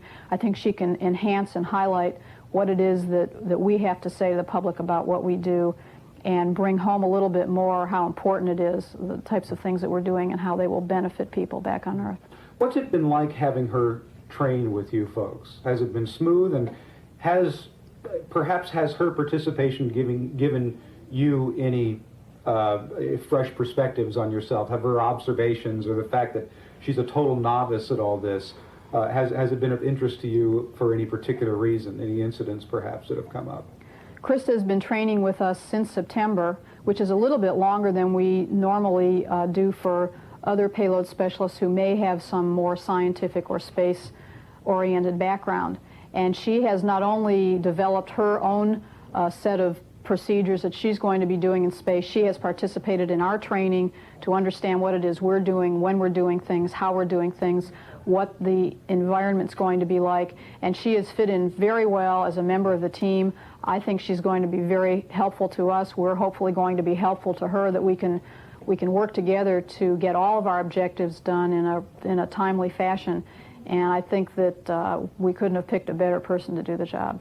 Oh, that's very good. Have there been any particular incidents that have stuck in your mind? Anything that's happened that pointed out the fact that here's a teacher and we're astronauts? Has there been a big distinction between her as somebody from the outside and you folks as people on the inside? Christa came into this program knowing very little about how we do things on the space shuttle other than what she had learned from being a member of the public who isn't involved in space. And she has come a very long way. She's very well versed on what it is we're doing, how the shuttle operates, what types of things it does, and I think she's become a student herself so that she can then later become a teacher to her students. Yeah. Are you going to participate in any of that? All of us are going to be helping Christa with the things that she's doing because it's a pretty well choreographed team effort. Mm-hmm. What do you look forward to next, Dr. Resnik? This will be your second shuttle flight. What are your personal ambitions at this point? Well, this is my second flight, and I'm looking forward to having a third flight right now. Mm-hmm. That's a short-term goal, and as a long-term goal, I'd like to stay with the space program as long as they want me as an astronaut if I can, and if not, I'd like to stay in some other capacity because I think it's very important. Judy Resnik, PhD in electrical engineering. She was a friend of mine. I do not hesitate to tell you. I met her on the launch of the first shuttle when she was our mission expert commentator. We maintained a kidding relationship over the years. We once had a bet that I will say to you candidly involved a six-pack of beer on the launch of a shuttle. She won the bet, and I sent it to her enveloped in a dozen long-stem red roses. And she called me and said, Brokaw, I like the six-pack better than I did the roses. A lot of mischief beneath that serious demeanor. Great loss to her family, of course, and a great loss to the astronaut corps. Judith Resnik. Bill Nelson, a congressman from Florida, was involved in the last shuttle mission. He's on Capitol Hill now where he's meeting with reporters.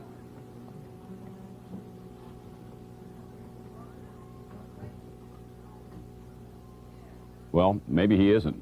Congressman Nelson, you'll remember, had a successful mission. He represents that district in Florida where the space shuttle program is located. And he went up after several delays and had what I think was a 5-day mission that went quite well. Once they were in space, they launched successfully some communication satellites, and they returned about a day early because they were concerned about the weather conditions for landing based on the meteorological forecast. One more indication of how very careful NASA is in terms of the safety factor. They just don't do anything on a whim. They try to work out as carefully as they possibly can what the conditions are likely to be and what the technology is going to be and what it's capable of doing before they send anyone up in space. Congressman Nelson, of course, was one of those members of Congress who's been very instrumental in promoting the space program. There were those people who thought that he had been chosen for that reason, as well as the fact that he lived in the Florida district where the space shuttle is launched from. NASA is not unaware of the fact that they have to have friends in Congress as well as in the rest of the country because it's an expensive program, and they want to promote it as best as they can. The teacher part of this program, Christa McAuliffe was involved in. They'd hoped to be able to teach other members of upcoming generations about what space may mean to them and that she would be able to conduct the classrooms in space, as you heard Judy Resnik talking about that just a few moments ago. And of course, all that will be put on hold. How this will affect this generation is very hard to know. Maybe Bill Nelson has some thoughts on that. Let's go to Congressman Nelson. On one of the solid rocket motors. As it turned out, after the scrub, when they ran the system, they found out that it was a faulty sensor, not the hydraulic pressure unit, the HPUs. Had we gone and had it been a malfunctioning APU, it could have been a very bad day.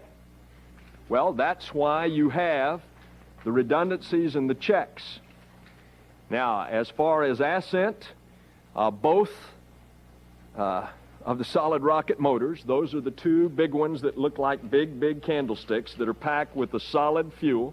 They have to light off at precisely the same time, or else you could get a cartwheeling effect right at the pad. And then on ascent, if you don't have their performance as is scheduled, or if you don't have the performance of all three main engines, you have all kinds of contingencies.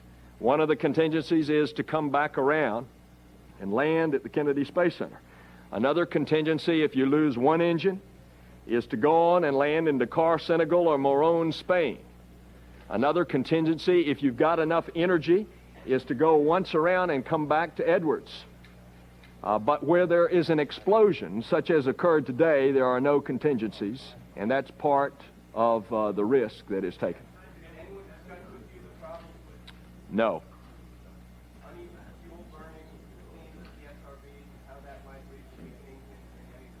I couldn't hear you. Is it possible, did anyone discuss with you any of the dangers attendant upon uneven fuel burning, scenes of the SRB, that sort of thing that might lead to explosions? No. As our professional Congressman Bill Nelson of Florida, who just recently completed a successful mission talking about the escape and emergency procedures that are built into any shuttle launch program. And of course, he concluded by saying, when you have an explosion of the magnitude that we had today, there's nothing that you can do.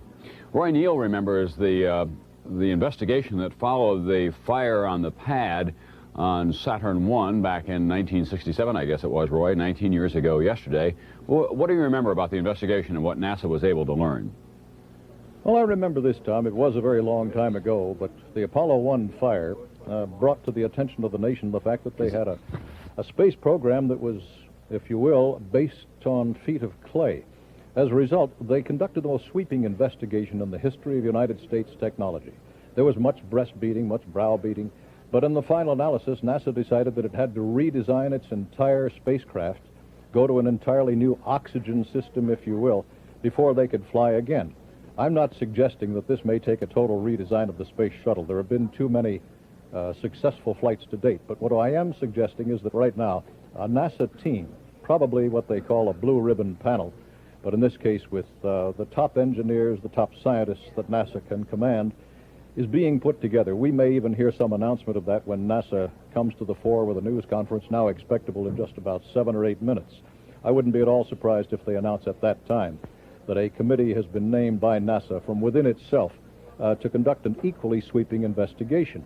And it could be that before they're finished, the space shuttle may have to go through some redesign factors, but the likelihood right now, based on research being conducted at this minute at the Marshall Space Flight Center and here in California out at the Rocketdyne Division and the Space Divisions of Rockwell, based on that, the likelihood is that the problem this time is a far smaller signature, is far less in import than the one that caused the Apollo 1 fire, but it will be totally investigated.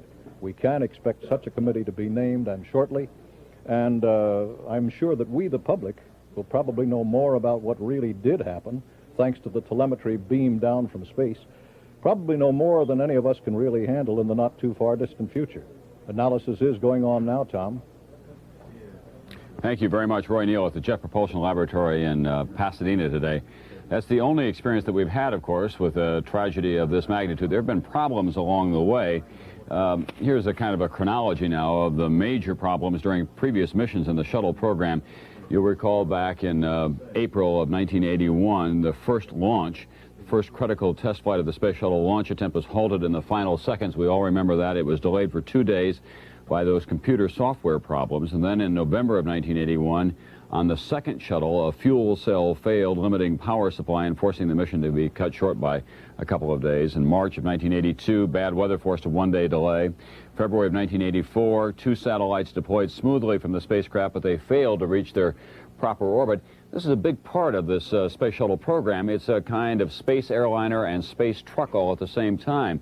What NASA is doing is carrying into space private enterprise, in effect, launching satellites for companies like RCA, for example, also conducting some pharmaceutical experiments for pharmaceutical companies in the weightless environment that exists up there. What they hope to do is to have a kind of synergy, if you will, between the federal government and the space program and private enterprise. They expected that the shuttle program would pay its own way, that you would hire the shuttle so that you could carry out these experiments. And they had hoped by now to be having a launch a week. Well, of course, that was cut way back. They expected maybe they could have at least 15 launches in this year, and that was quite ambitious. That is unrealistic at this time. There's some question about whether we'll have any more launches for the balance of this year because of the nature of the investigation that will be required. We want to show you some of the training films of the crew that was involved in this Shuttle Challenger launch today, what astronauts go through. A lot of people think it's a pretty glamorous business. You sit around in the pilot's lounge until it's time to strap up and then take off. Well, it's not that at all. It's a rigorous, demanding profession that involves a lot of the sciences, physics and otherwise, and also it's a demanding physical regimen. That is that they put in long days going through the various procedures. There's Christa McAuliffe, who was the school teacher. She was on a consolidated program, of course, preparing for this flight. Most NASA officials said, look, if you're in pretty good physical condition and you're generally alert, that you can get through this all right. Is this brown or black? It's brown. It's brown. This is your stuff. Ellison's Onizuka, who was there with her, as you can see in the background, the first Japanese American to go up. He was scheduled to launch in '84, but he couldn't do that then. That's Judy Resnik that we just heard from her, looking very serious. But as I say, there was that mischievous side to her as well.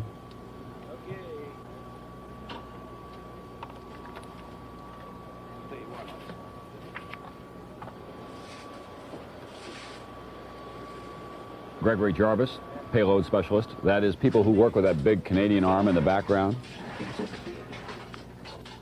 Now they're gearing up.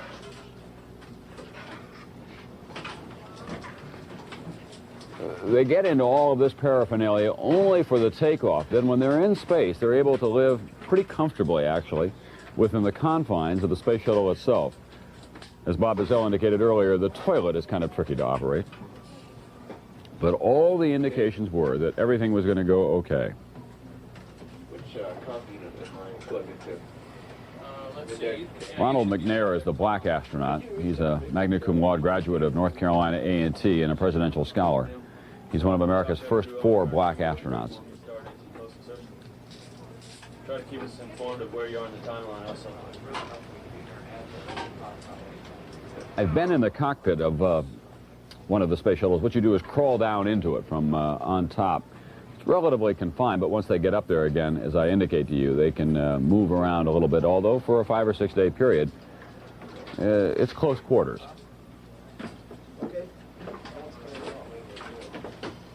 That is Christa McAuliffe, who's in the foreground here. And I think Gregory Jarvis, who is seated beside her. It's got that little drawstring on it, so you can tie it off. Would you like one? I need. Do you have extra? Yes, I do. Wow. Teachers are always prepared. Thank you.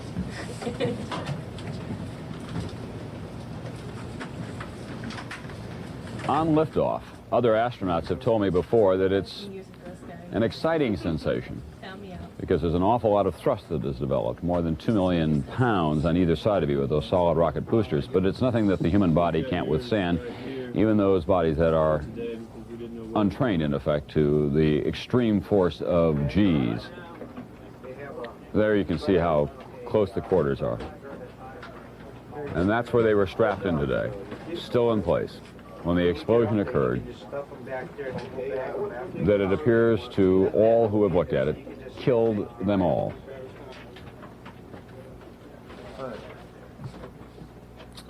Mr. McNair, 2 children, and a wife, Cheryl. Is all the fuse operation at El Segundo? No, you can request an M.S. transfer bag, which is like a pouch, a mailman's type bag. Hell, I don't know how strong those lockers are. I wouldn't trust my weight on it. Get me up there, then I'll have to. Communication system in kind of water. We've just received word that President Reagan will make his address live to the nation tonight at 5 p.m.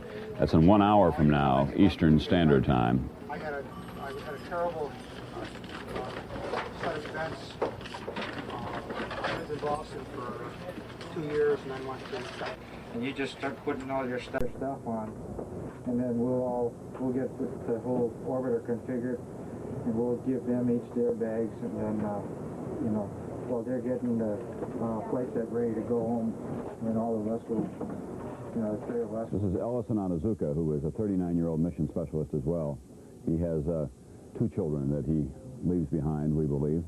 He was a U.S. Air Force test pilot and winner of the Air Force Commendation Medal. Air Force test pilots, of course, are in a high-risk occupation. Nonetheless, no one ever expects this kind of thing to happen. There are generally two categories of astronauts, those who entered from the scientific field and those who entered from the Air Force or from the piloting side. Judy Resnik is an example of someone who came in an electrical engineer. She was intrigued by the electrical challenges that were involved. Some of them also, of course, become both scientists and pilots. In the case of Sally Ride, she became interested in aviation generally.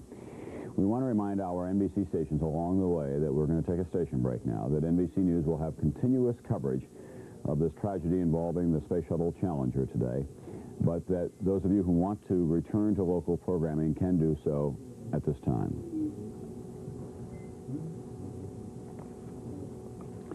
Dan Molina now is at the Johnson Space Center in Houston, Texas. Dan?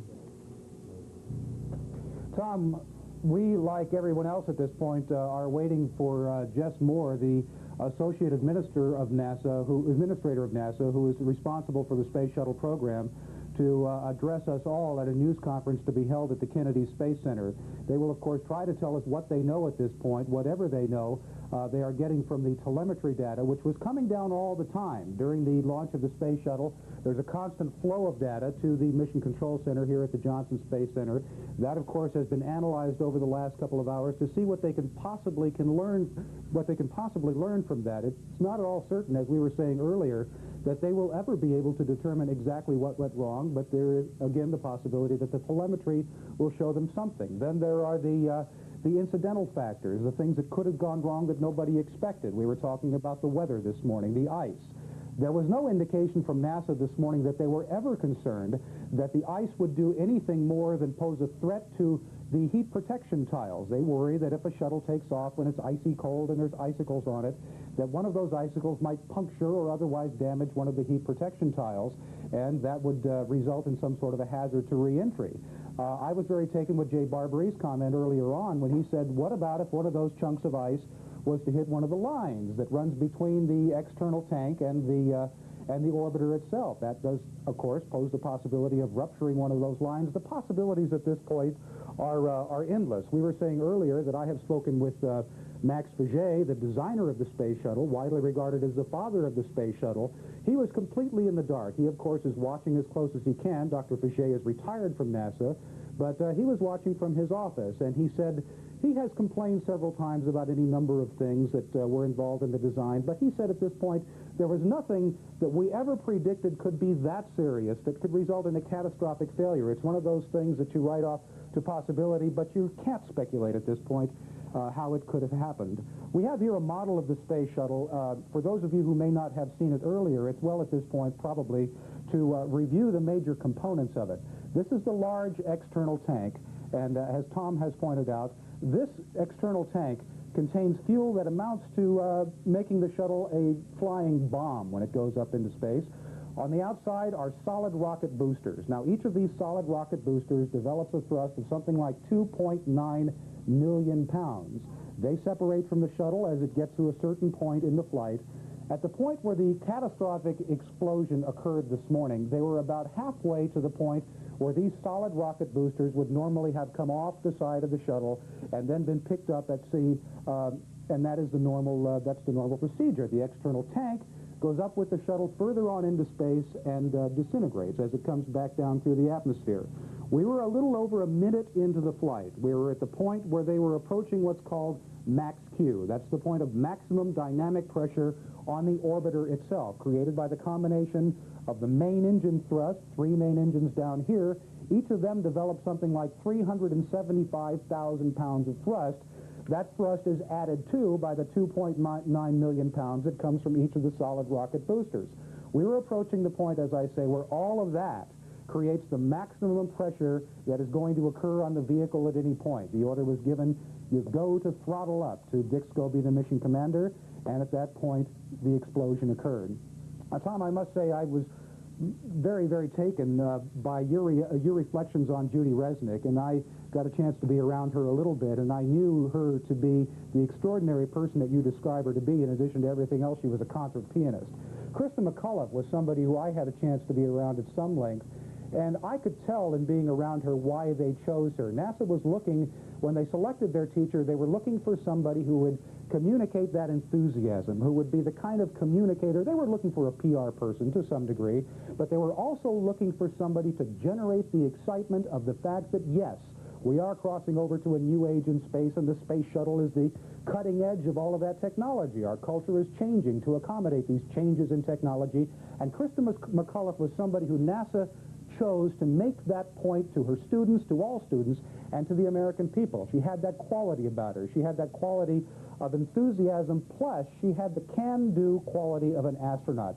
She never got sick. They took her up several times in what they refer to as the vomit comet, for example. That's that KC-135 aircraft that goes up and does these loops in the sky that are designed to make you sick. They're designed to create that feeling of total, well, it creates weightlessness, but it's also designed to put the astronauts in a situation where they feel that sense of utter helplessness. They're floating around in space, and they often get sick. 50% of them, half of them who have gone up in space have gotten sick.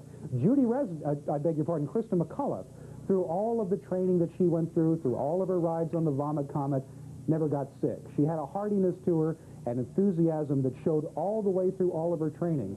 And she spoke very, very well about the way she was accepted into the program because of those qualities. She didn't try to impose herself. She didn't try to become a star, as she well could have done. And because of that, the astronauts viewed her as one of their own.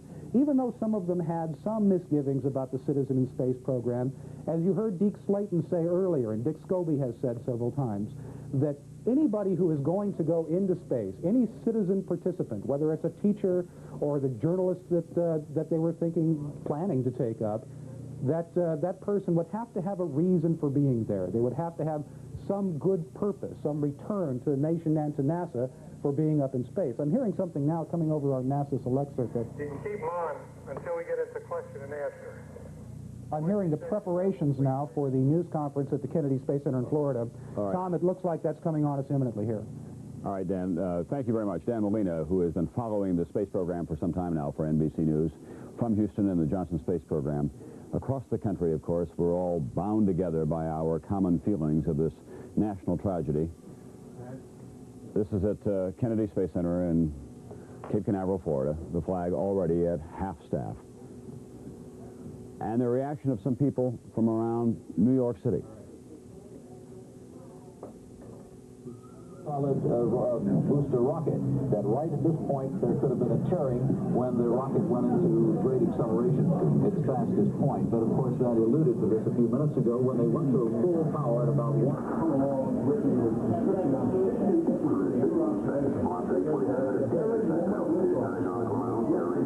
Well, the only thing I could think about with those kids in that auditorium and the trauma they must be going and what a shock it must be for them to watch something like that happen to their teacher. That's what I was thinking of. I think maybe they are doing a little too many shuttles, so I wasn't really that shocked. If you keep going up and going up, there's more reason for error, more room for error. Just shock is it just reminded me of a disaster of previous times of how the community would react, like a Hindenburg when that went up, and the human tragedy, the loss of life.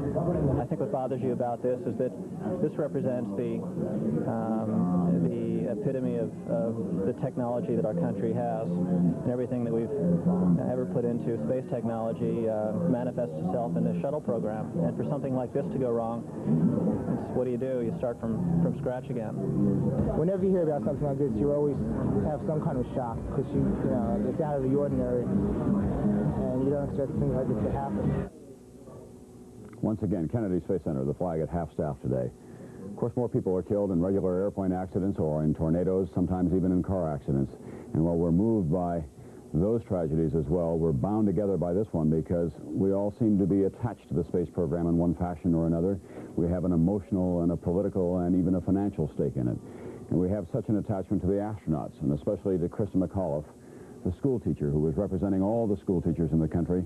And in her own way, she was representing the vicarious thrills for the rest of us, too, by going up there. She was a risk-taker with the regular astronauts in hopes that she could advance her knowledge about what goes on in outer space and then share that knowledge with a new generation of young students. Jake Garn, a senator from Utah, recently completed successfully Space Shuttle orbital flight of about 1 week, as I recall, altogether. He talked about it today with great feeling in the Senate gallery about his friends. All right. Reaction to what happened today? Well, it's very difficult for me to talk about it because these were my friends. Mike Smith, the pilot, was my mother hen the first month that I trained. They assigned him to me, go to my classes and help brief me.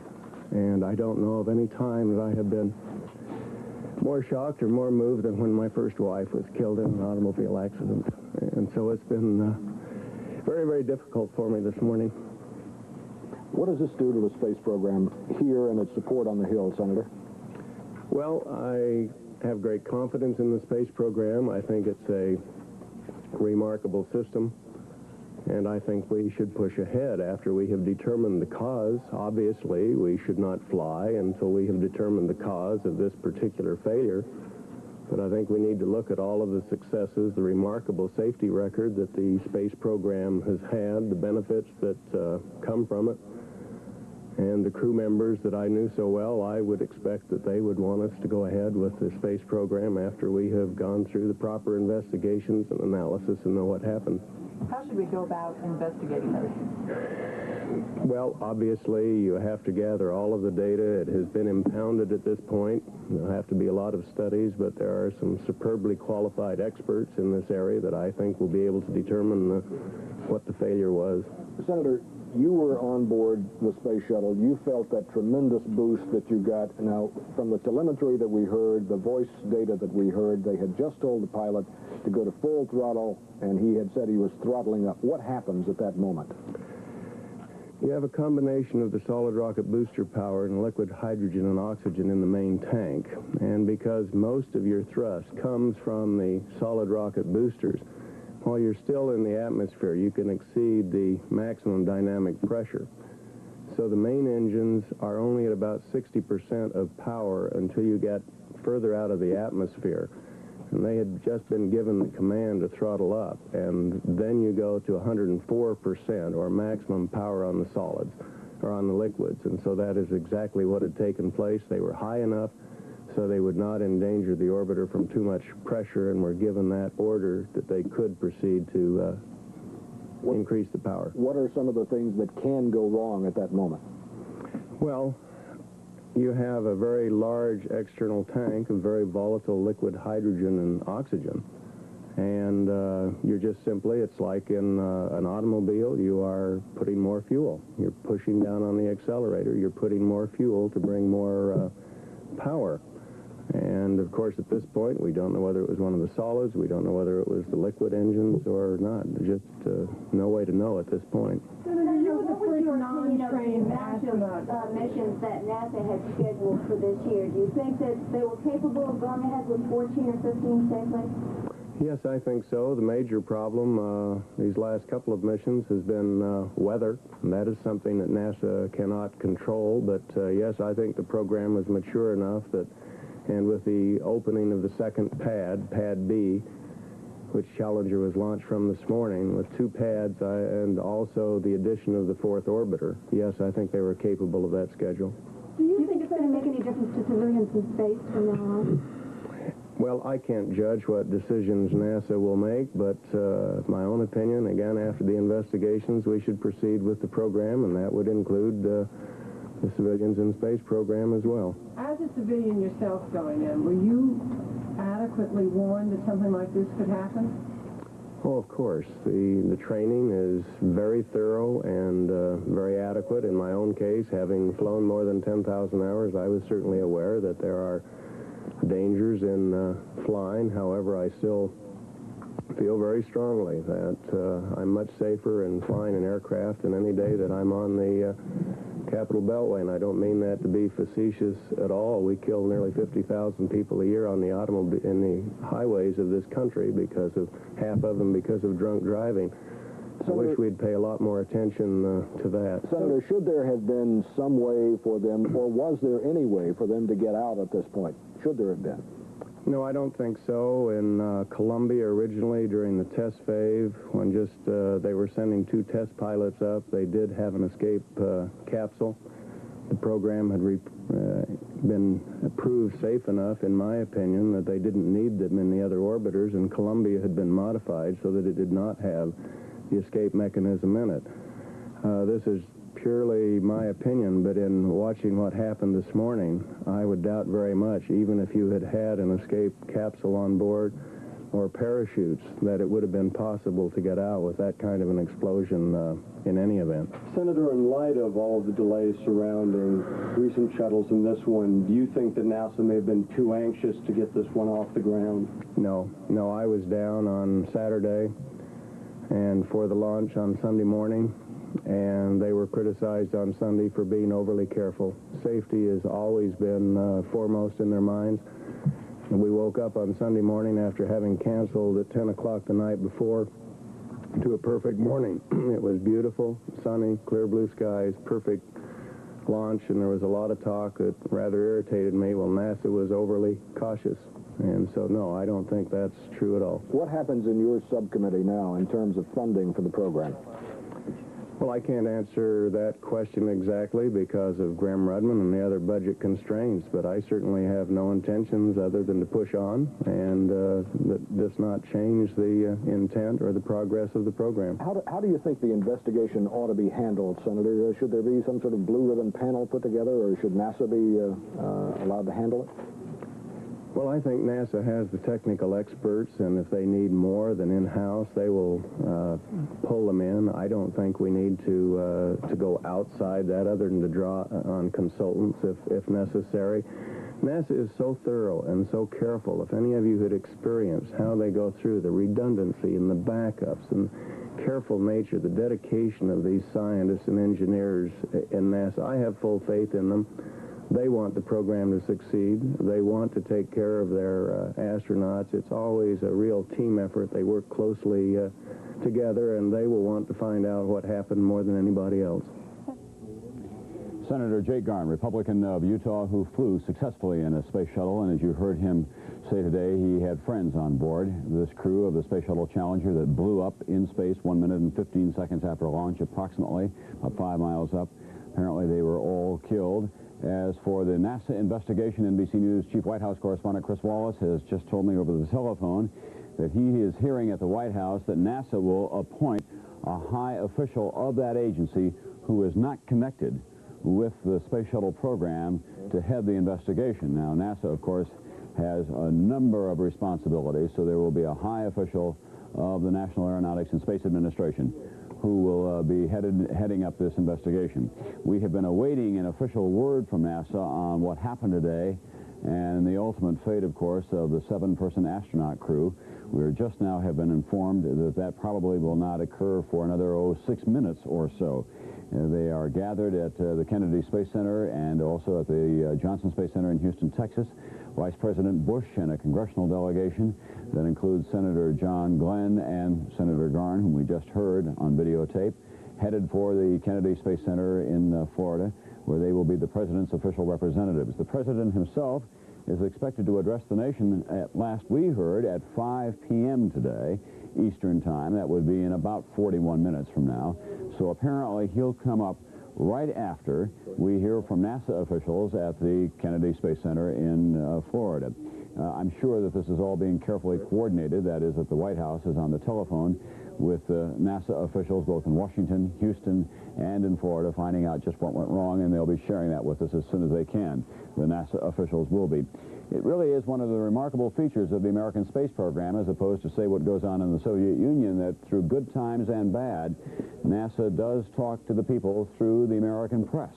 That you'll remember in the early days of the Space Shuttle program, there were some embarrassing moments when we were all there with the cameras trained on the launch pad, and yet there was a computer glitch in the final seconds, and so we had to wait for another full 24 hours and then another 24 hours after that. We saw earlier those tragic pictures of Chaffee, Grissom, and White when they were killed 19 years ago on the launch pad in a fire in a Mercury capsule atop a Saturn rocket as they were preparing for the Apollo space program. So NASA, along the way, has been a very open agency, sometimes very painfully. And we are now told that it will be another 10 minutes before we hear from NASA today at the Kennedy Space Center in Florida. That could slip even more for all we know. Let us show you once again, as we have so often today, just what happened. And if I may, I'm just going to borrow this this model. And it may seem redundant to those of you who have been watching all afternoon long, but there are a number of people who are joining us along the way, so we're going to repeat what we know as best we know it throughout the day here. This, of course, is the Space Shuttle as it is set up. This is the vehicle itself. The Challenger was set up just like that on the space pad in Florida today, and it launched in that configuration. If we open it up, you'll remember seeing the great bay there. How does it get into space? Well, it gets into space because it is propelled by all of this, really. There are two solid rockets on either side. They develop 1 million pounds of thrust on takeoff, and then they're jettisoned. That is, they peel away and they are parachuted to Earth, and they're recovered in the ocean so they can be used again. This, however, is in effect a kind of bomb. It's a Roman candle taking off, if you will, with a lot of extraneous power. In here, more than 500,000 gallons of liquid oxygen and hydrogen. And that fuels, at extremely cold temperatures, the main engines, which are located here at the bottom of the vehicle, through some ducts that are located down there. Now, there was some ice that had formed there earlier today. Whether that had anything to do with the problem or not, we don't know. We now want to show you slow motion of what happened today, 1 minute and 15 seconds after takeoff, at about 3 times the speed of sound. There's the shuttle on the bottom. And then, as you can see, a fireball races through the length of the external tank, and there's this enormous explosion. And debris begins to rain down through the Florida skies, peeling off to the right one of the solid rockets. We're hooking up about the... So the indication is that the explosion was not in that rocket, at least.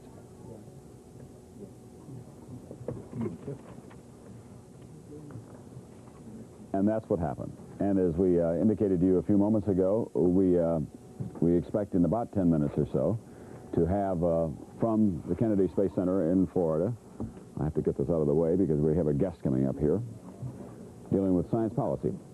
Tell me who you are. I'm John Logston. I'm the director of the Science Policy Program at George Washington University here in Washington. Spent 20 years of a career tracing the history and development of the U.S. civilian space program. There's been an awful lot of speculation so far today, Mr. Washington, as you know, about what happens now to the American space program. This, quite plainly, is a very serious setback. Is it your guess that there will be a major reevaluation, not of the effort to go into space, because that will go forward? I mean, science will go on at this point. It must. It must indeed, because that's part of the risk, that how we learn, after all. But what about the shuttle program, and whether or not we should have a more broadly based program, rather than, as I have been saying here this afternoon, all of our eggs in this one basket? Well, one big difference between the last accident 19 years ago and this time is that we've got 24 successes before this tragedy. We know the shuttle system works and works well. Fragile and obviously risky. Every time it goes off, it's risky. We now have 3 in the spare parts for 1 more if we choose to put it together. But we clearly need a broader base for access to space. To depend on one system for everything we want to do is probably not good planning. So we don't have to scrap the shuttle program altogether, but what we ought to be doing is looking at whether or not we want to concentrate on the shuttle program or spread it out a little bit so that we have some rockets that don't have to have manpower required to go up with them. That's right. There are plenty of things that we've been doing with the shuttle that we could do with expendable launch vehicles. Really, the shuttle ought to be used for what it and it alone can do, and it gives us remarkable capabilities in those areas. Has the shuttle been worth it so far? Yes. Setting apart this tragedy, of course. Setting apart, but it has opened up living, working, finding out what human capabilities are in space in a way that cannot be done. And yet we're well behind the curve that NASA originally set out in terms of expectations about how it could be paid for and how many launches that they could have. Oh, indeed. But part of that is not NASA's fault. It's a public decision not to spend the money, make the investment at the pace that could have resulted in a much faster program. Part of it is the kind of optimist that people that want to go in space are, that always look at the high end of expectations.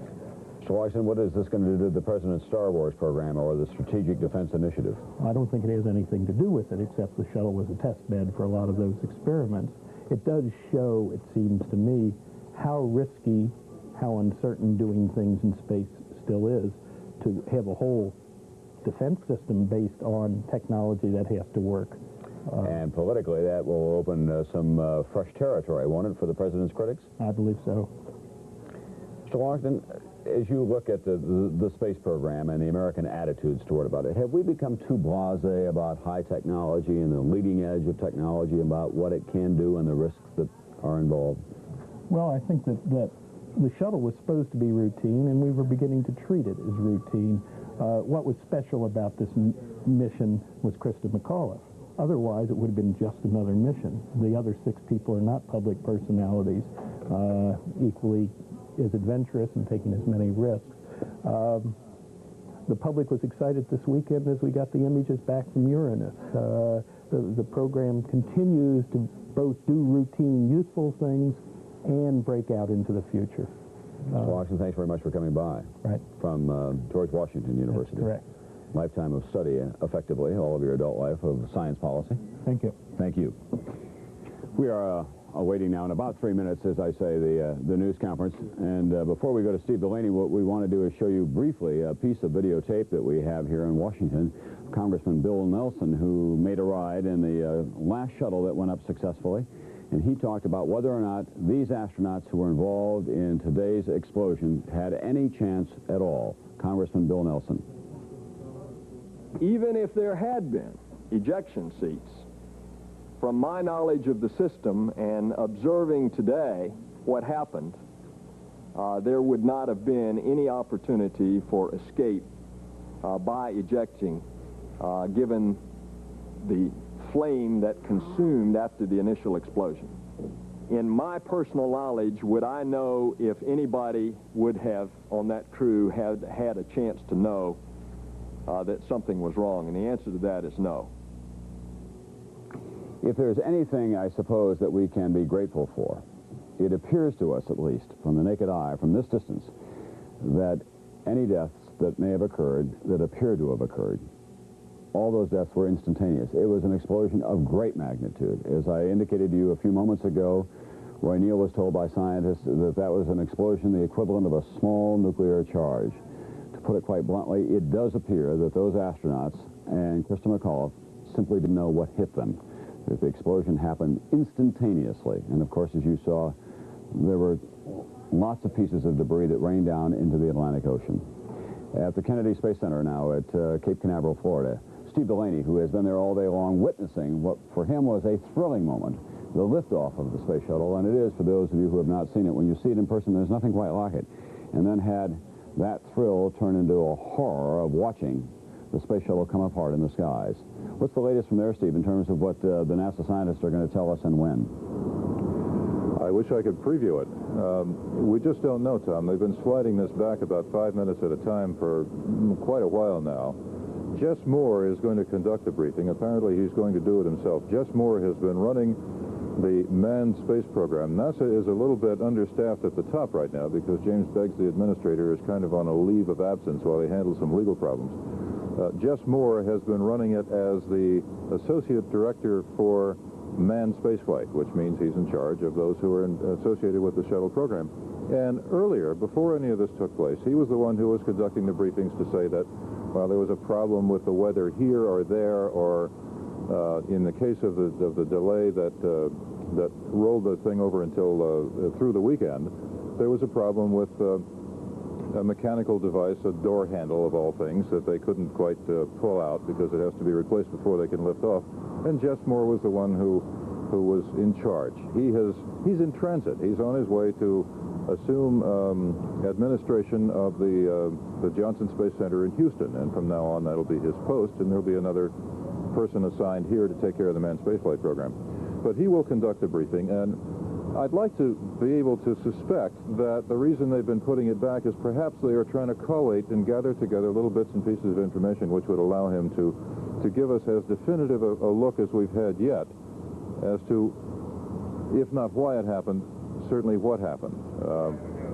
And the briefing is about to begin, and the speaker is Hugh Harris, the spokesman. Delaney? Yes, Tom. All right, here we are now. As I address you here this afternoon. At 11:40 a.m. this morning, space program experienced a national tragedy with the explosion of the Space Shuttle Challenger approximately a minute and a half after launch from here at the Kennedy Space Center. I regret that I have to report that based on very preliminary searches of the ocean where the Challenger impacted this morning, these searches have not revealed any evidence that the crew of Challenger survived. The dedicated crew members of Challenger are Commander Francis Dick Scobee, pilots Michael J. Smith, mission specialist Dr. Judy Resnik, Ellison Onizuka, and Dr. Ronald McNair. And payload specialists on board were Christa McAuliffe and B.Jarvis. All early indications in the Launch Control Center, the Kennedy Space Center, have indicated that the launch was normal up to approximately 11:40 a.m. this morning, about a minute or so into the flight.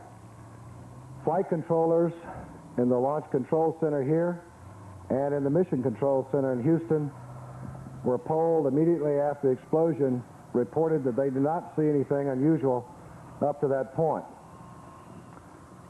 The solid rocket booster recovery ships were immediately dispatched to the area approximately 18 or so miles downrange from Kennedy, along with various Coast Guard and military ships, helicopters, and planes. I have taken an immediate action to form an interim investigating board to implement early activities in this tragedy. Data from all of the shuttle instrumentation, photographs, launch pad systems, hardware, cargo, ground support systems, and even notes made by any member of the launch team and flight ops team are being impounded for study. A formal board will be established by the acting administrator very, very shortly. Subsequent reports on this tragedy will be made by this formal review board. I am aware and have seen the media is showing footage of the launch today from the NASA Select system. We will not speculate as to the specific cause of the explosion based on that footage. It will take all the data, careful review of that data, before we can draw any conclusions on this national tragedy. Thank you. Mr. Moore has time for just a couple of questions from each center before returning to the effort in investigating this tragedy. Please wait for the microphone and give your name and your affiliation. And we'll start right here with Jacqueline Bolden from Channel 6. There were some reports that the shuttle perhaps rose a little slower than in previous launches, and there seemed to be a loud noise, and then the noise kind of backed off, and then a rush of noise again. Did you get any reports from anyone else that this seemed different from the people who either experienced it, saw it here live? I have not heard any reports at all relative to that effect that you just described. None whatsoever. Okay. Up here in the third row, Michael. My name's Kevin Hamilton from WGIR in Manchester. The entire Teacher in Space program was designed to introduce more people, specifically youngsters, to the space program. This obviously is not the introduction you intended to make. What do you think the effect, the long-term impact that this is going to have on the youngsters that you were hoping to attract? Well, I think we'll have to address that as time goes on. And again, I think today, the events of the day makes it much too early for me to speculate on the long-term impacts. Okay, Else Selstead from Baltimore Sun in the first row. Mr. Moore, at this time, do you have any estimate of how much liquid fuel was in the external tank at the time of the explosion, and how much explosive power, say in terms of TNT, that remaining liquid fuel might have been equal to? No, sir, not at this time. You realize what we've been doing since 11:40 this morning is we immediately pulled our senior management together in this program, and I formed an interim board to ensure that all relevant data to this event would be impounded and would be made accessible to the investigative people that will go and take a look at it. I can't answer your specific questions relative to how much fuel was on board at this point in time. The board, when it's formally reported by the administrator, formally formed by the acting administrator, I'm sure will go into those kinds of questions, but I can't answer it right now. Okay, we're going to take one more question here before going to the Johnson Space Center for questions. Here in the right opposite you, Jackie. Peter Van Sant from CBS News. We received a call today from a member of an academic group who said he was on a tour group that was at the Pad 39B on Saturday night. This group was supposed to get off the bus to take a close look at the shuttle, but was not allowed to because this caller says they were told that a derrick arm had struck one of the tanks on the shuttle and that some repair work was being done. Are you aware of this incident, and are you aware of any problems at all with any of with either the external tank or the two solid rocket boosters? No, we looked at that on Saturday. There was not even in the same area that of the tank. It was a small box, heater box, that had about a quarter of an inch of the insulation out of 5 inches that was scraped. It was a very minor scrape. It was repaired, and everybody, all the experts in the program, took a look at that, and so we closed it off at that point in time. Wait for the microphone. I have to have the microphone. There was no damage to any tank, or this arm did not strike any tank as far as... Not to my knowledge. Okay, we're going to the Johnson Space Center for questions. Just a couple of questions. This is the Johnson Space Center. We have a question from Paul Reeser, Associated Press. Yes, Mr. Moore. Was there any debris of any description recovered by the vessels, and if so, what was it? We do not have any detailed debris reports at this point in time. That certainly is something that we're looking at, and we will be impounding all the debris that we recover, and we've set up plans here to store that debris so that the investigating group can go in and then look at that and assess that in great detail. I do not have any detailed reports right now on debris. Bruce Nichols. Mr. Moore, with all the delays that you experienced last week, and the delay again this week, was there any pressure building at all to try to get this one off the ground? Was the pressure up there, and who made the final decision to go or no go? There was absolutely no pressure to get this particular launch off. We have always maintained that flight safety is our top priority consideration in the program, and we look at the status and readiness of the systems based on that. We thoroughly reviewed the activities over the weekend and yesterday, and continually reviewed the status of Challenger right up until launch this morning. All of the people involved in this program, to my knowledge, felt that Challenger was quite ready to go, and I made the decision, along with the recommendation from the team supporting me, that we launch.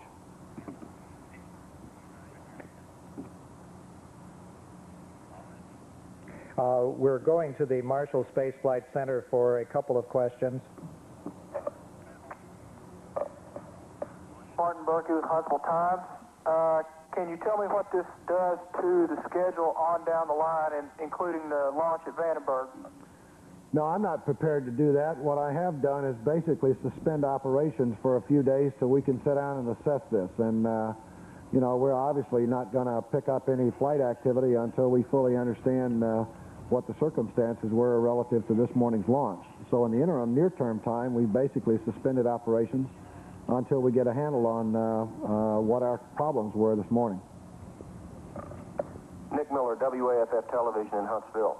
What part will Marshall Space Flight Center play in the investigation, since the propulsion system was the responsibility of the Space Flight Center here? Well, they obviously have to play a very strong role in the investigating what happened this morning. As you know, the Space Shuttle program is built around a team effort, not only involving the Marshall Center, but also the Kennedy Space Center and the Johnson Space Center. All of the elements have different responsibilities, and clearly Marshall has the propulsive responsibilities on the shuttle. They will play a very dominant role, as will the other three centers I mentioned, as well as anybody that is contributing to the overall program and has some relevant information to add will certainly play a part. Okay, we're moving to Washington for questions from NASA headquarters.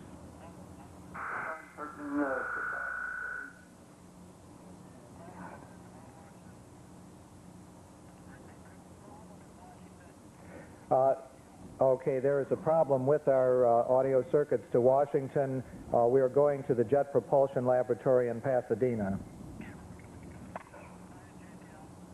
Bill Hines of the Chicago Sun-Times. Mr. Moore, in your opening remarks, you mentioned the appointment of this interim review board and said that it would be making statements from time to time.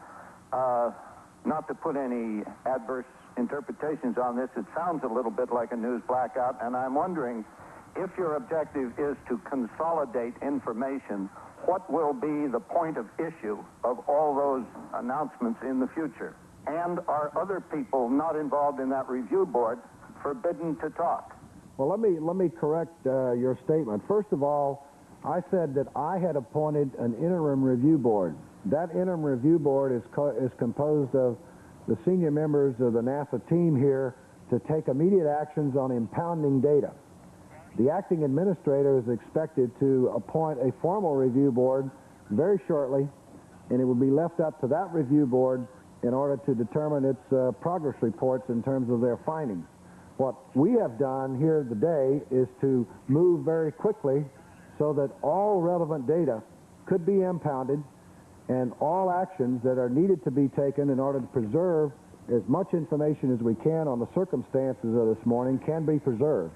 And that's the nature of the work that I've implemented today, and I expect a formal board to be established very, very shortly, within the next day or so, by the acting administrator.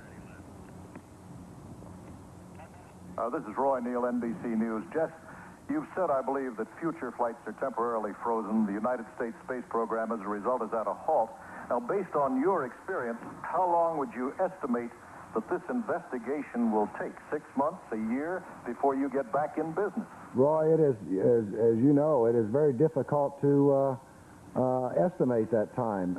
It's going to be a function of what the board finds were the difficulties today and what corrective actions have to be taken before we feel confident and feel safe to fly again. And I clearly am not in a position to speculate today the length of time involved in making that determination. It will be done just as quickly as we possibly can, but also as prudently as we possibly can and as thoroughly as we possibly can. One more question from JPL. Bill Hines again. I've got to follow up on that first question of mine. I understand now that there will be announcements made after the permanent board is appointed. Is that correct? There will be an announcement, I'm sure, of the members of the permanent board, yes. I believe that will be correct, and then I think that board will determine its rate of reporting based on the progress of its findings. Okay, we're going next to the Washington NASA headquarters. Are there any indications of sabotage or attack on the shuttle? I can't hear. I'm sorry, we didn't read that question. And while they're repairing that circuit to Washington, we'll go to the Goddard Space Flight Center in Maryland. Mark Weaver, WBAL Radio in Baltimore.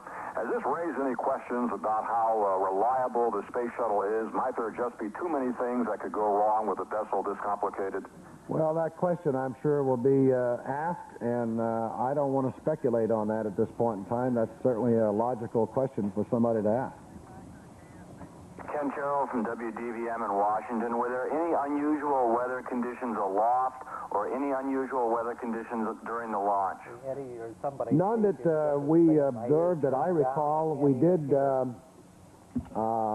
put up some weather balloons early this morning. We did look at load conditions as we normally do, and Winds aloft looked good. We didn't have any exceedances as far as our load indicators are concerned, to my knowledge, and we thought everything was in good shape for a launch this morning.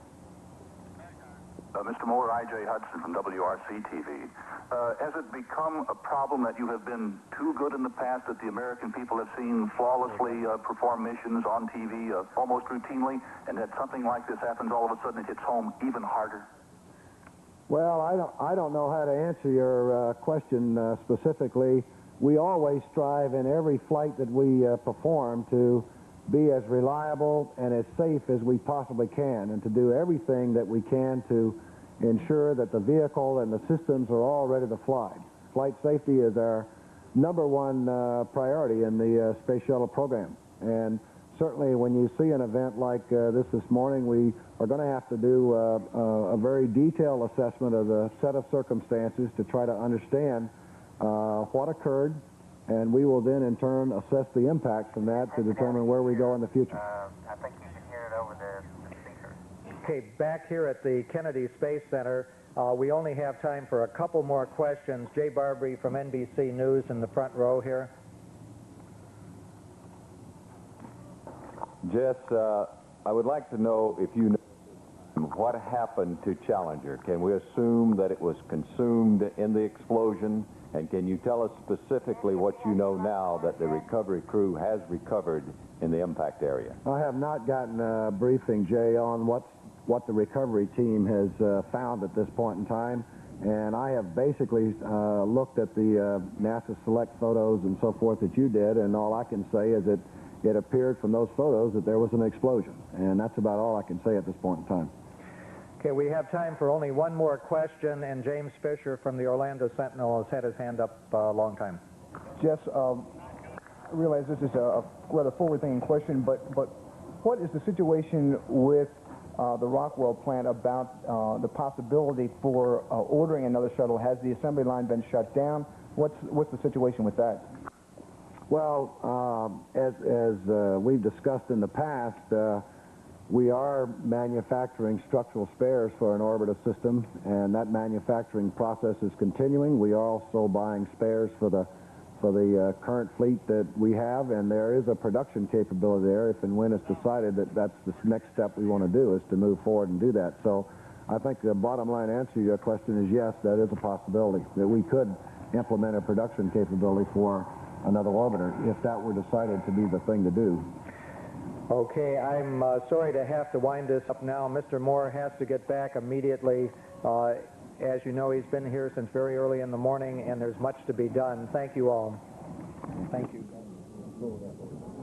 That's the news conference from the Kennedy Space Center in Cape Canaveral, Florida, where we heard Jess Moore with the first definitive, although not wide-ranging, reaction of NASA to what happened today at about 1 minute and 30 seconds, as he indicated, after liftoff of the Space Shuttle Challenger. It blew up.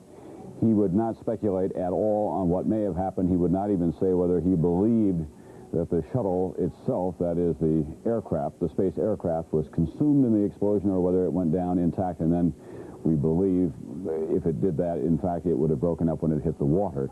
He would not even comment on that. He did say that all tapes, all notes, all reactions now have been impounded, and there will be a full investigation.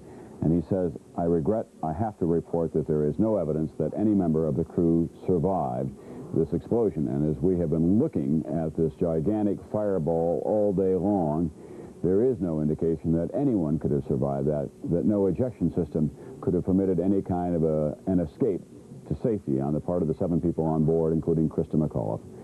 Here once again is the stop action. That is the shuttle itself on the bottom part, as you can see. The solid rocket booster is the white one atop that, and then the big external tank seems to just come apart, as you can see.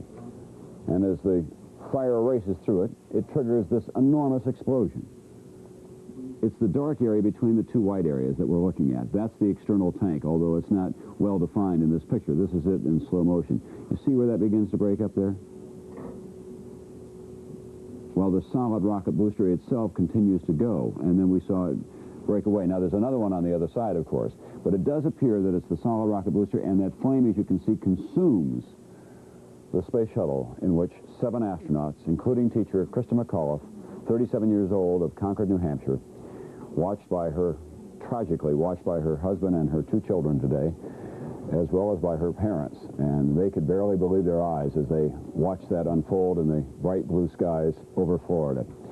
It was a tragic end to what everyone had hoped would be a triumphant flight for this young school teacher and her 6 associates, who were all veteran members of the astronaut program. To bring you up to date, in about 9 minutes, we expect to hear from President Reagan speaking directly to the nation from the Oval Office. All other official business today in this nation's capital, as you might expect, has been set aside. The President was scheduled to address the joint session of Congress tonight, a brief thematic speech of what he hoped for the next year. That now has been postponed at least a week until next Tuesday night is the current schedule. The President will speak to us at 5 o'clock in 9 minutes Eastern Time from the White House tonight. And then we'll have a brief pause after that, and we'll go on with our business of covering this story. The President received word of this tragedy while he was preparing for a briefing today in the Oval Office. It was delivered to him by Vice President Bush and Admiral Poindexter, who is the Chief of National Security Affairs for the White House. The President then watched a television replay. It was, of course, the idea of his administration to put a teacher in space in an effort to engage this generation in space exploration and what can be learned from it. Christa McAuliffe was chosen in a nationwide competition, then selected from 10 finalists. Mrs. Reagan was watching in the private quarters upstairs live when the explosion occurred. Her reaction was to say, "Oh my God," and then to pray, hope against hope, that somebody could survive.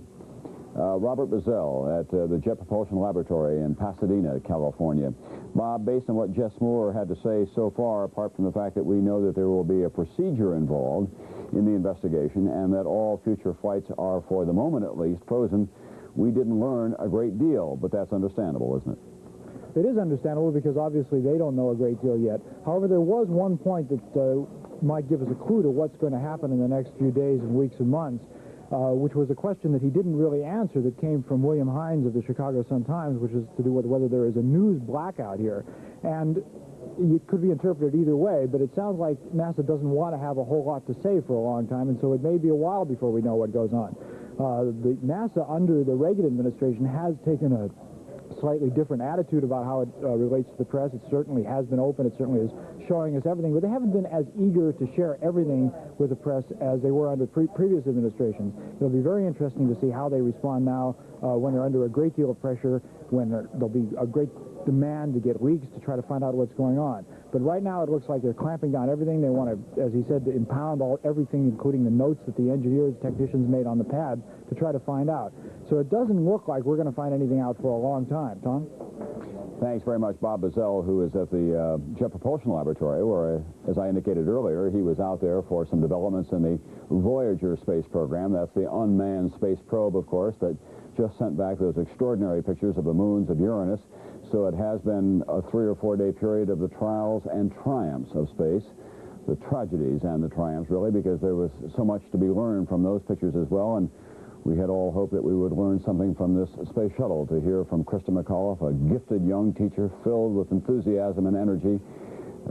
Tragically, her children, Scott 9 and Caroline 6, were there today when it all blew up. And in Concord, New Hampshire, a school auditorium filled with students watching first with unrestrained joy and then in disbelief as they saw those television pictures of the contrails spewing off debris into the Atlantic Ocean today as well. We want to talk to you just for a few moments, if we can, about these people who are all involved, not only Christa McAuliffe, but the other 6 regular members of the astronaut crew as well. We don't want to lose sight of who they were. This is Francis Richard Scobee. He was a 46-year-old commander, a Vietnam veteran. His wife's name is June. They have 2 children.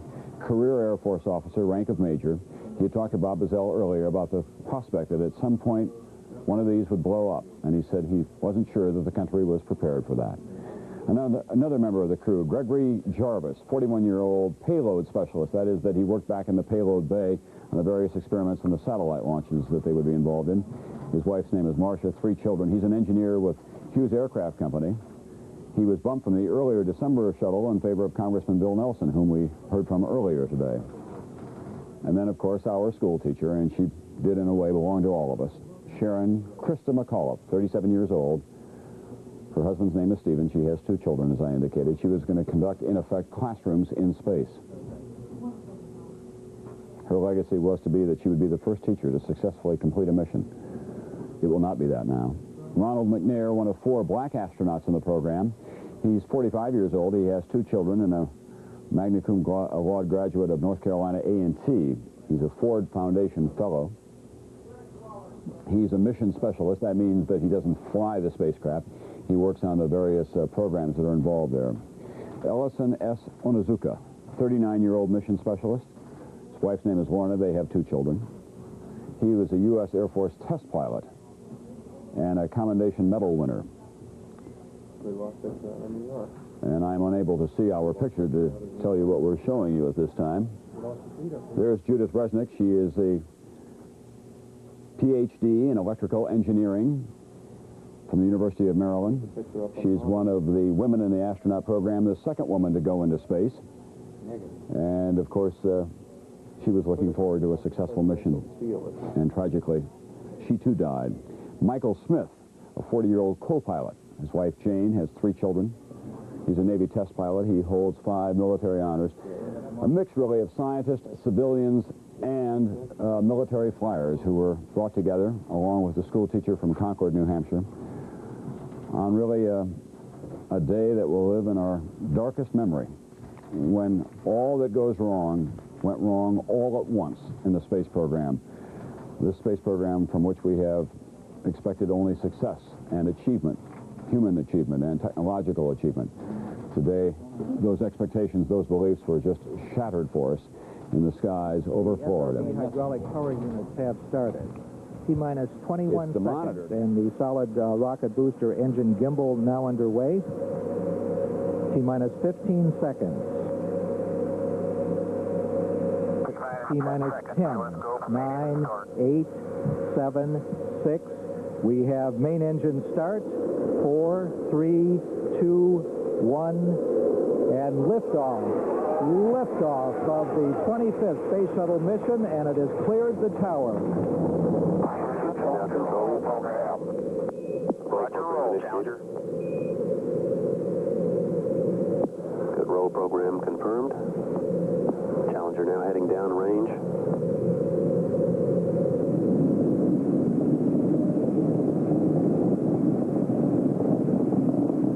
Engines beginning throttling down now at 94%. Normal throttles for most of the flight, 104%.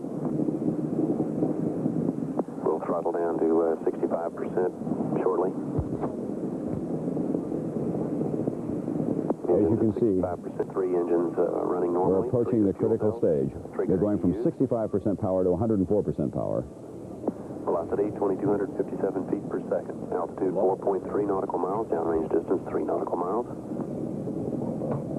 They were at about 5 miles in space, 18 miles downrange. Throttling up, 3 engines now at 104%. Challenger, go at throttle up. Challenger, go at throttle up. The last words from Richard Scobee. Then the explosion. 1 minute, 15 seconds. Velocity 2,900 feet per second. Altitude 9 nautical miles. Downrange distance 7 nautical miles. The debris began to scatter across the sky.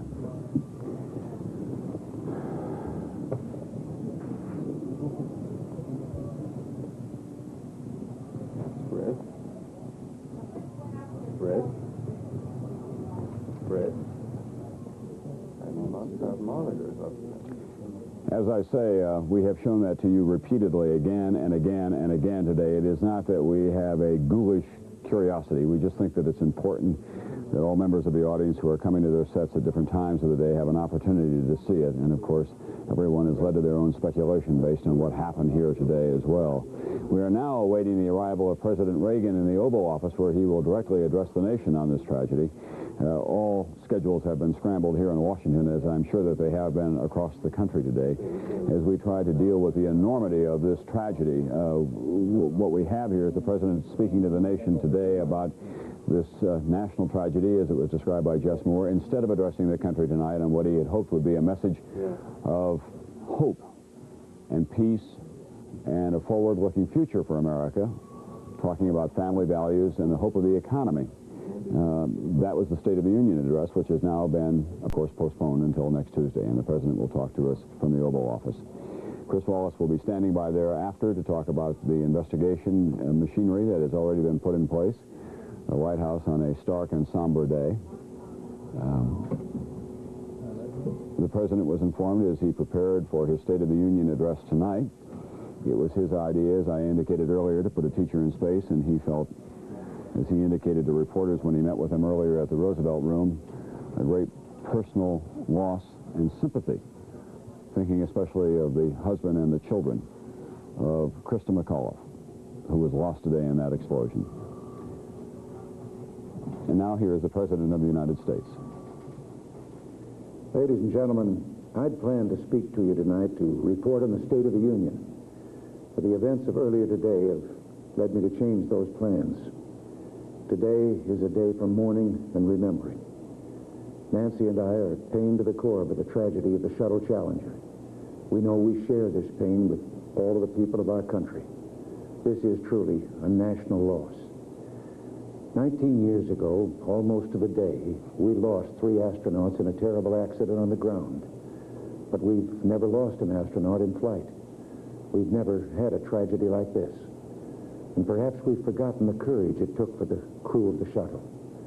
But they, the Challenger 7, were aware of the dangers and overcame them and did their jobs brilliantly. We mourn 7 heroes: Michael Smith, Dick Scobee, Judith Resnik, Ronald McNair, Ellison Onizuka, Gregory Jarvis, and Christa McAuliffe. We mourn their loss as a nation together. The families of the 7, we cannot bear, as you do, the full impact of this tragedy.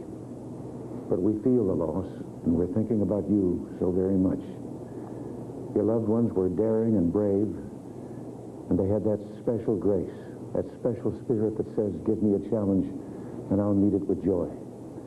They had a hunger to explore the universe and discover its truths. They wished to serve, and they did. They served all of us. We've grown used to wonders in this century. It's hard to dazzle us. But for 25 years, the United States space program has been doing just that.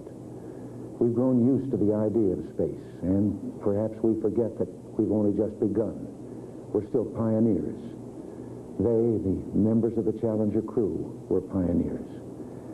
And I want to say something to the school children of America who were watching the live coverage of the shuttle's takeoff.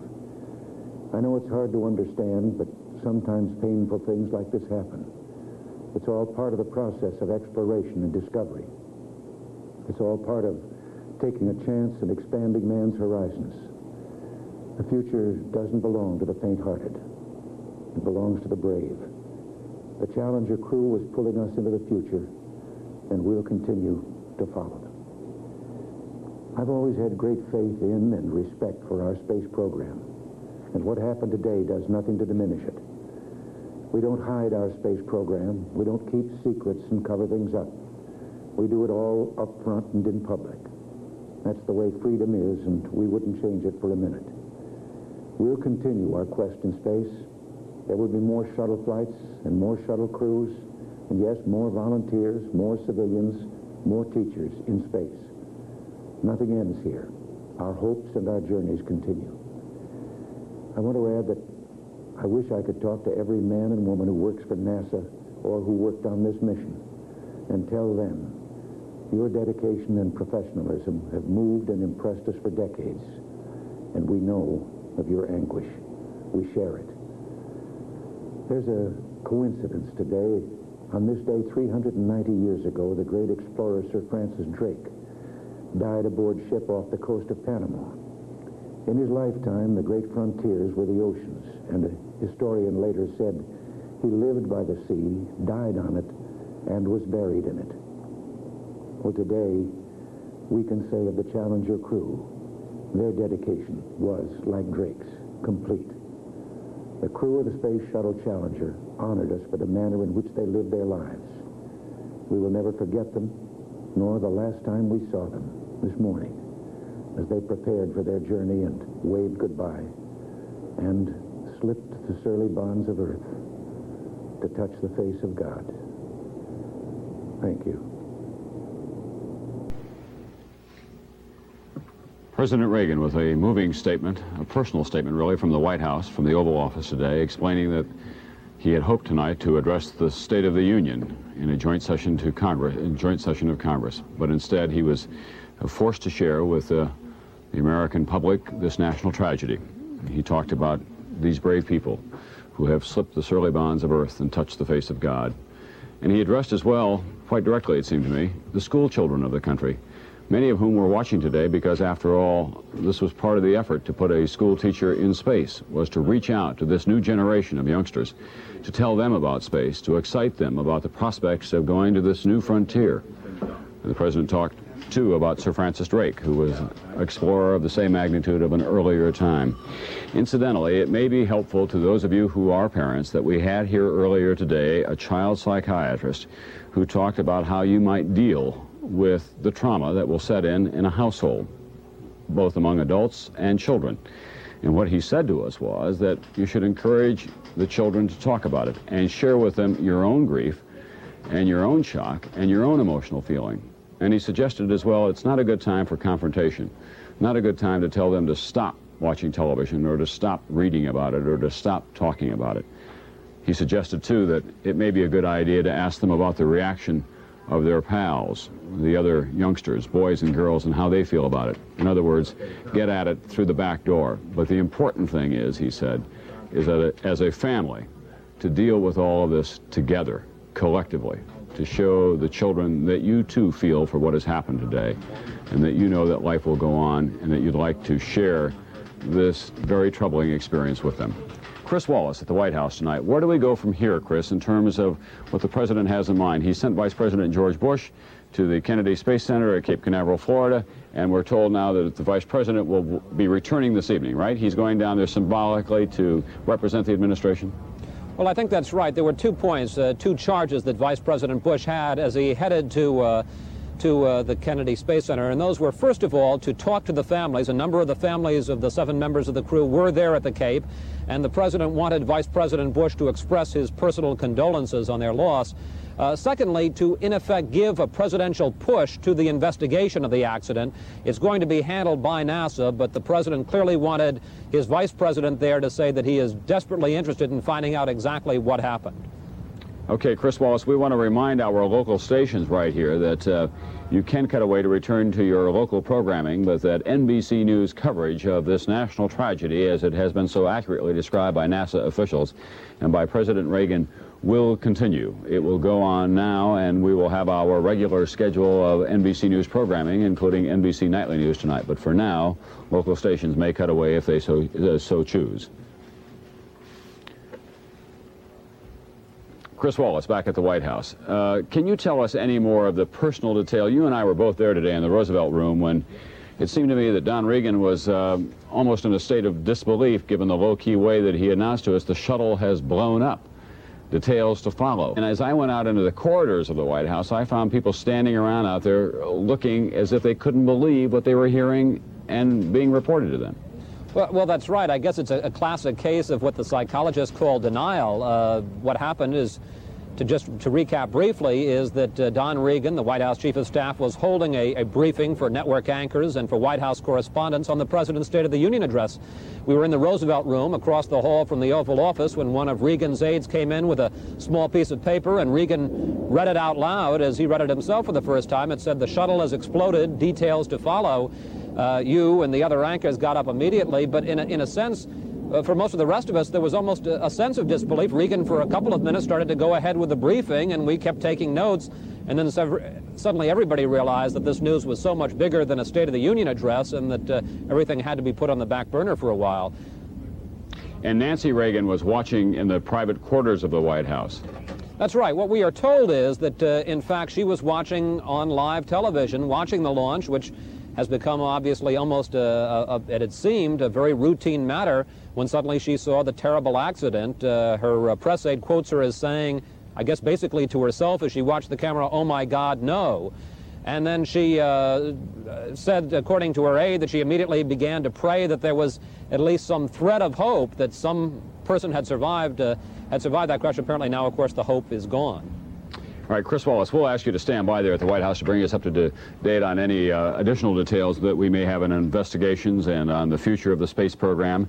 The President, of course, has been very committed to the space program, and there is the other question that we can't answer tonight and may not be able to for some time, what effect all of this will have on his hopes for the SDI, the Strategic Defense Initiative, more popularly known as Star Wars. The critics certainly will use this as an opportunity to say you cannot build a fail-safe defense in space if you have this kind of a problem with the Space Shuttle program.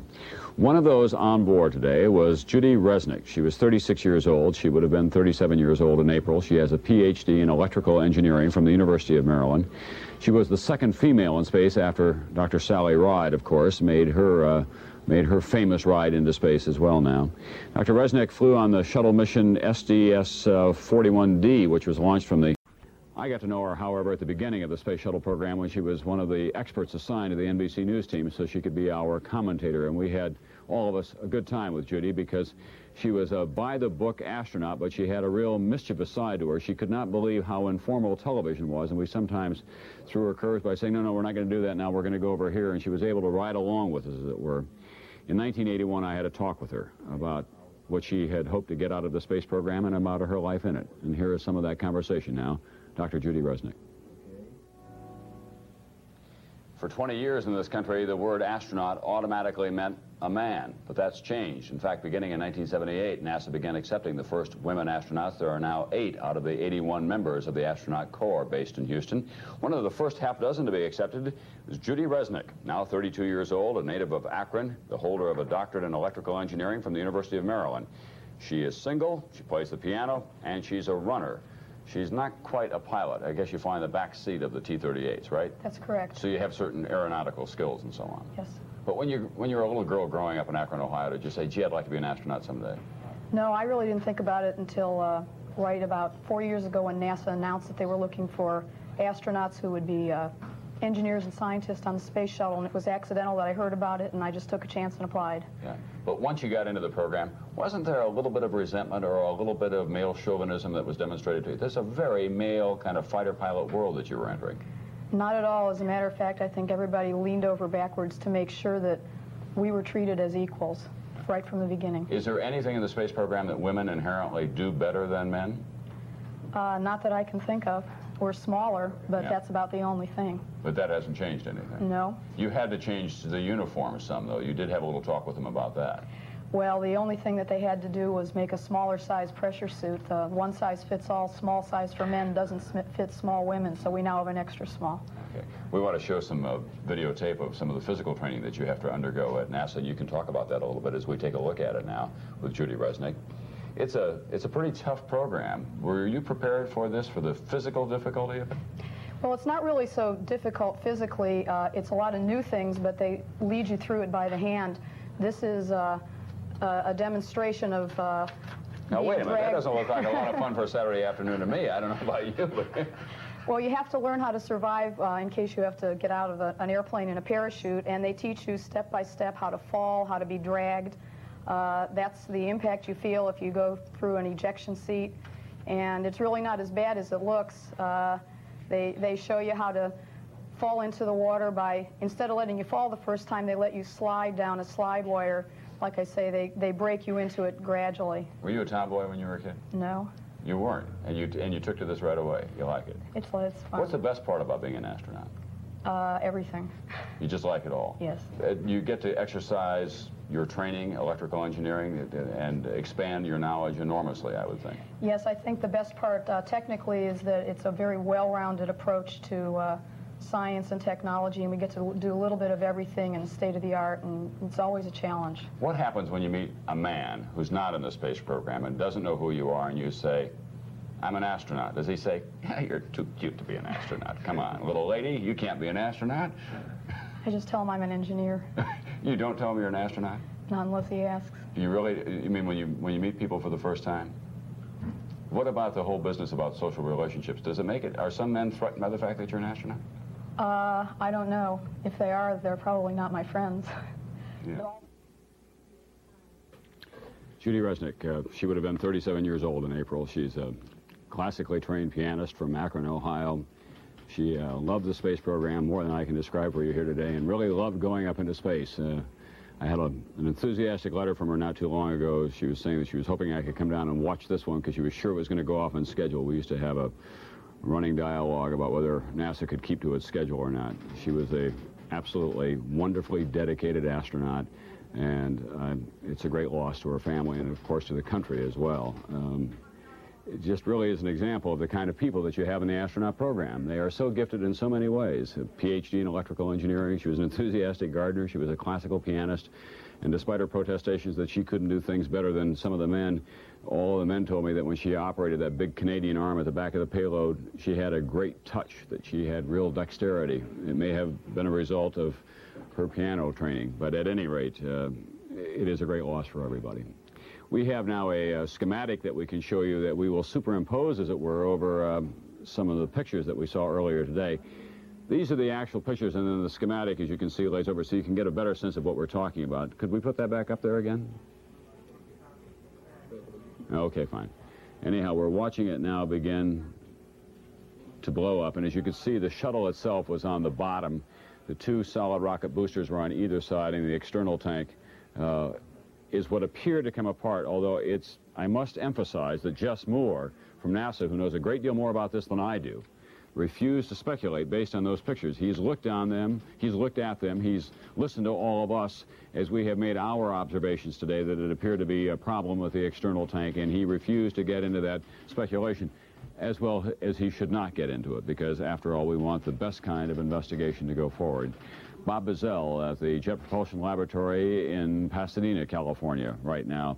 Bob, what are they saying out there about the nature of the investigation? Well, the nature of the investigation isn't something that's being conducted here. This is the headquarters for unmanned spaceflight. However, one of the things that was interesting here is that so many of us who cover space regularly were here because of the Uranus mission of the Voyager spacecraft. And even the most veteran, hardened, experienced space reporter, there was just such a state of shock here among people who had seen so many space launches one after another to see what had happened today. When you're talking about the external fuel tank, and we're just speculating here as we have been all day long, obviously that was what exploded. The question is whether it was the first thing to explode and whether it was the thing that initiated the explosion, and I guess that's the key question, because when we do look at those pictures, there's no question that that huge barrel of liquid hydrogen and liquid oxygen, one of the most explosive combinations that human beings can put together, did go up and annihilate everything that had been left of the space shuttle. There's no question about that. The question is what initiated it. One of the things that will certainly be looked at in the investigation, and I'm not at all suggesting that this is what happened, but one of the things that will be examined in the investigation is that there are what NASA calls pyrotechnics. There are explosives on board the shuttle which are designed to blow it up. Now, there are hundreds of safety devices to keep those things from going off accidentally, but there is a man called the range safety officer whose duty it is to watch the shuttle, and in case it starts to go way off course and approach a populated area, he presses a button that would cause the shuttle to blow up. Now, those pyrotechnic devices are one of many, probably hundreds or even thousands of things that they're looking at as a possible malfunction. So, as Jess Moore said before, just from looking at that tape, all that you can see is that there was an explosion. You can't see what caused it, and it's probably going to take them an awful long time. One of the things that was interesting to me, having watched so many launches and looking at it, is that there wasn't a single indication of anything going wrong whatsoever. There was talk about the launch looking slow and everything, but as we've done earlier in the day, if you play it back next to normal launches, in fact, it wasn't slow. It has to do with camera angles. There was talks about funny noise, but that has to do with the wind condition. It was a cold day, so it would have sounded much different to anybody who was there than it would on a normal Florida humid afternoon. There was no indication whatsoever, because if there had been, they would have radioed it to the crew. There would have been some evidence of it in the conversation. The only thing there was the permission for Dick Scobee, the commander, to go ahead to full throttle, his acknowledgement of that command, and then apparently as he just was going to full throttle, there was the explosion. So it's going to take quite an investigation to find out. At this point, there are no clues whatsoever. Tom? Thanks very much, Bob Bazell, who, as he indicated, he's watched a good many of those, and they are magnificent sights on takeoff, as they were today, as a matter of fact. In the original flight, I remember a man saying it's a real pant flapper. You have no sense of what it's like on takeoff, the sheer raw power of the space shuttle and its attached propellant systems, until you're there and can feel it, as you actually can, as it sweeps across the Cape, the sound and the reverberations on takeoff, and it's a sight of utter majesty. And then today, that sight of utter majesty turned into a sight of utter horror. John Palmer's in New York now with additional information on this national tragedy, which has been going on now for almost 6 hours. John Palmer. Yes, Tom, a national tragedy. It is a very sad day, and another sad statistic. A total of 11 children now have apparently lost at least one of their parents as the result of the explosion and the downing of the Space Shuttle Challenger, a catastrophic fire that blew apart the Space Shuttle just about a minute and a half after it took off. A few minutes ago, the Associate Director of NASA and the head of the Houston Space Center, in that very brief announcement and took a few questions down at the Cape, he said that the space program, had experienced a national tragedy, and he said there was no evidence the crew had survived. It's now after sundown in that search area, about 18 miles off the coast from Cape Canaveral, and as Jess Moore told us about 45 minutes ago, they have found no evidence, no debris, and certainly no sign of any survivors whatsoever.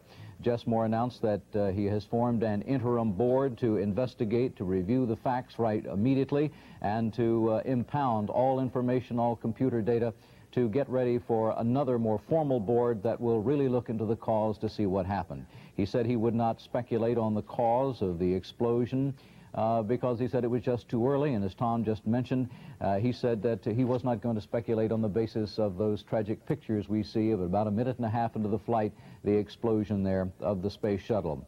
Again, he said there were no reports of any debris recovered.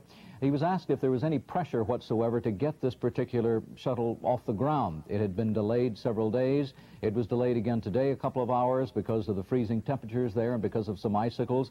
Its predecessor, the Columbia, had been delayed for 7 days. They had planned 15 different space shuttles throughout this year of 1986. Obviously, they're not going to make that schedule, and there was even some doubt because of the delays of the last 2 shuttles that they were going to be able to make it. Moore said that all he could say is, obviously, from his observation and from ours and from everyone's, there was an explosion. He said, for now, the space program is suspended.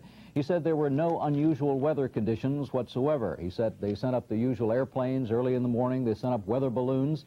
It has been noted, though, that the jet stream was unusually far to the south in the last 24 hours, moving down over central Florida at about an altitude of 7 to 9 miles. The speed of the jet stream of the winds there clocked at about 100 miles an hour this morning. It was well below freezing. That doesn't mean that this perhaps had anything whatsoever to do with the tragedy that occurred, but it was a low of 25 for several hours overnight at Cape Canaveral. And that came up at about 10 o'clock in the morning to about 32 degrees, and the launch went off at 11:38 Eastern Time, the explosion following about a minute and a half later.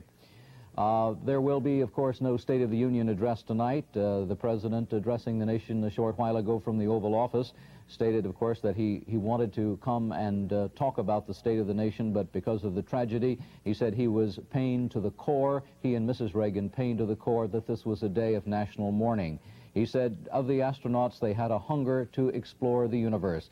And, of course, he had those comments, those very poignant, very sad comments to the school children. Literally thousands of school kids all across this country were waiting in their classrooms to see this liftoff because the teacher, Christa McAuliffe, was taking off and was going to give exactly 2, I think it was, lessons from outer space. That's the situation now, kind of a wrap-up to the point. Again, it's after dark, and we couldn't expect really many more developments out of that search area. Let's go back now to Washington and Tom Brokaw. Thank you very much, John Palmer. All manner of little tidbits of information coming our way. Governor Bob Graham, the governor of Florida, who has witnessed a number of those shuttle launches, was on a campaign tour today announcing his candidacy for the Senate, and he saw the takeoff and then the explosion from his airplane as he was flying over Florida. And about the president's message to the school children of America, it's very easy for those of us who are grown-ups to be kind of jaded about the space program. I recall vividly a friend of mine, a grown-up, who was watching a launch of a shuttle and turned to his wife and said, "Oh, it's another boring space launch." When his son, who was about 12 years old at the time, turned to him and said, "Hey, that's my future that you're talking about." And that's what the administration obviously had hoped would be an important part of this mission, that the youngsters of this country would think about that as their future. And nowhere was There's more attention being paid to this shuttle launch today than in Concord, New Hampshire, the home of Christa McAuliffe. She was a school teacher there of third graders, but these were high school kids watching from an auditorium.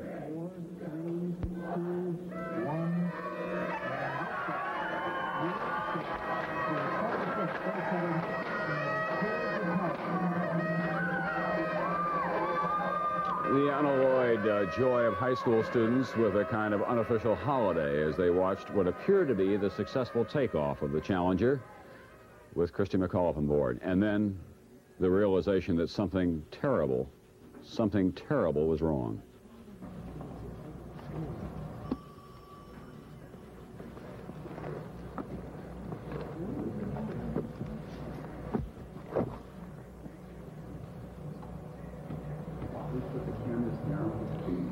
Would everybody please go back to class at this time? We're asking all students to leave.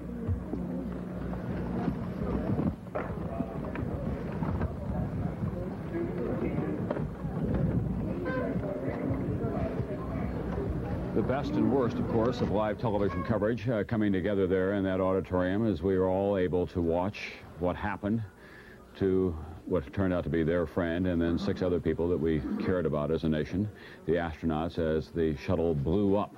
And we were all suspended for a time between a state of belief and disbelief, not quite sure what we were seeing could in fact happen, because we have come to expect so much from high technology. But then the slow realization that in fact that our worst fears now were being realized. I will tell you that as a journalist who's covered the space program for a long time, that's been at the back of the mind of a lot of us. Maybe one of these will blow up on the pad or blow up in the sky someday and we have to watch it, but we always kind of put it at the back of our mind, never quite believing that it would happen. The astronauts who were involved in today's flight were interviewed before they went off about their feelings and their thoughts. Most of them, of course, not expressing fears because they're not built that way, frankly. Here's what some of them had to say about what lay ahead, they thought. Dr. McNair, first of all, this is your second flight. Can you give us any perspective on what it's been like for you training this time as opposed to last time, or your sense of anticipation this time as opposed to last time? Well, starting with my sense of anticipation, I would say it's greater this time than the first, simply because I know how great it is, how nice it is, and how much fun it is, and how fascinating the entire experience is. Training the second time around, I would have to say, is a little easier. A lot of it you've done already. It's a matter of refreshing. I do have some new payloads that I have to start at ground zero with and learn, but having done it really has its advantages. But I do look forward to this, and it's as challenging. One cannot get laxed about it, approach it with the same amount of caution as the first or any time, but overall it's not as taxing. Well, Mr. Jarvis, you are finally going to get to go up. You must, in addition to the fact that you're going to be doing a lot of things for your company, you must be, as an individual, be fairly charged up at this point. I've been charged up since last March, and so this is kind of a culmination of a dream come true. Well, what do you look forward to after this, Colonel? You've got a couple of you'll have a couple of flights under your belt after you get back from this one. What's your goal after this? Well, I hope to stay with the space program. Certainly fly more missions. I've been looking forward to this for a long time, and I expect to stay with the program. Looking forward, like I said, to more missions and some involvement to future programs downstream. So I enjoy the space program. I'm very intrigued by the challenge it offers, and I look forward to staying with it as long as I can.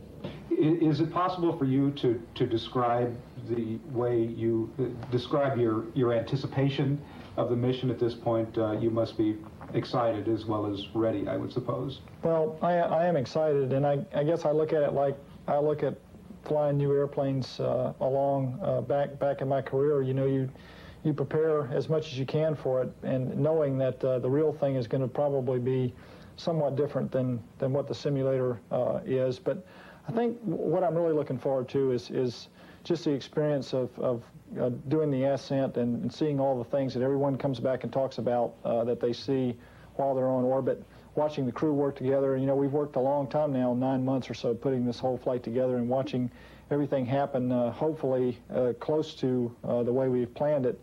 And I'm sure there'll be some problems to take care of along the way, which will be a challenge. And and be able to come back and say I've done it, and hopefully go do it again quite a few times.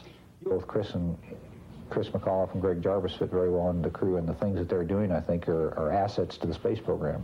And if they're assets to the space program and they're getting people interested in space and getting them to expect to fly in space and space is in their future, then I think it's good for the country to do that. And if it's good for the country, then they ought to be flying. The people that fly that are good for the country and good for science ought to be there. Dick Scobee, the Air Force Major who was the commander of this space shuttle flight, the last words that we heard from him, of course, were go for full throttle. He's a retired major in the U.S. Air Force, 46 years old. He would have been 47 years old on May 19th, and other members of that astronaut crew, in addition to Christa McAuliffe. We want to remind our stations once again that we will have continuous coverage here on NBC. NBC News will provide continuous coverage of this national tragedy throughout the early evening, and then there will be a special report tonight at 10 Eastern Time as well. But for those of you who want to return now to your local programming, you may feel free to do so, as I'm sure that you will. We want to show you now some of the news conference that occurred earlier today at Cape Kennedy, actually late this afternoon Eastern Time. Jess Moore, who was the NASA official in charge at the Cape at the time of the launch, and then the disaster, the gigantic fireball that appeared to have blown up the Space Shuttle Challenger about 1.5 minutes into its flight. He met with reporters today. He didn't have much to say in terms of shedding new light on what was learned, but he did say and outline for the reporters assembled there what the procedures will be now for the investigation. Let's listen to some of that news conference.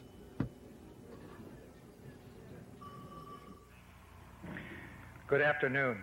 I'd like to introduce the Associate Administrator of Spaceflight from NASA headquarters, Jess Moore.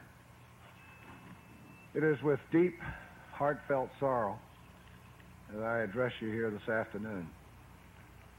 At 11:40 a.m. this morning, space program experienced a national tragedy with the explosion of the Space Shuttle Challenger approximately 1.5 minutes after launch from here at the Kennedy Space Center.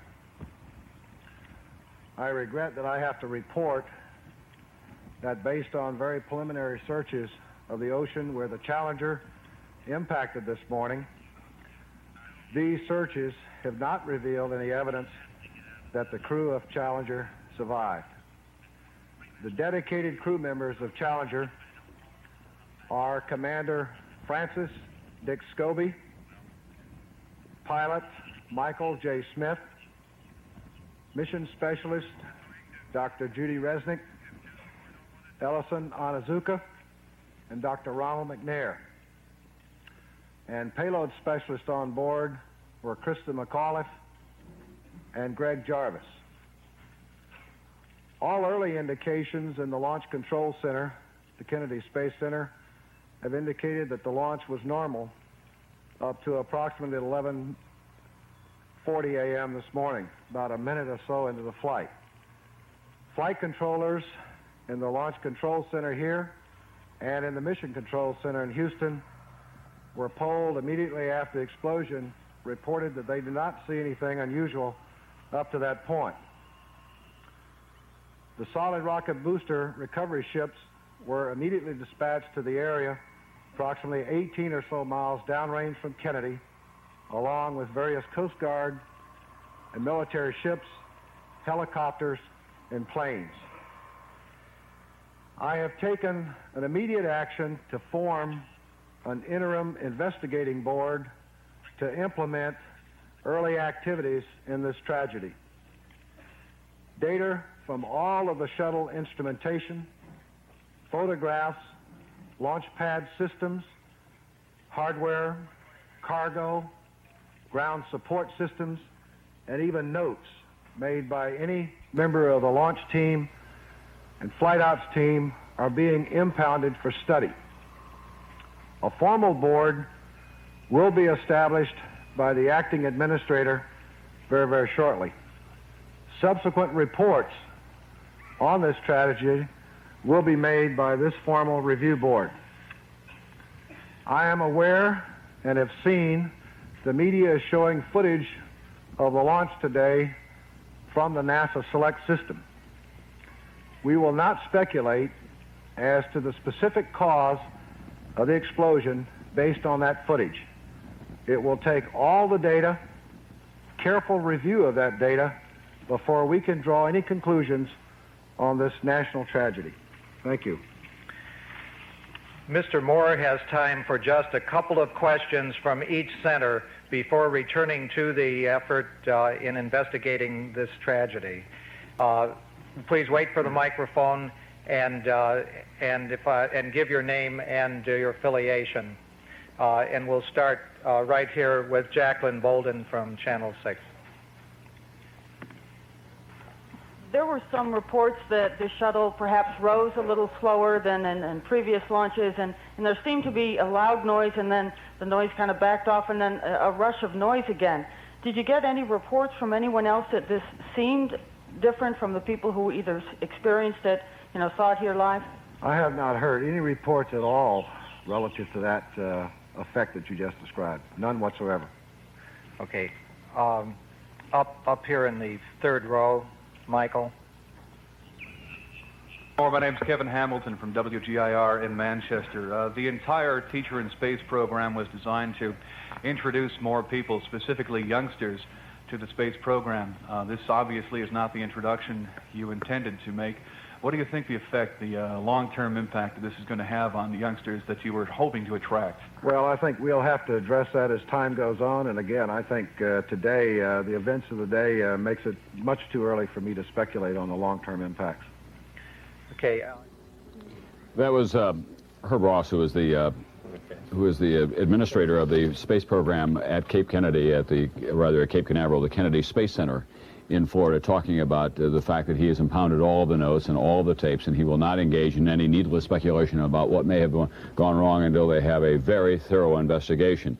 He did say, of course, that there were no survivors among the astronauts so far as they could tell. It has now been just about 6 hours precisely since there was that unexpected explosion in space, and as we saw, the Space Shuttle Challenger was consumed by a great fireball, and we believe now that all 7 people on board were killed. One of those that has been getting so much attention today, understandably, is Christa McAuliffe, a 37-year-old teacher from Concord, Massachusetts, from Concord, New Hampshire, the mother of 2 children, and her husband, who was there today watching this launch along with her parents. Christa McAuliffe was a graduate of Framingham State College in Massachusetts, which is just below New Hampshire, of course. And at Framingham College, they were very proud of what she was going to do as a graduate of that school. And this evening, they held a memorial service there. And we're going to show you some pictures of that now, if we can.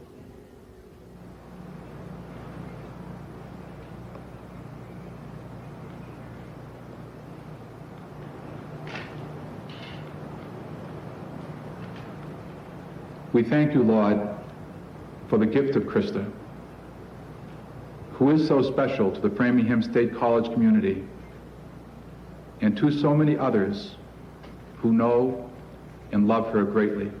We pray that nothing of her life will ever be lost, and that in spite of this tragedy, all those things which Christa holds to be important will be respected and continued by us, who were touched in some way by her life, by her quest, by her spirit.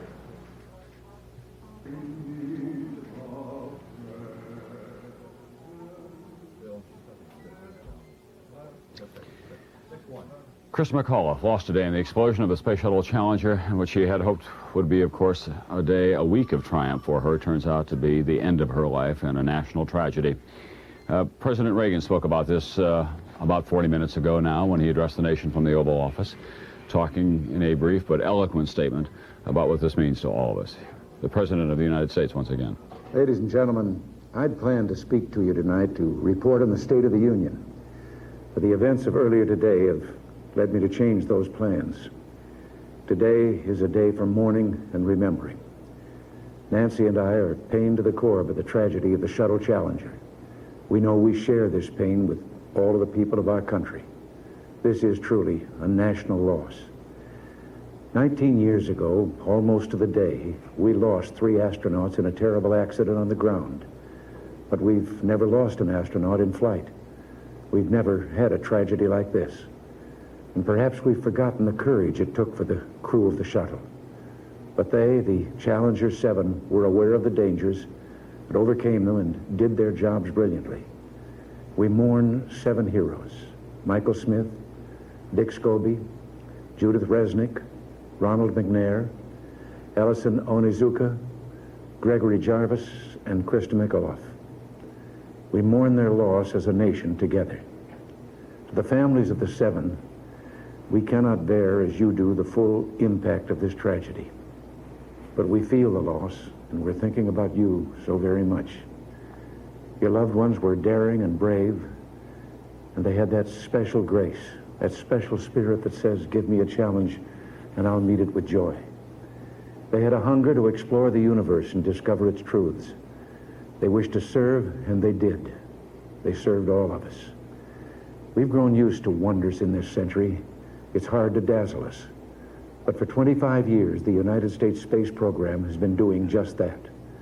We've grown used to the idea of space, and perhaps we forget that we've only just begun. We're still pioneers. They, the members of the Challenger crew, were pioneers. And I want to say something to the school children of America who were watching the live coverage of the shuttle's takeoff. I know it's hard to understand, but sometimes painful things like this happen. It's all part of the process of exploration and discovery. It's all part of taking a chance and expanding man's horizons. The future doesn't belong to the faint-hearted. It belongs to the brave. The Challenger crew was pulling us into the future, and we'll continue to follow them. I've always had great faith in and respect for our space program, and what happened today does nothing to diminish it. We don't hide our space program. We don't keep secrets and cover things up. We do it all up front and in public. That's the way freedom is, and we wouldn't change it for a minute. We'll continue our quest in space.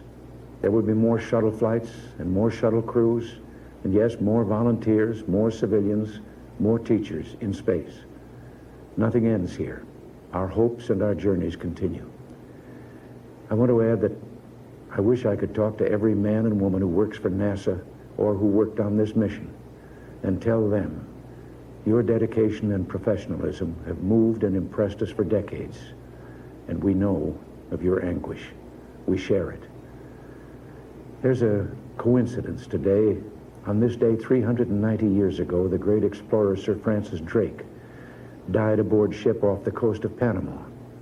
In his lifetime, the great frontiers were the oceans, and a historian later said he lived by the sea, died on it, and was buried in it. Well, today, we can say of the Challenger crew, their dedication was, like Drake's, complete. The crew of the Space Shuttle Challenger honored us for the manner in which they lived their lives. We will never forget them, nor the last time we saw them, this morning, as they prepared for their journey and waved goodbye and slipped the surly bonds of earth to touch the face of God. Thank you. That was President Reagan speaking to the nation from the Oval Office today. I want to correct something that I left a wrong impression about earlier. The Concord High School is where Christa McAuliffe taught. The third graders who were assembled today at the Kennedy Space Center at Cape Canaveral were members of the third grade class of her son, Scott. They were there with him, which makes it all the more tragic, of course, that they had to share that horrible moment as they were all there assembled looking on, as I said earlier, in a suspended state of disbelief and belief, not quite knowing what they were seeing, and then learning from NASA officials that, in fact, there had been, in the words of one NASA announcer, a major malfunction, which was the understatement of the day, if not the year, obviously. They did have the explosion. So those were third graders who were friends of her son, Scott, who were there with him, along with her parents, of course, and her husband, as well as her daughter. Robert Bazell at the Jet Propulsion Laboratory in Pasadena. Bob? Tom, here at the Jet Propulsion Laboratory, which is another NASA facility, there's a notice on the board here that in a few minutes Vice President Bush will be briefing the press from the Kennedy Space Center at Cape Canaveral, so I'm sure we'll be wanting to go live to that. Other than that, we might recap a few things we've been saying all day long for those of us who are just joining us, which is that those of us who have watched many launches have no clue Neither do any engineers we've talked to about what went wrong. We only see that there was an explosion, a terrible, fierce, quick explosion which engulfed the entire spacecraft. It looks like the 7 people on board, knew very little of what happened. They probably had no notice whatsoever. They knew nothing was coming, and I think the only good news we can say is that they apparently suffered no pain whatsoever. So we have only that to go on. The investigation is just beginning. It's going to go on for a long time. To repeat what Jess Moore said during his press conference, who's the director of the Shuttle program, there was a... he's about to speak.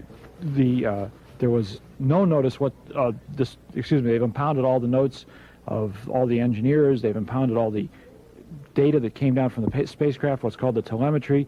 All that will be examined in great detail. They'll undergo something called failure analysis, where we'll try on a scale model to repeat the accident to try to understand what happened. But as of right now, we have no idea whatsoever. There was no indication of anything awry. The space shuttle took off on a cold, which may have been part of the problem, beautiful Florida morning into a clear sky, and suddenly it just exploded. Nothing like this has ever happened in the U.S. space program. As we pointed out before, 3 people were killed 19 years and a day ago, but they were in a practice session on a launch pad, and it had nothing to do with the explosive power of the launch. And in fact, that's one of the things that people continue to point out today, is that America has sent so many people into space before without a single injury, let alone a death, in the air up to now, and this is the first time. A terrible, terrible tragedy, and as yet we certainly have no clue as to what happened. We're standing by now for Vice President Bush, who will be speaking to us pretty soon from Florida, where he arrived today. He was flown down on President Reagan's orders very quickly from Washington to see the families of the 7 crew members, many of whom were gathered there. It's a tradition at the Kennedy Space Center for most of the astronauts to bring their families. They go up to the roof of the huge building near the launch pad, the vehicle assembly building, and then when we in the press area watch the launch, usually we see all the family members, all of them together. They go up to watch their family take off, and what a terrible, terrible sight that must have been today. And as these people realized that their worst fears, which of course they always harbored, anybody who thought about the space program always realized, as you said before, that this was a possibility. But we never thought we would see it as a reality, and so quickly and with no warning whatsoever. Tom? Thank you very much, Robert Bazell. We have just now received word that President Reagan has officially ordered all flags in the country to be flown at half-staff. The flag at the Kennedy Space Center, as we showed you earlier, has already been situated at half-staff until next Monday, or rather through next Monday. Naval vessels will be flying theirs at half-mast. That's the appropriate phrase that should be used. Half-staff for those on ground, half-mast for those at sea. And of course, as we receive any words of additional memorial services along the way, we'll let you know that as well. That's where we stand at this time. We do expect Vice President Bush to make his statement when he arrives at the Kennedy Space Center, and we expect that to happen momentarily. Shall we just show you one more time the space model for those of you who have been joining us along the way? This is it. You'll be seeing it a lot more on videotape, of course, during the day. This is the big aircraft, the external tank, and it appeared that came apart at the time of the explosion. These are the 2 solid rocket boosters. I'm going to show you all that now. Here's the configuration. Let me see if I can get this right. You're going to see it the same way you're going to see it in your television screen. It was going in about this direction, which we're about to show you now. This is the external tank. You'll see these 2 solid rocket boosters and that are on either side, and then you'll see this beneath it. We're going to show you simultaneous tapes now of 2 launches, one earlier this year, January 12th, and then the one today that tragically blew up. But this is the configuration, so you'll know what's going on. Today in January 12th. T-minus 10, 9, 8, 7, 6. We have main engine start. 4, 3, 2, 1, and liftoff. Liftoff of the 25th Space Shuttle mission, and it has cleared the tower. Control program. Roger, roll, Challenger. Good roll program confirmed. Challenger now heading downrange.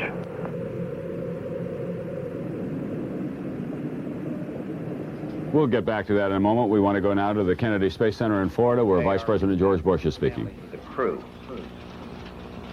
The President and I and the entire nation join in mourning the 7 splendid men and women who now rest in God's arms. Today's tragedy reminds us that danger awaits all who push back the frontier of space. It reminds us that the great adventure of space travel requires men and women of spirit and bravery. I'd like to say something in particular, something special to the school children of our nation, and especially those from Concord. You must try to understand that spirit, bravery, and commitment are what make not only the space program, but all of life worthwhile. We must never, as people in our daily lives or as a nation, stop exploring, stop hoping, stop discovering. We must press on. What can all of us give now to honor those we've lost? Let me suggest a memorial to them. We must be as they were, great in spirit, great in courage, and great in dedication to the adventure of which they were so much a part. We must resolve that, like America's pioneers of the past, others will follow, others explore, others will risk, as these 7 brave Americans risk today. And so I came here today to check 1, 2. pay our sincere condolences to the families and friends of the 7. Hello? And also to the proud men and women of NASA. We salute them in this hour of trial. Thank you very much, and I'm now going to go and pay my respects to the families. I'm sure that Senator Glenn and Senator Garn might like to add something, but I might excuse myself and come over here if I could. I would only add very briefly that I'm pleased to be here with the Vice President. Our only purpose in coming was to pay tribute to the crew. It's been a very difficult day for me personally because I knew each of them. I trained with some of them. And I just extend my love and condolences to their families. Let me add just a word. I'm very appreciative that the Vice President would ask us to accompany him today here, even though it is a very sad occasion. It's been nearly a quarter of a century that we've thought this might happen sometime, but we've delayed that day until today. We hoped that this day would never come, but unfortunately it has, and with a tragedy that all Americans share together. I share a sense of personal loss, having been involved in the program, as Jake just mentioned, he does too.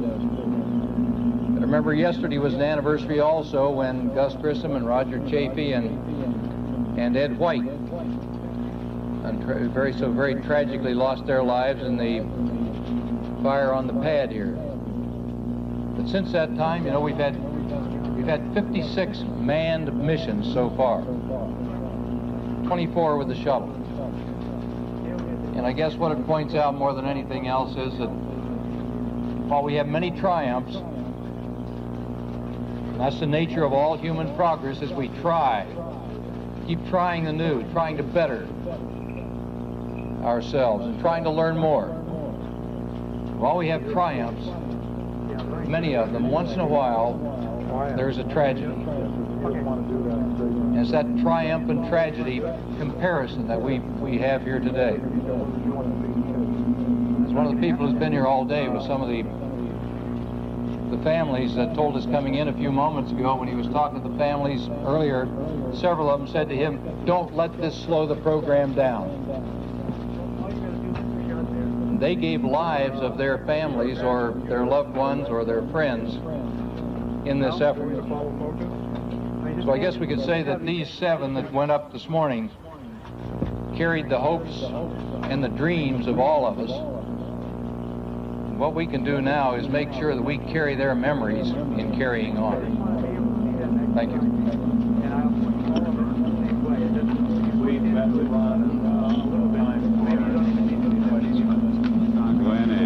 Senator Jake Garn, each of them veterans of the space program. Senator Glenn, of course, an authentic member of the so-called Right Stuff group, the original group of astronauts. Senator Garn, a veteran pilot who was selected by NASA to ride in one of the missions last year. He's a key member of a Senate committee that has a lot to do with the funding of NASA. There was a fair amount of cynical observation at that time that it was just an assurance on the part of NASA trying to buy some insurance that their funding would go on, but he obviously was dedicated to the program, and he talked today about these people who were his friends, including one member he called his mother hen, and that would have been the pilot, Mr. Smith, who was one of the astronauts who was killed there today. Vice President Bush will be meeting with members of the family. It's traditional to have a kind of family celebration on these occasions. Friends are invited as well because it's a special time in your life. If you're an astronaut or a friend or a family member of an astronaut, you can go down there and watch them go into space. And it's there's a festive carnival-like environment. And then today to look on, as I say, with that great feeling of exhilaration. Everything seemed to be going so splendidly. And then to have it turn so instantly into such a nightmare in the sky, in those beautiful blue Florida skies, with those white contrails suddenly raining debris down on the Atlantic Ocean. We can talk on and on about this, but I suspect that as this day goes on, we're each dealing with it in our own personal fashion. That words simply are inadequate, even the best words of the President and the Vice President and the other people who have commented on this tragedy here today, including this commentator and this reporter and other members of NBC News. A fund, by the way, is being set up in Washington, D.C. for the children of the astronauts. It's being set up at the American Security Bank in Washington, D.C. There were 9 children, I believe, who lost mothers or fathers today as a result of this tragedy. We have George Lewis now on the people who built the shuttle itself. George Lewis. All of the shuttles have been put together at the Rockwell Aerospace plants in Southern California. When these pictures were taken in May of 1981, work was underway on the assembly of the Shuttle Challenger. Today at the plant, the atmosphere was somber. The people who work here feel personally responsible for the safety of the astronauts who ride aboard the shuttles. George Anderson is a supervisor for hydraulic systems on the shuttle program. Obviously, we're upset by it all. That's about all I can say about it right at the moment. Terry Schaefer, an engineer. I was very shocked and amazed. I just heard the news, and it's incredible. It's totally incredible to me that anything like this could happen, especially with the checks and balances that they have built into the system. Engineer William Roberts offered some speculation as to what may have gone wrong. We had a catastrophic failure of the tank. That's from what I've been viewing of the television films. And when you have that happen, the two liquids, the liquid hydrogen and the liquid oxygen, they become quite an explosive mixture. You could have had the common bulkhead that's between the liquid oxygen and liquid hydrogen. You could have had an extreme pressure differential, and the common bulkhead could have failed. And if that fails, you have exactly what you see here. Many of the people at this plant watched the live coverage as the Challenger exploded.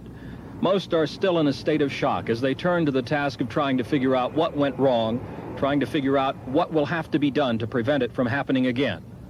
George Lewis, NBC News, Los Angeles.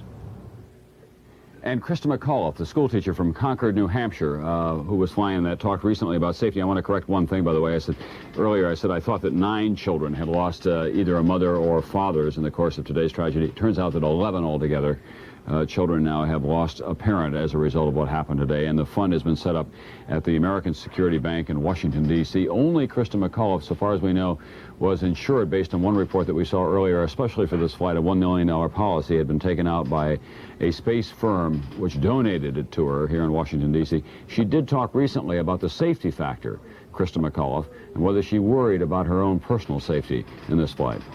And it lost one engine, and they were talking about a real severe problem. All of a sudden, boing, you all of a sudden realize that, hey, things can go wrong with that thing. Oh, sure. It is space flight. It's, umpteen quadrillion pounds of thrust behind you there.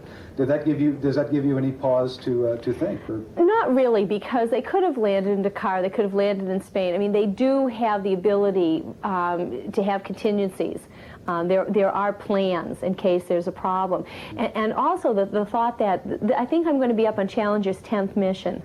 And that just to think that the shuttle has gone I mean, 10 times. I mean, that's an exciting thing. And no, I think it's a very safe program.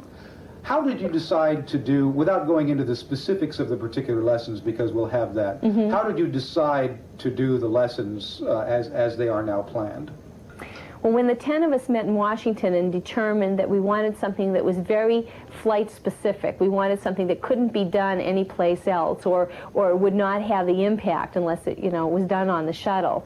We chose 3 lessons.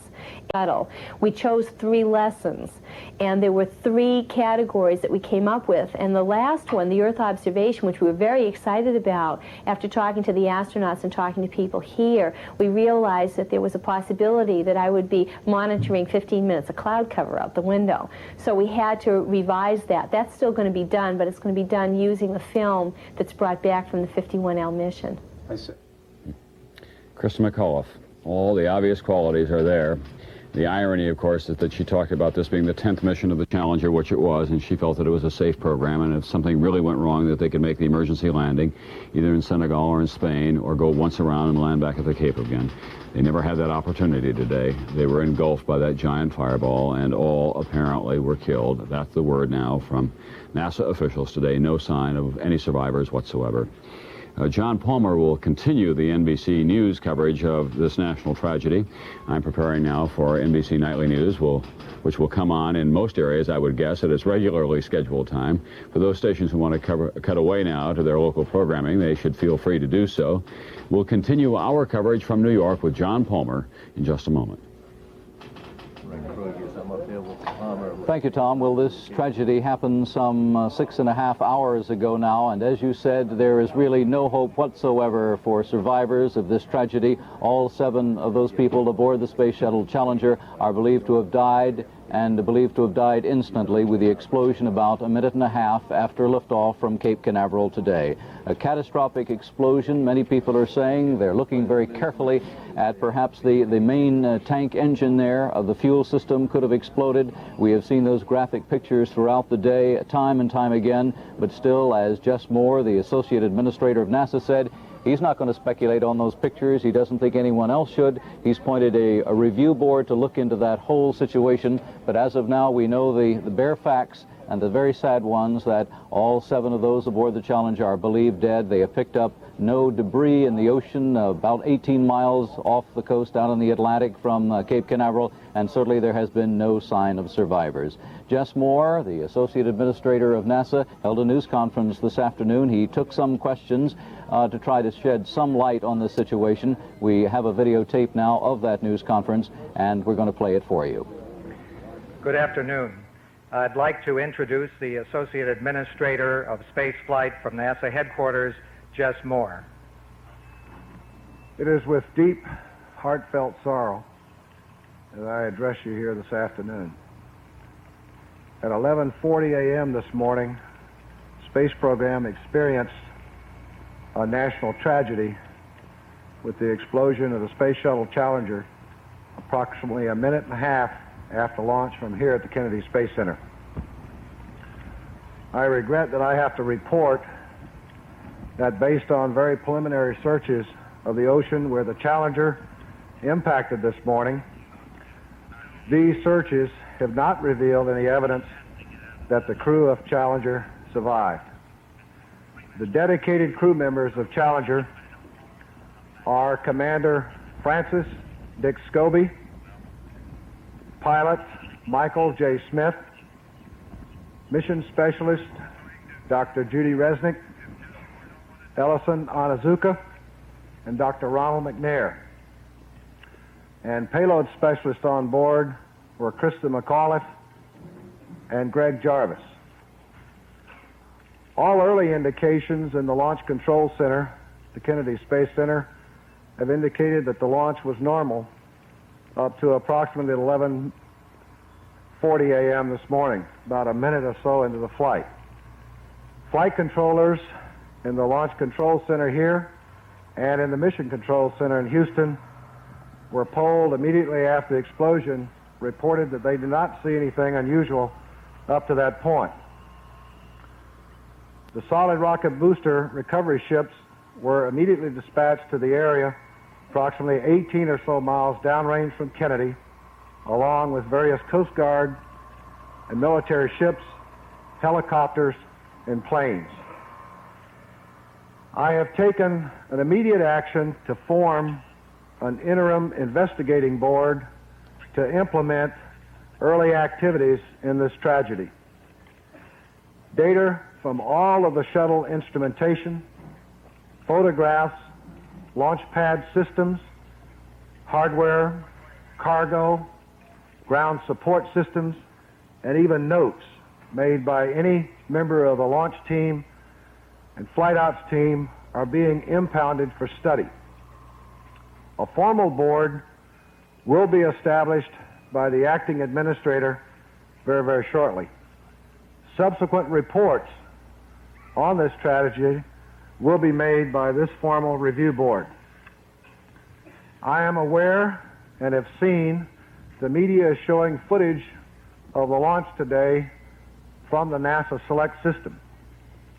We will not speculate as to the specific cause of the explosion based on that footage. It will take all the data, careful review of that data, before we can draw any conclusions on this national tragedy. Thank you.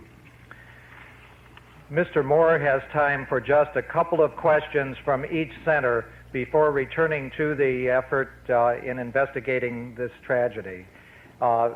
Please wait for the microphone and give your name and your affiliation. And we'll start right here with Jacqueline Bolden from Channel 6.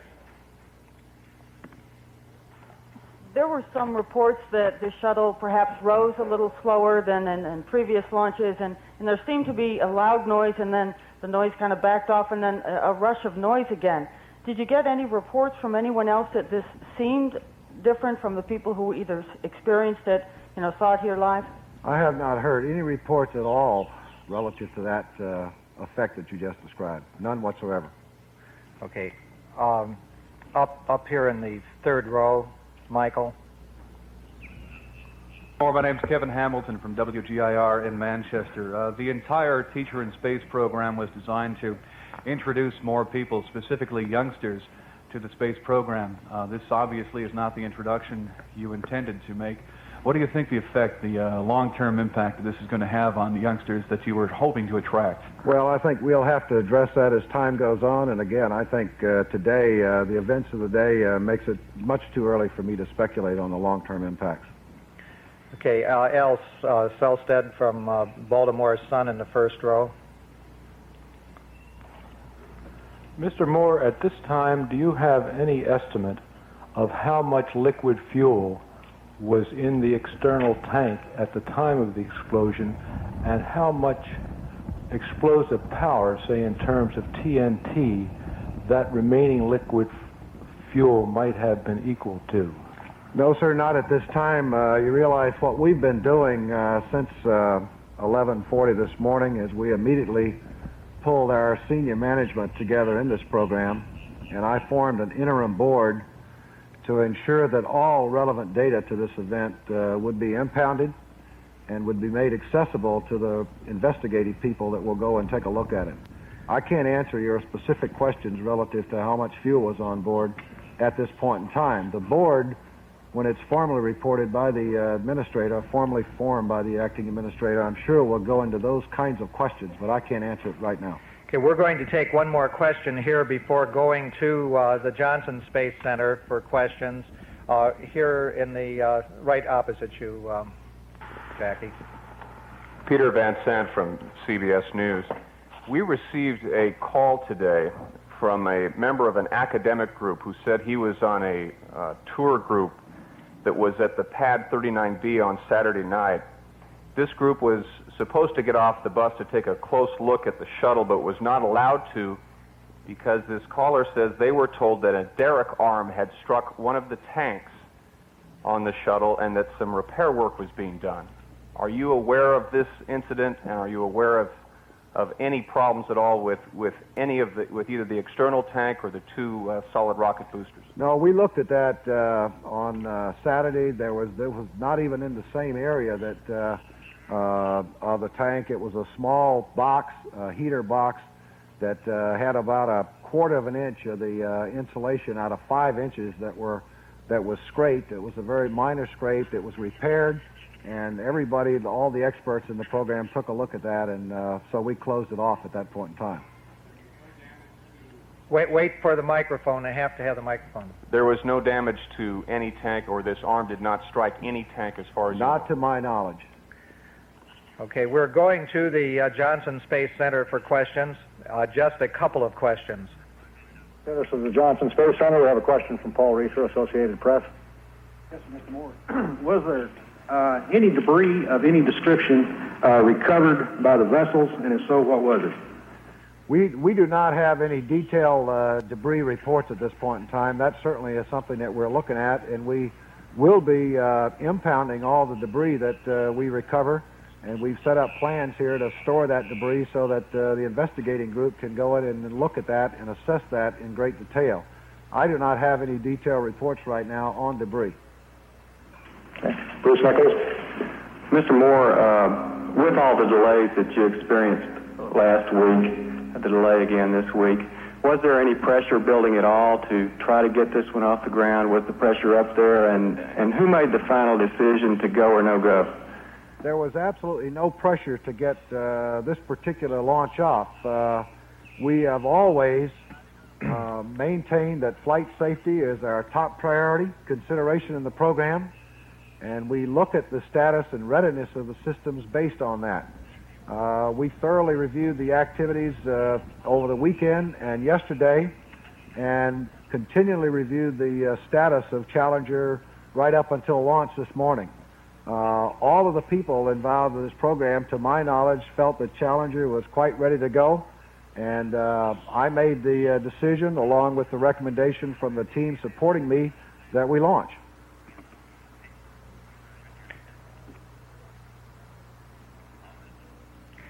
We're going to the Marshall Space Flight Center for a couple of questions. Martin Berkey with Huntsville Times. Can you tell me what this does to the schedule on down the line, including the launch at Vandenberg? No, I'm not prepared to do that. What I have done is basically suspend operations for a few days till we can sit down and assess this. And, we're obviously not going to pick up any flight activity until we fully understand what the circumstances were relative to this morning's launch. So in the interim, near-term time, we basically suspended operations until we get a handle on what our problems were this morning. Nick Miller, WAFF Television in Huntsville. What part will Marshall Space Flight Center play in the investigation, since the propulsion system was the responsibility of the Space Flight Center here? Well, they obviously have to play a very strong role in the investigating what happened this morning. As you know, the Space Shuttle program is built around a team effort, not only involving the Marshall Center, but also the Kennedy Space Center and the Johnson Space Center. All of the elements have different responsibilities, and clearly Marshall has the propulsive responsibilities on the shuttle. They will play a very dominant role, as will the other three centers I mentioned, as well as anybody that is contributing to the overall program and has some relevant information to add will certainly play a part. Okay, we're moving to Washington for questions from NASA headquarters.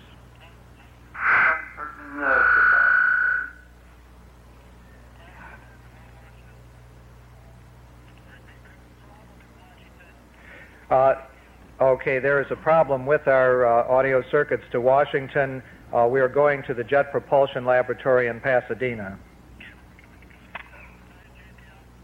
Bill Hines of the Chicago Sun-Times. Mr. Moore, in your opening remarks, you mentioned the appointment of this interim review board and said that it would be making statements from time to time.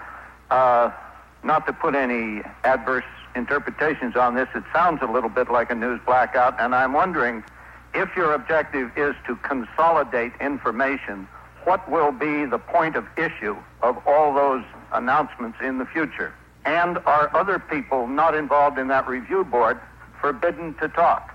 Well, let me correct your statement. First of all, I said that I had appointed an interim review board. That interim review board is composed of the senior members of the NASA team here to take immediate actions on impounding data. The acting administrator is expected to appoint a formal review board very shortly, and it will be left up to that review board in order to determine its progress reports in terms of their findings. What we have done here today is to move very quickly so that all relevant data could be impounded and all actions that are needed to be taken in order to preserve as much information as we can on the circumstances of this morning can be preserved. And that's the nature of the work that I've implemented today, and I expect a formal board to be established very, very shortly, within the next day or so, by the acting administrator. This is Roy Neal, NBC News. Jess, you've said, I believe, that future flights are temporarily frozen. The United States space program, as a result, is at a halt. Now, based on your experience, how long would you estimate that this investigation will take? 6 months, a year, before you get back in business? Roy, it is, as you know, it is very difficult to estimate that time. It's going to be a function of what the board finds were the difficulties today and what corrective actions have to be taken before we feel confident and feel safe to fly again. And I clearly am not in a position to speculate today the length of time involved in making that determination. It will be done just as quickly as we possibly can, but also as prudently as we possibly can and as thoroughly as we possibly can. One more question from JPL. Bill Hines again. I've got to follow up on that first question of mine. I understand now that there will be announcements made after the permanent board is appointed. Is that correct?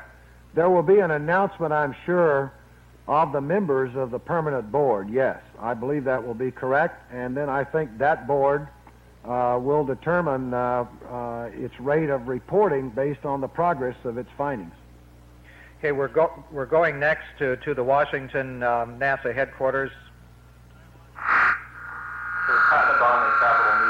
Are there any indications of sabotage or attack on the shuttle? I'm sorry, we didn't read that question. And while they're repairing that circuit to Washington, we'll go to the Goddard Space Flight Center in Maryland. Mark Weaver, WBAL Radio in Baltimore. Has this raised any questions about how reliable the space shuttle is? Might there just be too many things that could go wrong with a vessel this complicated? Well, that question, I'm sure, will be asked, and I don't want to speculate on that at this point in time. That's certainly a logical question for somebody to ask. Ken Terrell from WDVM in Washington. Were there any unusual weather conditions aloft or any unusual weather conditions during the launch? None that we observed that I recall. We did put up some weather balloons early this morning. We did look at load conditions as we normally do, and the winds aloft looked good. We didn't have any exceedances as far as our load indicators are concerned, to my knowledge, and we thought everything was in good shape for a launch this morning. Mr. Moore, I.J. Hudson from WRC-TV. Has it become a problem that you have been too good in the past, that the American people have seen flawlessly perform missions on TV almost routinely, and that something like this happens all of a sudden, it hits home even harder? Well, I don't know how to answer your question specifically. We always strive in every flight that we perform to be as reliable and as safe as we possibly can, and to do everything that we can to ensure that the vehicle and the systems are all ready to fly. Flight safety is our number one priority in the Space Shuttle program. And certainly when you see an event like this morning, we are going to have to do a very detailed assessment of the set of circumstances to try to understand what occurred, and we will then in turn assess the impacts from that to determine where we go in the future. Okay, back here at the Kennedy Space Center, we only have time for a couple more questions. Jay Barbee from NBC News in the front row here. Jess, I would like to know if you know what happened to Challenger. Can we assume that it was consumed in the explosion? And can you tell us specifically what you know now that the recovery crew has recovered in the impact area? I have not gotten a briefing, Jay, on what the recovery team has found at this point in time. And I have basically looked at the NASA Select photos and so forth that you did, and all I can say is that it appeared from those photos that there was an explosion. And that's about all I can say at this point in time. Okay, we have time for only one more question, and James Fisher from the Orlando Sentinel has had his hand up a long time. Jess, I realize this is a rather forward-thinking question, but what is the situation with the Rockwell plant about the possibility for ordering another shuttle? Has the assembly line been shut down? What's the situation with that? Well, as we've discussed in the past, we are manufacturing structural spares for an orbiter system, and that manufacturing process is continuing. We are also buying spares for the current fleet that we have, and there is a production capability there if and when it's decided that that's the next step we want to do, is to move forward and do that. So I think the bottom line answer to your question is yes, that is a possibility, that we could implement a production capability for another orbiter if that were decided to be the thing to do. What you've been watching there is a replay of a news conference held earlier today down at the Kennedy Space Center at Cape Canaveral. That was Jess Moore, the Associate Administrator of NASA, taking some questions there about the tragic accident that happened today, the explosion just after liftoff, launch of the Space Shuttle Challenger. It left a lot of questions, of course, unanswered, questions that will have to be answered as this investigation goes on. Roy Neal is out at the Jet Propulsion Laboratory at Pasadena, California. Did you get many answers there from that news conference, Roy? Oh, I wish we had, John. I think the biggest answer we got was what we expected, which is that an informal investigation is underway right now, will be implemented in the next few days, and then that a major formal board of inquiry will go to work, all of which would indicate to those of us that have watched these things happen before that you're looking probably at 6 months to a year before the space program gets back on track. Not to say that there won't be a lot of announcements between now and then, but first and foremost, they're going to have to figure things out. And I'll tell you what's going on right now. In this area alone, out at Rocketdyne in Canoga Park, which is a division of Rockwell, and over at the Rockwell Space Division, failure analysis has begun. At the Marshall Space Flight Center in Huntsville, Alabama, they're doing the same thing. And one of the first things they've done is impound everything, even notes on the boards down at the Cape, so that they can see if anybody happened to write something down that could bring to mind some little thing that was otherwise forgotten. They're also looking at videotape, as we have throughout the day, but in their case, they're taking that tape now and looking at it frame by frame, particularly during the terrible moment of the actual detonation. And of course, during that time, there was a pretty good close-up on the aft end of the spacecraft. So that being the troublesome area, I suspect that that could reveal a few things to the analyzers as they analyze. I also suspect, knowing these things as we all do, that it would be quite surprising if we get any failure analysis of any sort for at least the next, 24 to 48 hours, and probably considerably longer than that. Because being engineers, the first thing any engineer will tell you, when you have a failure, particularly a catastrophic failure, say nothing till you know what you're talking about. And that's exactly what's happening. That's why you can call it a clamp down, you can call it a news blackout, you can call it anything you like, but the engineers of NASA, and the scientists too, I don't think are going to say very much of anything until they know what they're talking about. And that's probably just as well. Thanks, Roy Neal. And as we noted earlier, it was some 18 months after that tragic fire in January of 1967 when 3 American astronauts died in the fire aboard the Apollo space capsule before manned flight got back underway again. Now, it's been almost 7 hours since this really catastrophic event happened in space, the supposed death, we think certainly now, of the 7 people aboard the Space Shuttle Challenger. Liftoff was almost 7 hours ago, and the flight went only about a minute and a half before we saw that explosion. We're now going to replay that tape for you, provided by the NASA Select camera. 6. We have main engine start. 4, 3, 2, 1. And liftoff of the 25th Space Shuttle mission, and it has cleared the tower. At this point, everything was just looking fine. Good roll program confirmed. Challenger now heading down range.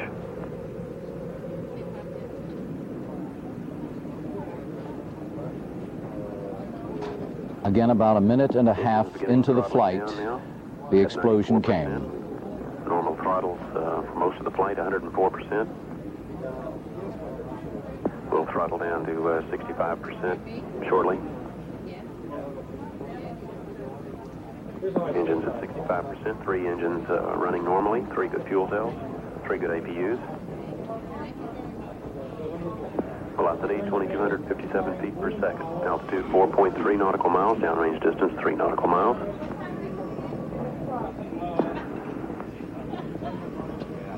Engines throttling up. 3 engines now at 104%. Challenger, go at throttle up. Challenger, go at throttle up. And there it is, the explosion. A terrific explosion with thousands of pounds of fuel igniting at once. A lot of people thinking that the explosion was the main fuel tank going up. Why that happened, certainly nobody knows now. You can see the debris showering down over a very blue sky there as parts of the Space Shuttle Challenger crash into the ocean below. The point of impact about 18 miles off the coast of Florida. All 7 people aboard the Space Shuttle Challenger, including Christa McAuliffe, the school teacher from Concord, New Hampshire, believed to have perished in that. Looking very carefully at the situation. Obviously a major malfunction. A major malfunction, an understatement. And of course, there at the Cape watching that was Christa McAuliffe's mother, father, husband, and 2 children, along with some members of one of her children's class in school. President Reagan went on television this afternoon to explain that he wanted to talk to the American people today about the State of the Union. He was going to do that at 9 o'clock Eastern Time tonight, but he said because of the tragedy he wasn't going to do that. He said this is a day of mourning. He said he was pained to the core. He said we mourned their loss. And of the astronauts, he said they had a hunger to explore the universe. And he had a very special message to the school children, and there were literally thousands of school children all across this country watching this launch from the Cape today, a launch delayed by some 2 hours because of some cold weather today. And he told them that this is all part of life, that mankind needs to expand his horizons. He has to do this with courage, and this is not a place to stop things. There will be no ending with this tragedy. And he cautioned that we should look with courage at what has happened. So this has been an eventful day, 7 hours. We have followed the progress of this. From the very beginning, there was very little hope that there would be any survivors from the explosion of the Space Shuttle Challenger, but nobody said that for some time because who knows, we were hoping that there could be, but we heard the words of the Associate Administrator of NASA who said, well, it looks like there are no survivors. They didn't even find any large pieces of debris. In fact, there are no reports of any debris having been found out in the Atlantic Ocean. It's now well after dark there. There have been 3 Coast Guard cutters out on the scene, a frigate, and even a hydrofoil was set out, as well as helicopters and fixed-wing aircraft, all trying to search the area, trying to find some sort of evidence and hopefully some person alive, member of the crew, but that didn't happen. A catastrophic day, certainly for the space program. They lost a terrific a group of astronauts, and they lost a $1.2 billion spacecraft, the Challenger. We're going to continue our coverage coming up shortly over most of these NBC stations with Tom Brokaw with NBC Nightly News. And then tonight again over most of these stations there will be a special NBC News report at 10 o'clock on these tragic developments today, the first loss of life of American astronauts in space during a space flight. There was the earlier tragedy of some 19 years ago, the loss of 3 astronauts, this being, though, the first loss in space flight. For now, I'm John Palmer, NBC News in New York. Good afternoon. This is the NBC Television Network.